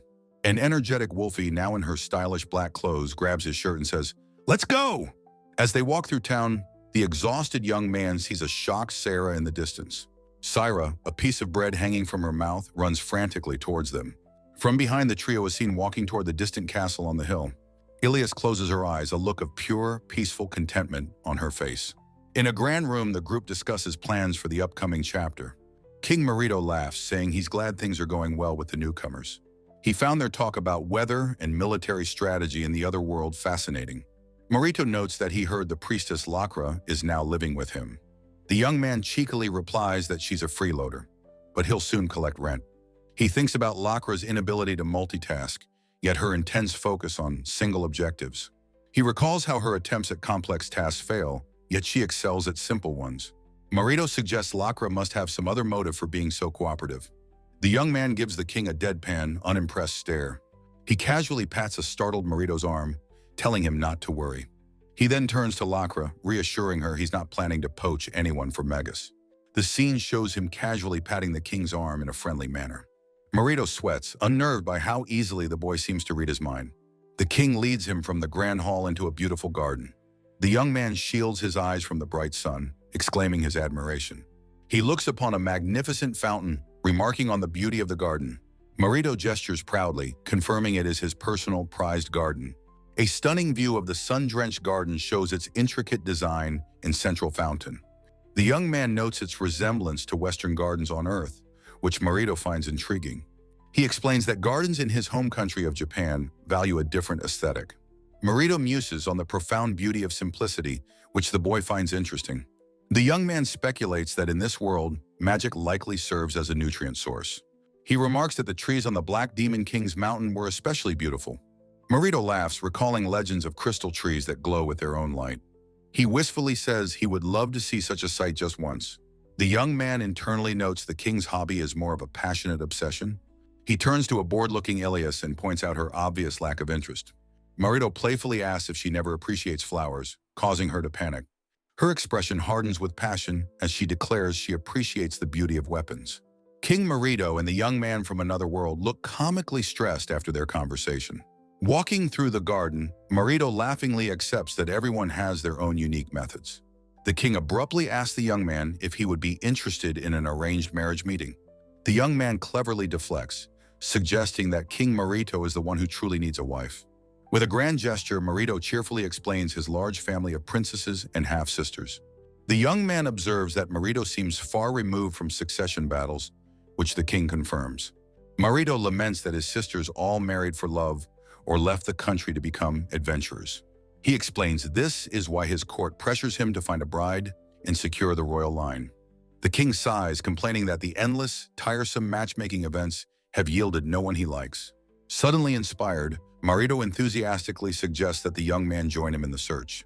From a distance, Ilas overhears the king mentioning a feast for the eyes of rare beauties. Believing she understands, Ilas confidently informs a guard that the king must prefer older women. Ilas worries her own gorilla-like behavior has led others to misjudge the young man's tastes. The young man, utterly mortified, frantically tries to deny having a preference for older women. He clarifies that he sees Wolfie as a ward and finds Lacra's personality too difficult. He then bluntly calls Ilas muscle-brained, which sends the proud knight into a rage. He asks if she dislikes being treated like a woman, noting she seemed to care at first. He states that despite her brute force, he still acknowledges that she is, in fact, a woman. Watching their exchange, Marito struggles to contain his laughter, finding the situation delightful. The king grows serious, suggesting the young man should put down roots and start a family in Terrace. Marito states plainly that he believes the young man is essential to the kingdom's future. His eyes glinting, the king declares he will use any means to acquire what he desires. The young man looks away, replying that he has no plans to leave immediately. Marito fears that one day the young man might simply gather his money and disappear. He slyly invites the boy to the matchmaking events as a friend, much to his annoyance. The young man takes control, insisting they must establish fair conditions for this absurd game. A new rule is established. For every woman one introduces, the other must reciprocate. Marito is thrilled, declaring it a contest to see whose judgment in women is superior. They had to add more rules, however, to prevent either of them from using tricks. Ilas follows them, exasperated that the king has been drawn into the young man's strange games. He calmly points out the alternative. Marito could have simply ordered her to become his bride. He promises to find a good match for the king, prompting Ilas to ask about his own tastes. That evening, King Marito stands alone on a balcony, gazing at the moonlit garden. His loyal captain Ragudo appears behind him, announcing his presence. Marito muses that laughing alone is strange, but Ragudo's quiet presence makes it acceptable. He swirls his wine, reflecting on how much he enjoys his conversations with the young man. He wonders if they could have been partners in mischief, had he not been born a king. Though worried for the boy's future, he admits he cannot wait to see what he does next. Ragudo agrees, finding it exciting that this weak man can achieve what even knights cannot. Marito is surprised, noting Ragudo has never shown interest in strong opponents before. Ragudo replies that from his lofty perspective, everyone else in the country is weak. The king expresses his relief at having entrusted the young man's protection to Ragudo. Ragudo jokes that he cannot fulfill his duty to protect the king if he is not there. Marito closes his eyes, a faint, knowing smirk gracing his lips. A few days later, Marito sits in his garden, sensing things are about to get busy again. A grand procession arrives at the capital, led by the imposing Pope Ubero. The formal delegation from the holy city of Megas makes its official state visit. A title card introduces the stern and powerful Pope, Ubaro Rosaleo. Another card shows his portly and anxious-looking archbishop. The commander of the Megas Holy Knights Yachts is also introduced. Finally, the Pope's quiet and pretty attendant, Rarisa, is shown. The delegation's carriage rumbles through the stone-paved streets of the capital city. They proceed towards the Grand Terrace Castle, which sits imposingly on a hillside. Ilas stands guard as the high-ranking clergy approach the castle's main doors. The Pope and his entourage are escorted through the castle courtyards by guards. Inside a great hall, Pope Ubero introduces himself to the assembled terrace court. He offers a formal and sincere apology for all the trouble his people have caused. His knight commander and attendant bow their heads respectfully in unison. King Marito coolly replies that in the end, the damage was contained. Archbishop Uka flinches with guilt, knowing he was the one who was manipulated. Marito reflects that Uka's failure at least served to reveal the existence of Rahight. The king holds up the diary, stating that the book is the true source of the problem. Fulfilling his promise, he presents the Blue Demon King investigation record to the Pope. Marito's expression turns serious as he prepares to make a crucial point. He introduces the young man, explaining he is the only one who can read the book. The young man, now in formal court attire, stares ahead with grim determination. The Pope's sharp, intelligent eyes lock onto the traveler from another world. He identifies the young man and asks to shake his hand, a seemingly polite request. The Pope explains that he wishes to ascertain what kind of person the boy truly is. Rarisa elaborates that His Holiness can sense a person's life by touching their magic. The young man, feigning confidence, smiles and readily extends his hand. As their hands meet, a brilliant aura of magical energy envelops them. The handshake ends, the Pope having gained a deep insight into the boy's character. The Pope declares the young man is a coward who must understand all things to feel secure. The young man is stunned by the Pope's frighteningly accurate assessment of his personality. The Pope bows deeply, thanking him and asking him to visit the graves of the fallen. The young man agrees, noting that Gazen's death was the catalyst for their actions. The Pope apologizes for his bluntness, but the boy grins, admitting it's the truth. The young man's comment seems to strike a chord with the nervous Archbishop Uka.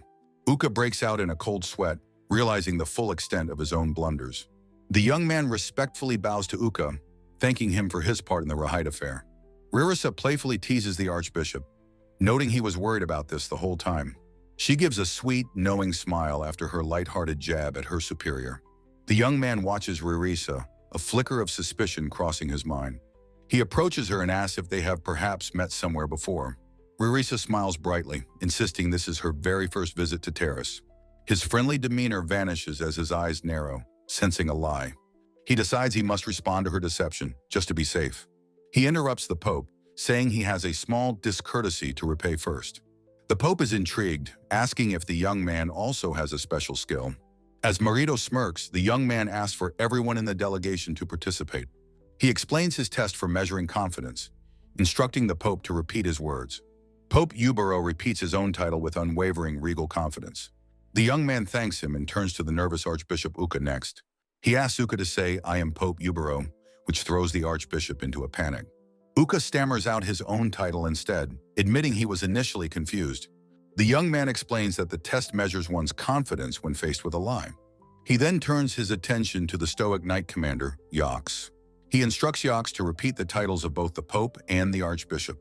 Yox recites the false titles and then his own, with a perfectly unchanging expression.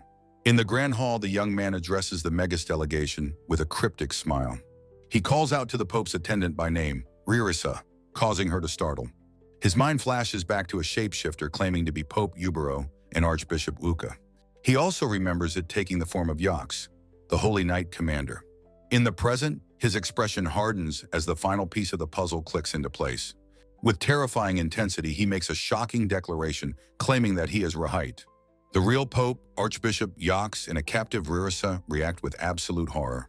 The false Ririsa, the true imposter, watches the chaos unfold with detached surprise. In a stunning betrayal, Yox, the Holy Knight, draws his sword on his own superiors. With a single sweeping motion, he forces the entire Megas retinue to their knees. The woman, disguised as Ririsa, Rahight, breaks into a wide, manic grin of triumph. The young man coolly asks the captive church leaders what is wrong. He states that since they can detect falsehoods, they must know he speaks the truth. Rahight's wicked, knowing grin is shown in a tight close-up. The real Pope Ubero glares, his face a mask of stunned fury. The Knight Commander, Yox, is revealed to be Rahight's accomplice. Yox's face is a mask of grim determination as he stands guard. His loyalty is clearly not with the church but with the woman in the shadows. Rahight mockingly asks the young man if he had truly figured out her identity.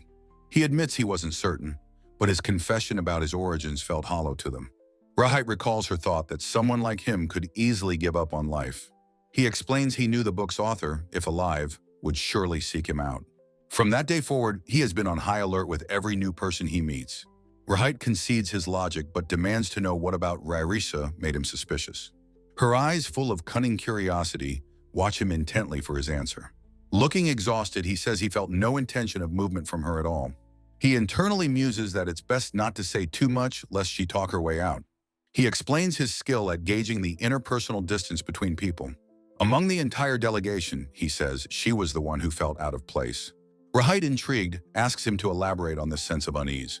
His mind flashes back to the Pope's overly casual attitude and Uka's unnatural caution. He knew his ominous black hair wouldn't truly sadden such powerful figures. Rahight, seen from behind, quietly acknowledges his sharp perception. She admits her excitement at meeting him caused her to let her guard down. He recalls asking her before if they had met somewhere, testing his intuition. She had cheerfully denied it, claiming this was their very first meeting in Terrace. He felt the same unsettling sense of déjà vu he had with Maria and Lacra.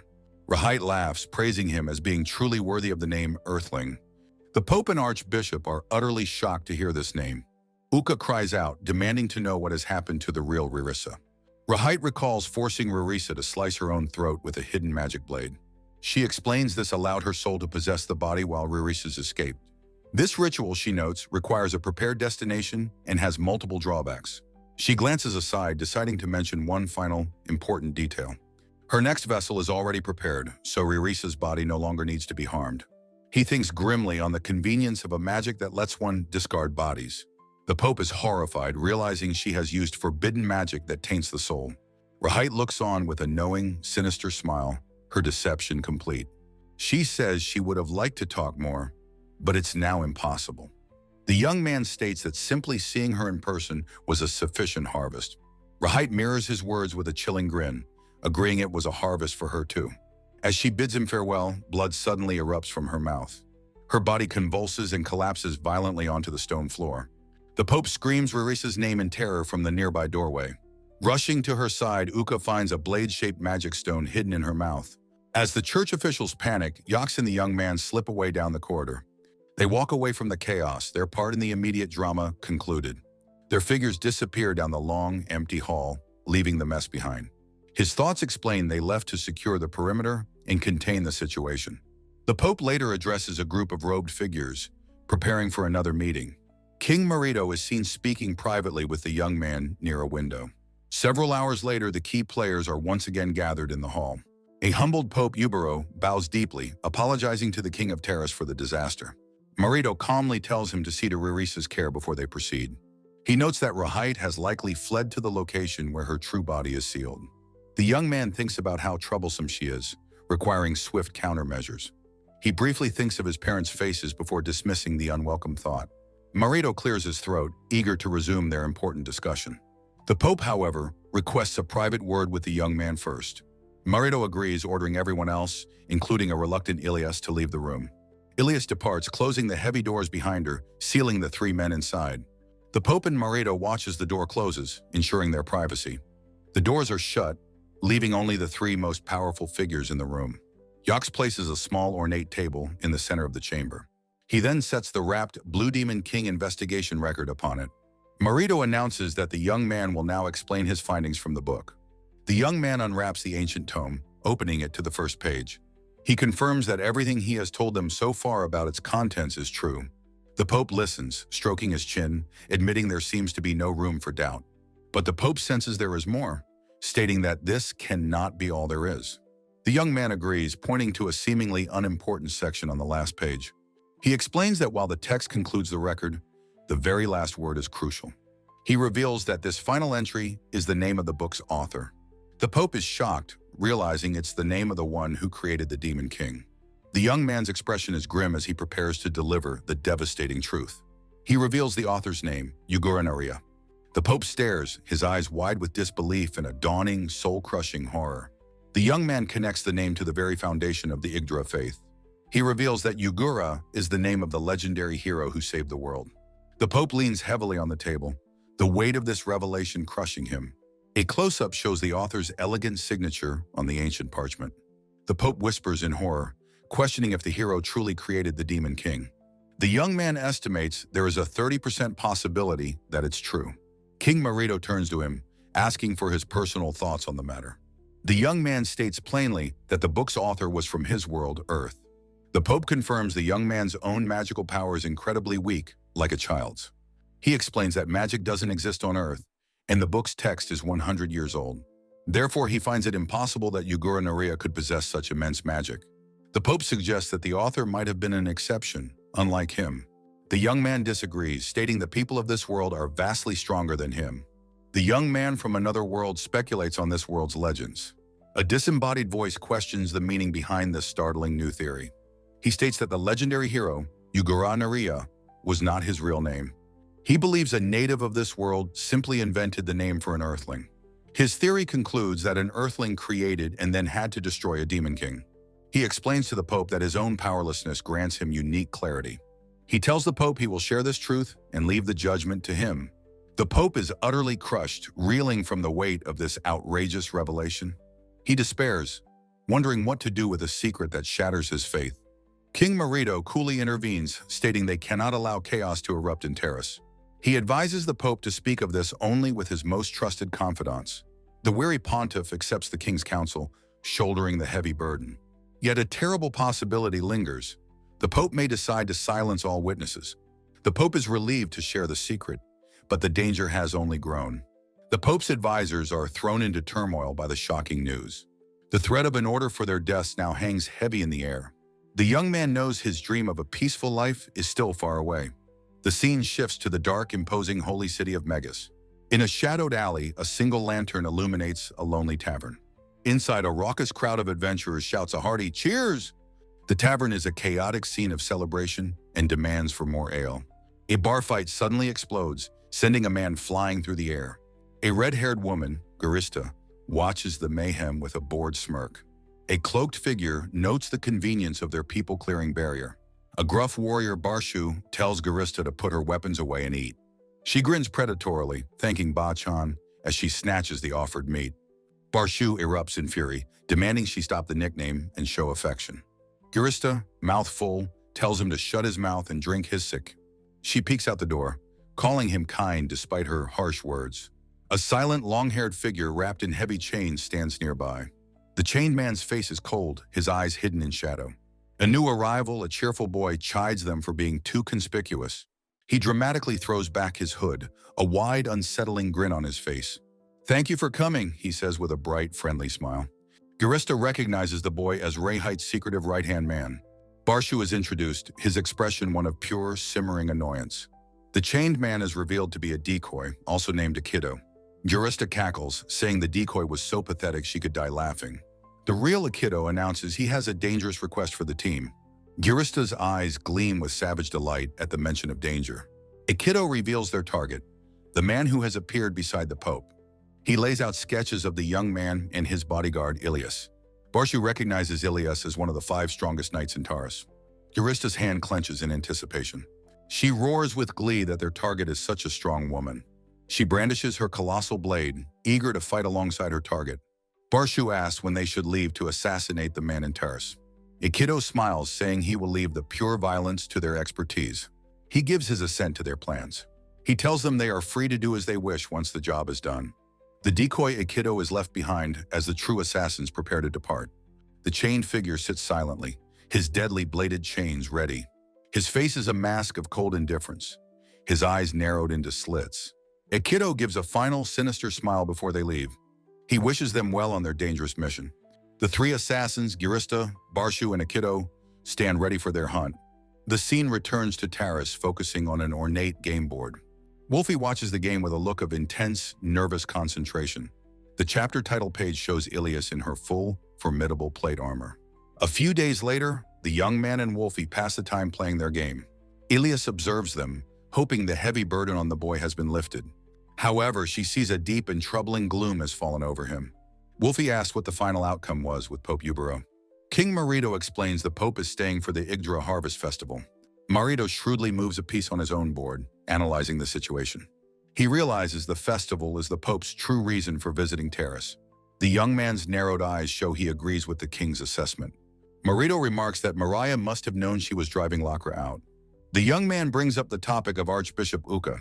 He asks if it's possible to salvage the Archbishop's hidden memories. Marito confirms such magic exists, and the boy deems it worth trying. The king warns that the magic is a heavy burden, effectively a form of torture. The boy coldly states Uka's guilt is a weakness they can exploit to break him. Ilas is horrified, questioning why they must resort to torturing the man. The boy explains Uka's close contact with Rahight makes him a vital source. He asks Marito to keep him updated on any subtle political maneuvers. Marito smiles, accepting the grim task as part of a king's heavy burden. Ilas clenches her gauntlet in frustration, disturbed by their cold calculations. She notes that the young man's demeanor has subtly changed since that day. A shadow clouds his expression, even if his attitude toward them has not. Wolfie asks the young man if he is ready to admit defeat in their game. She looks at him with bright, expectant eyes. She sits on the edge of the sofa, ready for his answer. "Wolfie's win!" she cheers as he facepalms, having lost 10 straight games. Ilas is shocked, grabbing him and demanding to know how he could lose. She suspects he must be holding back against a complete beginner. He wearily insists he was giving it his all, much to her disbelief. He gives his seat to Ilas, inviting her to play a match against him. As he sets up the pieces, he turns the conversation back to her. He asks if she was angry when the Pope called her a coward. She is stunned, he knew, admitting it must have been obvious. He reassures her that she is a protector, not a coward at all. Ilas is moved, but knows the king judges him by results, not character. She thinks of his ability, his jitsuryoku, the power to achieve his goals. He tells her that her and Marito's ways of evaluating people are different. He asks the king to explain, but Ilas and Wolfie are only confused. He decides she wouldn't understand, even if he explained it himself. Instead, he writes a quick note and hands it to the king. Marito reads it and nods, saying he understands completely. The young man sighs, frustrated by the deep gulf between their worldviews. In a grand chamber, King Marito asks if the chess game is being played seriously. The room is tense as the young man, Ilas, and Wolfie ponder the board. A guard bursts in, breathlessly addressing his king with an urgent matter.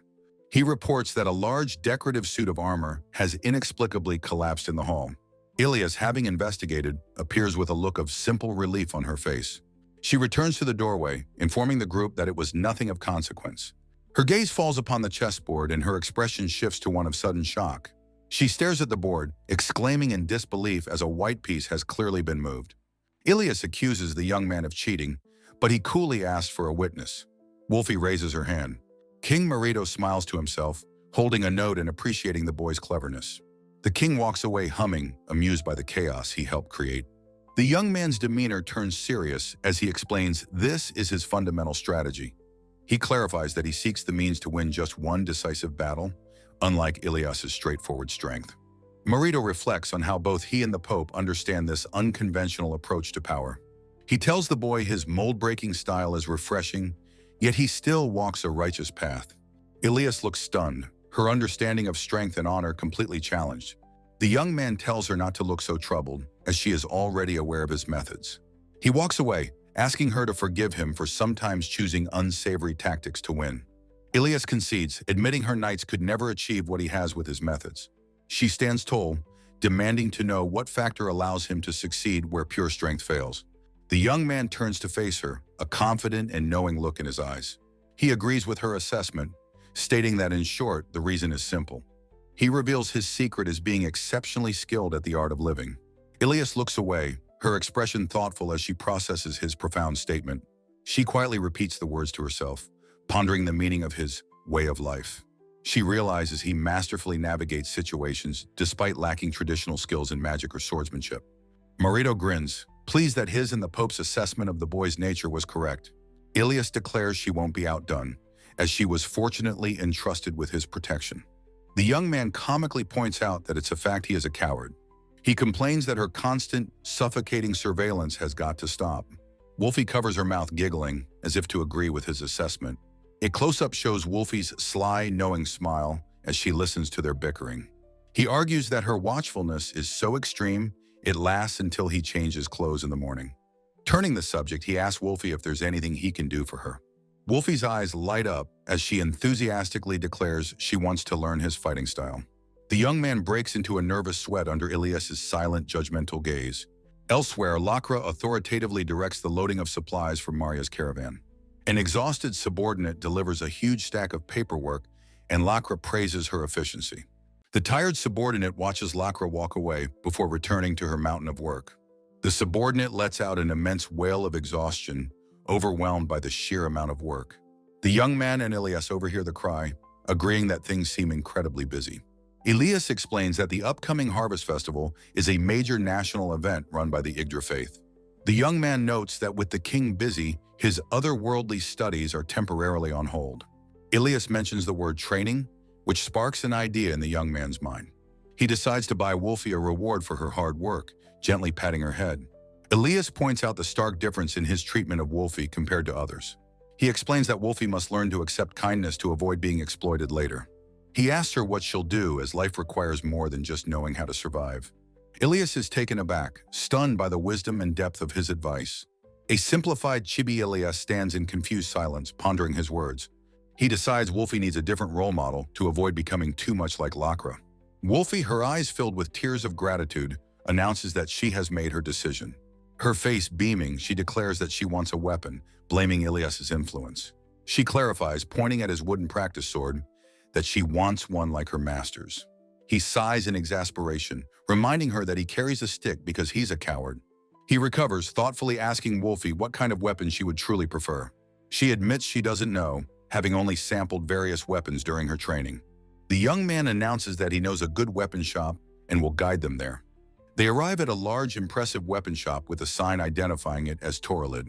A gruff voice from inside the shop calls out, asking if anyone is there.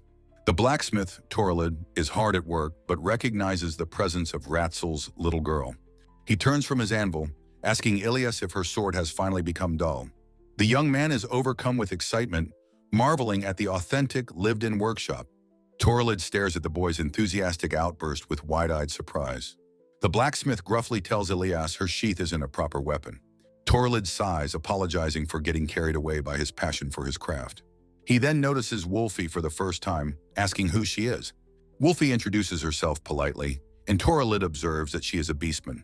He senses her immense magical power, causing Ilas to puff out her chest with pride. Toralid's sharp gaze then shifts from Wolfie to the young man. He bluntly assesses the boy as looking so weak he might die tomorrow. The young man retorts that he's confident in his weakness, as Ilas explains their quest. He dismisses getting a new weapon for himself, stating his wooden stick is enough. He firmly grips the simple wooden practice sword at his hip. Toralid strokes his beard, looking at the boy with a new, thoughtful expression. His eyes narrow, taking the measure of the young man's character. He tosses a container to the boy, offering him oil for maintaining his wooden weapon. Toralid says he'll help him, respecting a man who understands his own limits. Meanwhile, Wolfie excitedly tries out a dagger and a battle axe from the shop's selection. Toralid asks if she's found a weapon she likes, but she's completely overwhelmed by the choices. She reasons that she will find a weapon that suits her body and adapt to it. She turns to her master, pleading for him to choose a weapon for her. The young man muses that while bare-handed fighting suits her, she truly desires a weapon. He approaches the blacksmith, asking to consult with him about a custom design. As he sketches, Turulid leans in, remarking that the idea sounds interesting. The boy explains how to reinforce certain parts, earning a grunt of approval from the smith. Turulid examines the finished design, nodding and agreeing that it looks good. The boy nervously asks about the price, while Turulid admits the mechanism is new to him. Turulid scribbles a price on a slip of paper, and the boy's eyes widen in shock. He immediately agrees to the cost, surprising the blacksmith with his decisiveness. Turulid smiles, remarking that the white-haired girl is clearly loved. The young man reassures a worried Wolfie not to mind the seemingly high price. He signs the commission form with a flourish, finalizing the deal. Turulid adjusts his goggles, ready to begin the challenging new project. He tells them he'll take the girl's measurements and have it finished by tomorrow evening. Wolfie excitedly dashes forward to have her measurements taken by the master blacksmith. The young man sweats, wondering if the man's incredible speed comes from having dwarf blood. That evening, the forge glows and the sound of a hammer rings through the quiet street. A thin panel shows the dark windows of the shop, work continuing through the night. The next day, the trio gasps in awe at a pair of ornate, glowing gauntlets. Wolfie is thrilled with her new custom-made gauntlets, exclaiming her excitement over the new gear. The finely crafted gauntlets are shown up close, hinting at a secret mechanism in the knuckles. The blacksmith, Turulid, proudly reveals he also made her matching leg armor from a rare metal. She is so overwhelmed with joy that she can only let out a silent, ecstatic scream.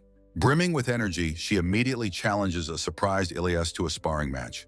As the group departs, the proud blacksmith waves them off from his shop's entrance. Later, the young man sits unbothered as a massive explosion from training erupts nearby. That evening, he tells a beaming Wolfie that her newfound power will soon take proper shape. She eagerly asks her master for a hunt, but he quickly cuts off her request. He gently places a hand on her head, his expression turning serious as he begins a lesson. He explains that true victory comes from meticulous preparation for one perfect moment of success.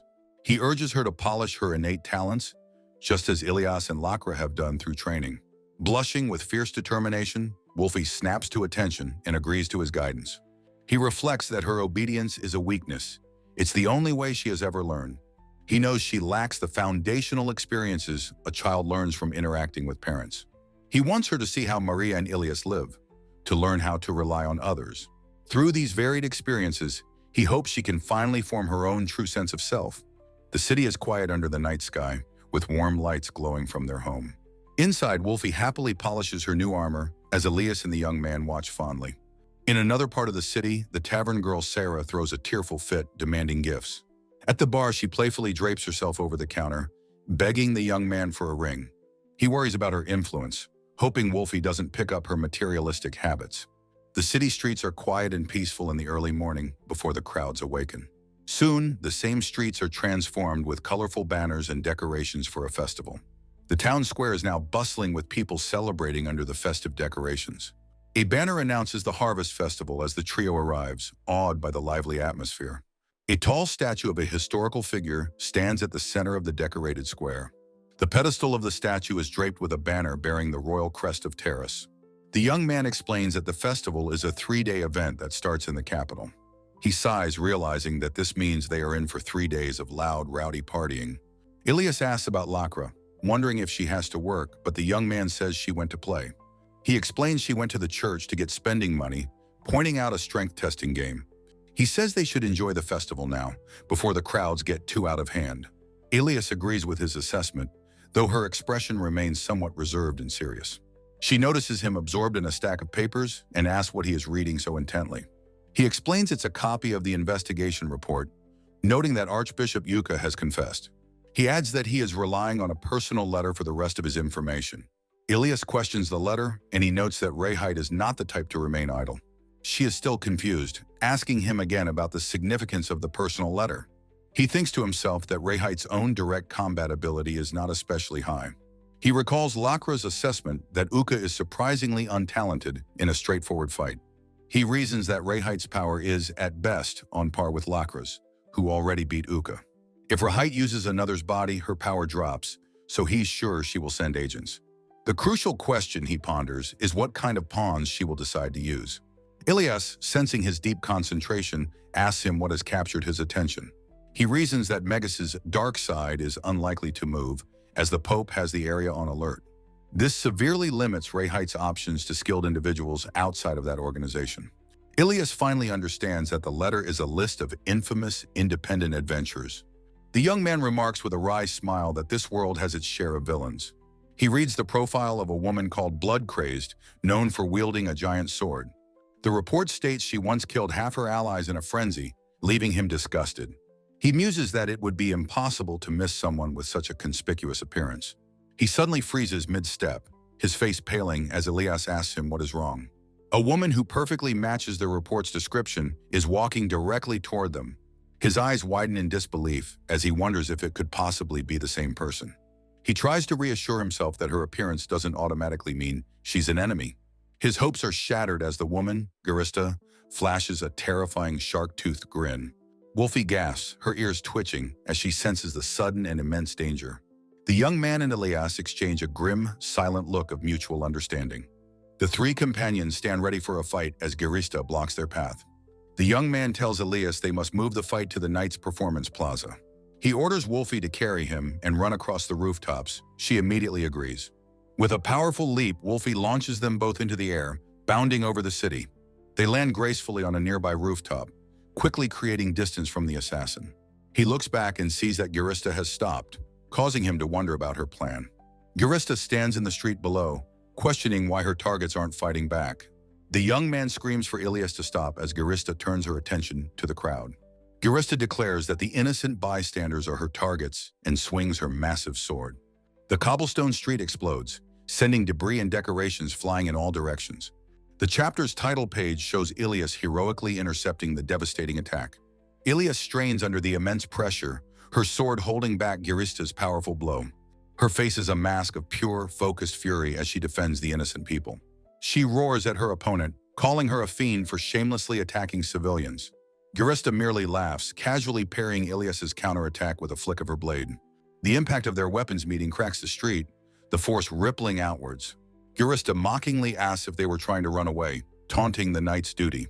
She leaps high into the air, preparing another attack as a mother shields her child. Ilas frantically shouts for everyone to get back, warning them they are in mortal danger. The crowd breaks into a panic, screaming and running to escape the deadly battle. Amidst the chaos, Wolfie anxiously asks her master what their next move should be. He assesses the pandemonium, concluding that other knights will surely be arriving soon. He tells Wolfie their only job is to buy time until those reinforcements get there.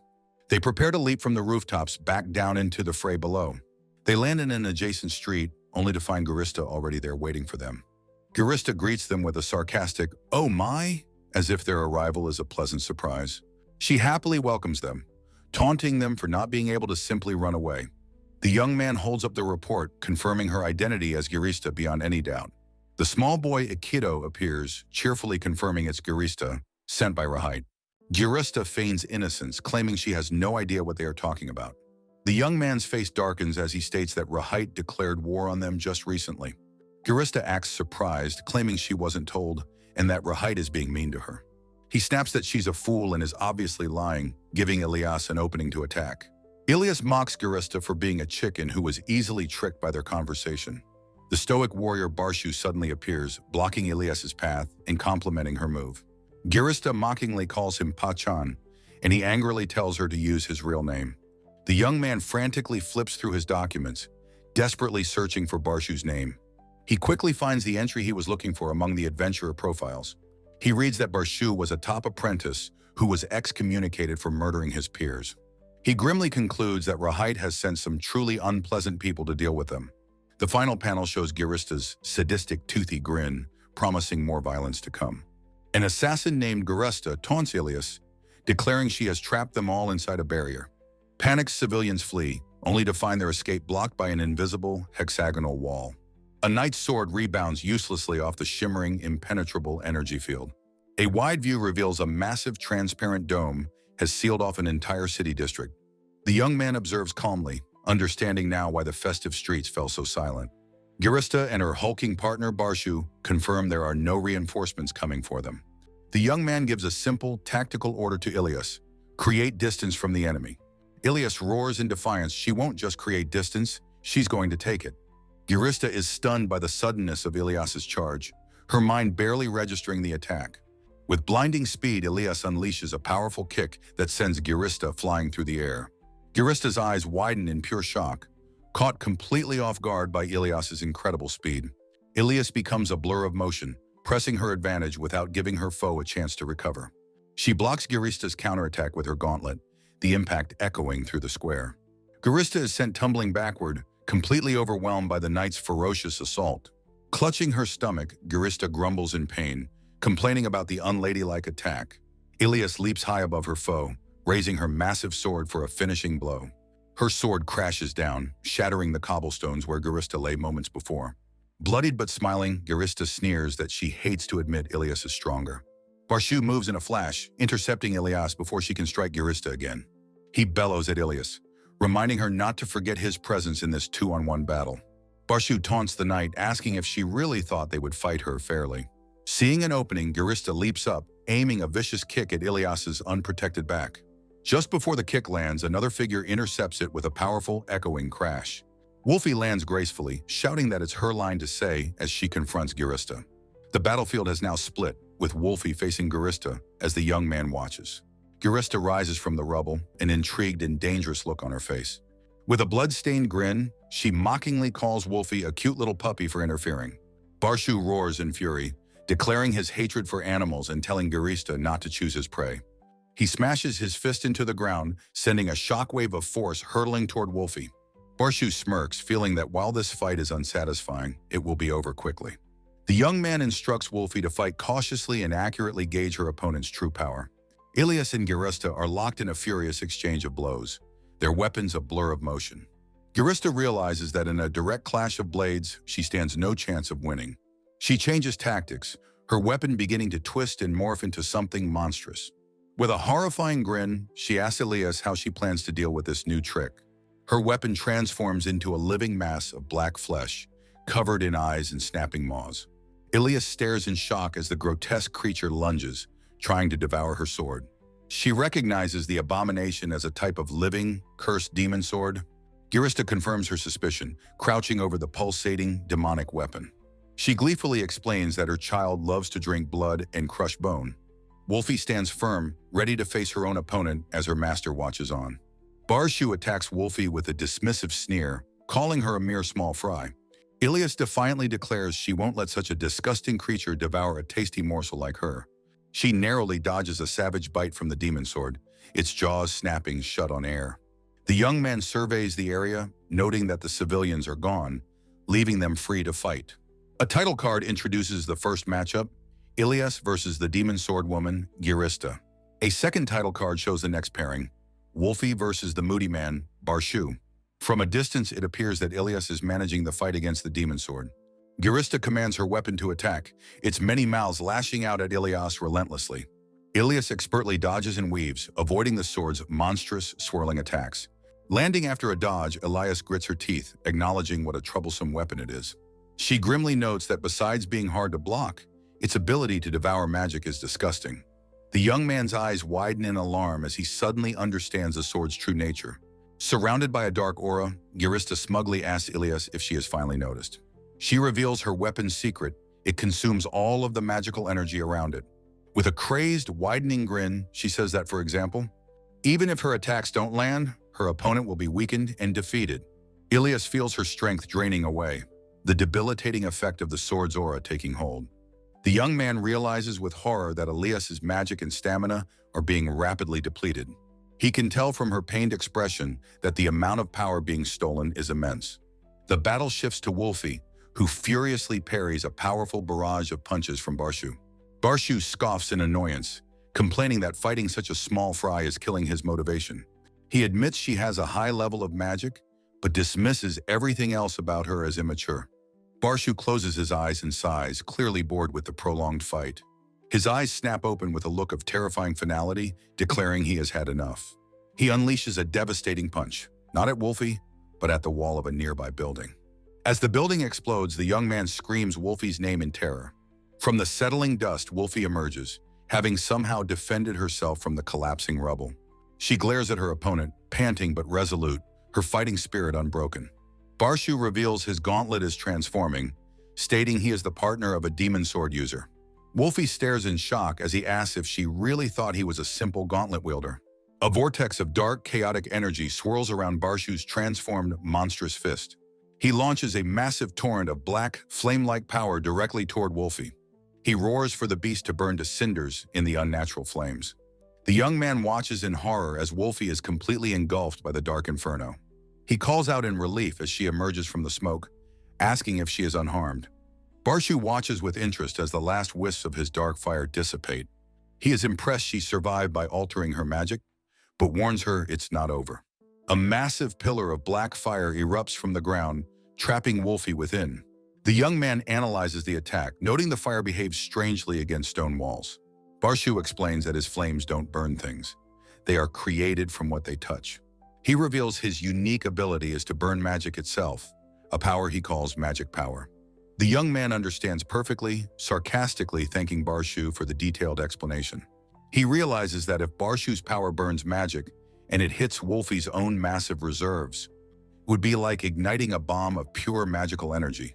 A clumsy release of her power now could result in a catastrophic explosion.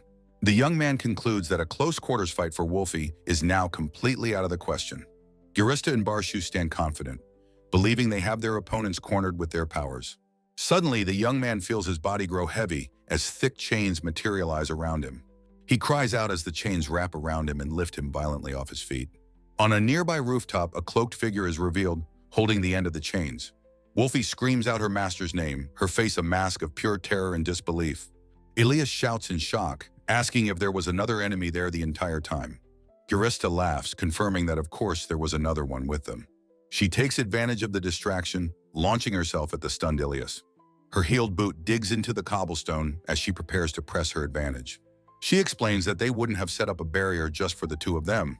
She praises her hidden partner, the young boy Akido, for a job well done. Akido, a boy with long hair obscuring his eyes, silently holds the chains tight. Dangling upside down, the young man curses his carelessness for not realizing there was a third enemy. Her desperate cry for her master, Shisho, echoes in his fading consciousness.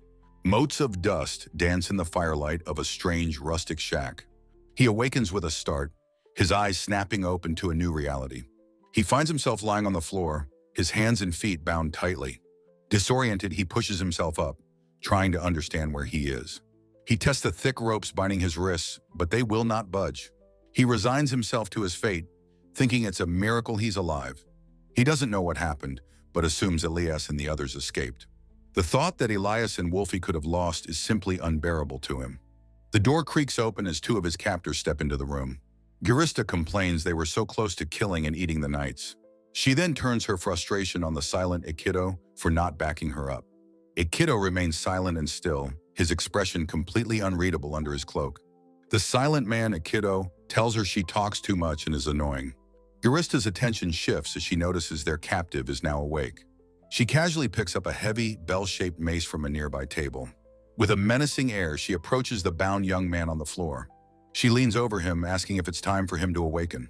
He sarcastically wishes for a gentle woman to wake him. Not this. She notes his calm demeanor, questioning why Rahight ordered him to be killed. With a wicked grin, she announces that she will kill him herself. The reason for this, she reveals, is simply to make use of him. Suddenly, the silent Akido rises to his feet, drawing everyone's attention. Gurista stares at him, completely shocked by his sudden movement and words. Even the stoic Barshu looks on with an expression of stunned disbelief. He walks calmly toward the center of the room, his cloak billowing. He reveals his face and declares he'll kill Lakrasarf, using him to do it. His power erupts, filling the room and throwing his comrades off balance. Gurista and Barshu are completely taken aback by this sudden, powerful display. The young man is utterly baffled, wondering why Lakra is the target.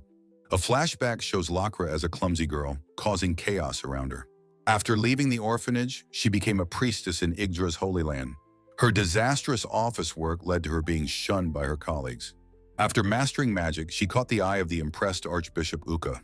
Under Uka's rather simple and direct tutelage, she began to train. She quickly excelled, becoming a remarkable exorcist and rising through the ranks. He thinks about his predicament, realizing his usual tricks won't work here. This opponent is driven by emotion, a battle-crazed fool unlike the others. He now faces the third assassin, the chain user known as Aikido. He can't believe that of all people, there's a connection to Lakra here. Aikido wonders where he should begin his interrogation of the captive. An annoyed Giresta stomps up to Aikido, surprised to hear him speak. She asks if he was just talking normally, clearly irritated by him. Aikido is unimpressed, while Barshu complains he nearly killed him from shock. Aikido states he only speaks when necessary and won't befriend them. He turns his attention to his captive, whom he addresses as an earthling. He confirms that their primary mission from Rahight was his assassination. However, he adds they were given freedom to choose additional targets. The young man puts the pieces together, understanding their strategy now. He asks if they intend to use him as a hostage to lure someone out. Aikido confirms with a sinister smile that this is precisely the plan. He reveals that letters have already been sent out to their targets. Garista's chosen opponent, he explains, is the knight Ilas Ratzel. The stoic Barshu has been assigned the formidable Pope Ubero as his target. Aikido then dramatically pauses before revealing his own personal target. With glowing eyes and swirling chains, he screams the name Lakra Sarf. He stands over his captive, his entire being consumed by this single purpose. He wonders what on earth Lakra could have done to deserve this. He understands Girista and Barshu's goals, but Aikido's makes no sense. He asks Aikido to explain his murderous intent toward Lakra if he's willing. Aikido's chilling reply is a simple, brutal motive: vengeance for his father. The young man is completely baffled by this unexpected revelation. He questions how Lakra could be involved, as she would never kill without reason. Then a single horrifying possibility begins to form in his mind. A cold look comes over his face as he asks if he was raised by a demon. Barshu crosses his arms as Girista leans on a table, listening intently. Aikido admits that he must be cautious of the one named Rahight. Aikido reveals his demonic father raised him as a familiar to destroy a village. The young man observes that it doesn't sound like a loving upbringing. If that's the case, Aikido seeks to restore his father's tarnished honor. He agrees that his motive is to create a justification for a fair fight. He admits his father never loved him, but his pride is still at stake. He proclaims he is alive today only because his father raised him. A sudden noise from outside interrupts the tense standoff in the shack. Aikido's hand is surrounded by chains as he continues his story. His father, he reveals, was killed by the immature priestess Lakra Sarf. This act tarnished his father's reputation among both humans and demons. He sits silently, listening to the end of Aikido's tragic, twisted tale. He concludes this was all a pretext to create a reason for a fair duel. Aikido tells the earthling to rejoice. He will be kept alive as bait. The young man sarcastically remarks that he is grateful enough to cry. With that, he feels he has a firm grasp of the overall situation. He finds Aikido's presence a gift, as he is easy to talk to. Unlike the others who follow orders, Aikido prioritizes his own goals. This isn't a mind game with Rahight, but a direct negotiation. A dark resolve settles on his face as he identifies his true target. Under the light of two moons, the capital's castle stands silent. The second part of the chapter begins, focusing on the priestess, Lakra. Inside a grand hall, Lakra pauses, her back to a set of doors. She realizes she is late and begins to panic, needing to hurry. She bursts through the doors, apologizing profusely for making them wait. She runs down the long, ornate hallway toward a waiting guard. Entering the chamber, she is shocked by the grim, somber atmosphere. Ilas is on her knees, lamenting her failure as a bodyguard. Lakra looks on with deep concern, her hand covering her mouth in shock. She rushes to Ilas's side, insisting that it wasn't her fault. Wolfie angrily tells Lakra to mind her own business and stop bad-mouthing Shisho. Ilas places a grateful hand on the desk, telling Lakra she saved her. She wonders what would have happened if Lakra hadn't arrived to help them. Missing description for panel 0100. A flustered Rarisa begins to explain herself, her hands clasped anxiously before her. Lakra muses that since she is out of money, the young man must treat her. A sudden explosion rocks the street as Lakra cries out about a foul smell. She finds herself in an alleyway, facing robed figures before a strange barrier. Realizing it's a trap, she prepares to smash through the shimmering obstacle. The barrier shatters with a deafening crack, exploding into 1,000 shards. Archbishop Yukakesk's face is a mask of pure, unadulterated rage and shock. His body, wrapped in heavy chains, is sent flying through the air. A guard on the castle wall screams that a demon has broken through. 3 cloaked figures from the dark side leap from the rooftops in pursuit. Amidst the chaos, the knight Ilas Ratzel stands firm, her resolve unwavering. Her mind flashes back to the image of a gauntleted hand from a critical moment. She recalls the memory, the feeling of that moment seared into her consciousness. Her face twists in fury as she remembers the young man was nearly killed. Ilas later explains to Lakra that the young man directed killing intent at her. Lakra despairs, whining that she has only ever trained to fight monsters. Ilas plans a rescue, but Lakra is conflicted about the young man's survival. She admits that while she is glad he was saved, she cannot be truly happy. She worries, feeling he was not someone she could properly communicate with. Wolfie wonders if he is even still alive, questioning if he will be safe. Wolfie blushes slightly, her deep concern for him evident on her face. Lakra lowers her head, her own expression a mix of worry and uncertainty. Ilas grits her teeth, her resolve hardening as she listens to their concerns. The sound of a door bursting open shatters the tense atmosphere of the room. A guard rushes in, frantically calling out for Ilas with an urgent message. Ilas holds a letter, explaining it was left with the gatekeeper. The three women stare at the letter, their faces filled with utter shock. The letter demands a meeting, threatening to kill the hostage if they disobey. The scene shifts to a dilapidated wooden shack in a dark, secluded clearing. Inside, the sadistic Gurista addresses her unseen companion, a kiddo, with a grin. She crouches menacingly before their captive, a wide, sharp-toothed smile on her face. Gurista suggests crushing the young man's legs to prevent him from escaping. He pales, realizing that such a wound would be an agonizing death sentence. Gurista reassures him with a wink, boasting of her hemostasis magic skills. He sweats, disgusted by her warped personality and the grotesque creatures beside him. He knows the situation is dire and wonders about his other captured companions. In the dim light, the silent Barshu lies on the floor near Rahight. Seeing his captors won't stop, he decides he has no other choice.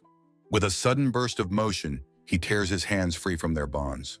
He cries out in agony, collapsing forward as he clutches his shredded hand. Gurista looks on in surprise, asking him what on earth he is doing. Lying on the floor, he gasps that he wants her to demonstrate her magic. Gurista calls him a worrywart and reaches out a hand to begin healing. A glowing magical sigil appears over his wound as she casts her spell. Despite the magic, blood continues to pour from his grievously injured hand. Gurista is confused, wondering why her spell isn't working on the useless brat. He explains through ragged breaths that he has very little magical power. He slumps over, his shoulder now stained with blood from the terrible wound. He pants that he must prove he's dying before he can get any favors. Rahight calmly tells Gurista that the boy can't escape, and that's enough. Gurista looks down at him, her expression one of bored disappointment. She pouts that it's a shame, as she expected him to scream nicely. The young man smirks weakly, calling them all terrifyingly and completely insane. He knows escape is nearly impossible, but the chance is not yet zero. His mind races, analyzing Akido's motives and Lakra's anger toward their captors. He has seen sides of Gurista and Barshu that prove they are dangerously unhinged. He realizes that to know his enemies, their deepest abnormalities, is to be able to understand them, which is the key to victory. He resolves to do what he always does. Understand just a little deeper. He lifts his head, his gaze now sharp and intense, locking onto Gurista. Gurista is taken aback, asking with a smirk if he can make such eyes. He calmly explains it's an occupational hazard. You come to resemble your opponent. Gurista's smile widens into a sadistic grin as she says she likes his gaze. His own smirk widens and he agrees that he thought she would. The brutish Barshu rises to his feet, glaring down at the captive. Barshu snarls that he now understands why Rahight wants this creepy brat dead. The young man calmly replies that he is nothing more than a weakling. His face contorts into a terrifying grin as he says he can kill them. He asks them if he isn't just a very, very weak existence. Back at the castle, Ilas studies the kidnapper's letter, her expression grim. She reads the specific demands for the meeting and the named attendees. She notes the condition that they will kill him if anyone else is detected. Her expression hardens with frustration and anger as she processes the threat. She deduces that Pope Ubero is likely connected to Akido and Gurista, and that Barshu is likely working for either the Pope or Rahight. Wolfie points out the summons is a clear challenge, daring them to come. A flustered Lakra asks what to do, but Ilas says it's no problem. However, Ilas admits that Pope Ubero's involvement is a serious complication. She decides they must send a fast horse with a message immediately. Just then, King Marito enters the room, his presence commanding. He tells Ilas that the rest is up to her and her siblings in arms. Ilas is shocked into silence by the weight of his command. She bows her head, humbly apologizing for failing in her duty as a guard. Marito tells her he has already confirmed the hostage's safety with his people. He tells her that fighting through this is her duty, without regret or hesitation. Ilas looks down, accepting the command, her resolve hardening once more. Marito officially tasks Lacra with assisting, as their opponents are monstrous. Lacra eagerly accepts, vowing to do everything in her power to help. Ilas turns to Wolfie, telling her that she must stay behind. Wolfie's eye narrows, a look of defiance flashing across her face. Ilas explains that their opponent, Barshu, surpasses even Girista in raw skill. "No," Wolfie shouts, her voice filled with defiant passion. "I'm going too." Ilas clenches her gauntleted fist, her own resolve wavering slightly. Wolfie asks if Ilas is also going because she was told to. Ilas's gaze softens as she looks at the determined young beast woman. She admits the opponent is strong, and she can't guarantee Wolfie's safety. Wolfie declares she is going to protect her Shisho, and that is all. Moved, Ilas tells her they must find a way to win with all their strength. Marito interjects, saying this applies to the Ratzel siblings as well. He advises that to save him, they must be prepared to cast aside pride. Ilas stands resolute, declaring her singular focus is his rescue. She feels shame, having failed to protect him as a knight. She recalls his strange nature, like a mirror reflecting evil. She fears how deeply he'll be tainted by confronting madmen. Her face is a mask of grim determination and deep worry. She whispers a desperate prayer, pleading for him to be safe. With her allies, she begs that he remains unharmed. A dilapidated barn sits alone under the light of 2 moons. The young man stands in the doorway, his shoulder bloodied. A knowing, unsettling smile plays on his shadowed face. He thanks his unseen captor for releasing his restraints. He was confident they would understand his true intentions. With a sinister look, he says there is one more thing. A bell tolls, its sound echoing through the empty town square. Ilas observes the square should be alive with festival stalls. Lacra explains the area was evacuated for this very meeting. Ilas grimly notes this is for when they are defeated. Other knights wait in the distance, ready to intervene. Drawing her sword, she declares the appointed time has come. Ilas shouts into the night, challenging their foes to appear. Girista emerges, mocking them for being one person short. Lacra realizes the Pope's absence was part of their plan. Barshu scolds Girista for revealing their thoughtless scheme. Wolfie panics, realizing her master is the missing person. She screams in terror, demanding to know where Shisho is. Girista watches the girl's mounting fear with cold amusement. A wide, predatory grin spreads across Girista's cruel face. In a flash, she lunges and slashes Wolfie's arm. Girista mockingly apologizes, saying she couldn't hold back. Blood drips from Wolfie's wound onto the cobblestones. Staring in horror, Wolfie cries out her master's name. She lunges forward in rage, but Lacra restrains her. Lacra pleads with her not to fall for a cheap trick. Ilas calmly commands Wolfie to settle down and be still. In another part of the square, black chains of magic erupt. The chains surround Ilas and the now-present young man. Ilas roars, ready for battle, before noticing his wound. Her eyes widen in shock as she sees his bloody shoulder. The injury confirms he was truly taken as a hostage. Barshu sneers at Ilas, saying he brought a hostage. Girista is delighted, eager for a real fight to the death. She licks her lips, promising to kill them if they run. The young man calmly tells Barshu this was his plan. The battle begins as the warriors charge across the square. Ilas wonders how he managed to orchestrate this situation. She notes he wasn't restrained and seems otherwise fine. He takes a step, but something is clearly wrong with him. A kiddo screams his vengeance at Lacra, wreathed in chains. He vows to take her life in the name of his father. Lacra, confused, says she has never killed anyone before. Ikito's rage falters, his face a mask of disbelief. Lacra realizes she subjugated the demon who raised her. He confirms the great demon Bagrashud was his father. He rages at being branded useless, vowing to reclaim honor. A small, robed figure timidly interrupts his furious tirade. Rarisa innocently asks what kind of demon Bagrashud was. Ikito's face goes blank with shock at the absurd question. His chains lash out violently as he completely loses control. He lets out a final incoherent scream of absolute fury. Rarisa panics as the young man tells her to stop talking. Girista asks if the other fight is finished yet. She states with a calm smile that she has been waiting. A blur of motion shows her easily deflecting Ilas's attack. Ilas wonders how he learned her entire history so quickly. Girista is pleased, asking if Ilas is finally getting serious. Ilas snarls back that the time for playing around is over. The square explodes with the force of their clashing powers. The young man sits against a wall tending his wound. His eyes are dark, his expression grim and unwavering. A close-up reveals the strange, scale-like texture on his skin. He reflects on being forced to confront this world's darkness. He thinks of his friends' struggles, wishing for a simple life. He wants to protect their earnest prayers from being crushed. He declares that all he truly wants is to live in peace. If facing evil is what it takes, then he will do it. Wolfie lands a powerful kick, sending Barshu staggering back. Lakra unleashes a wave of purifying magic toward Aikido. Ilas swings her massive sword down upon Garista. Ilas analyzes the unknown fighting styles of their opponents. She notes Wolfie holds her own thanks to constant training. The girl is dodging well now, but the outcome is uncertain. Garista glances at Wolfie's fight with detached amusement. She remarks that the girl still has plenty of energy left. Garista's form begins to twist into something monstrous. She transforms into a shadowy beast of pure dark energy. She hisses that she will now scrape her up and eat her. The manga's title page appears over the chaotic battle. The young man watches on, his eyes cold and resolved. He sits against the wall, a solitary and wounded figure. Ririsa timidly tries to get Aikido's attention once more. She asks him to stop, stating she doesn't intend to kill. He screams that he is a demon's son, reason enough to fight.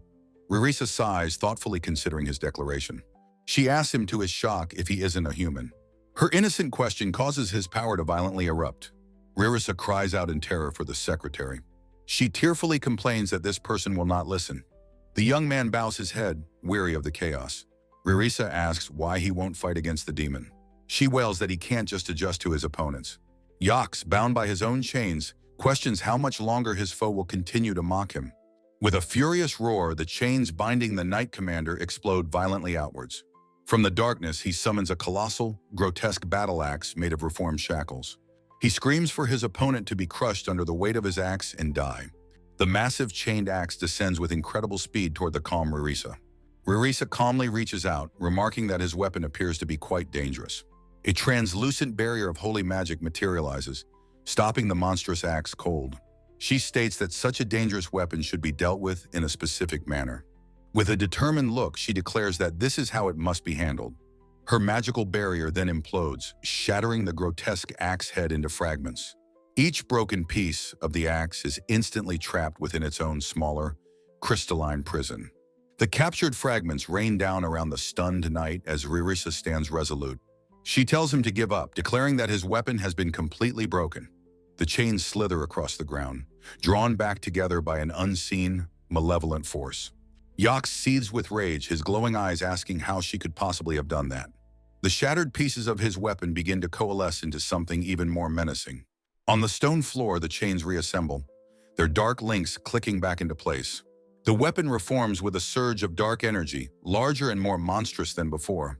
Ririsa watches the impossible reconstruction, remarking that his weapon is quite convenient. The grotesque axe, now fully reformed, looms menacingly in the air, ready to strike. She seems almost impressed, noting that its ability to regenerate is certainly useful. Yax proclaims that the chains are the physical manifestation of his rage and his grudge. He calls his weapon an unbreakable, infinite chain as he unleashes a furious assault. Garista panics, shouting that a regenerating weapon is cheating and begging for help. Aikido smacks the young man's back, pleading for any kind of hint to defeat their foe. The young man realizes Ririsa sees her foe as a person and will never kill him. He understands that even when faced with killing intent, she refuses to take a life. This very principle, he concludes, is the reason she cannot end the fight. He calls out, telling her to use other attacks if hers are not enough to win. Ririsa looks completely blank, her mind failing to grasp his strategic clue. She ponders his words for a moment, a finger pressed thoughtfully to her lips. She then shouts for Ilas, thinking he meant she should rely on her other allies. Yax seizes her hesitation, unleashing a powerful crushing attack with his chains. He roars for her to run out of magic and be crushed to death by his power. Ririsa grunts, struggling to maintain her barrier against the constricting, dark chains. Aikido screams in terror, pointing at the writhing chains and calling them a centipede.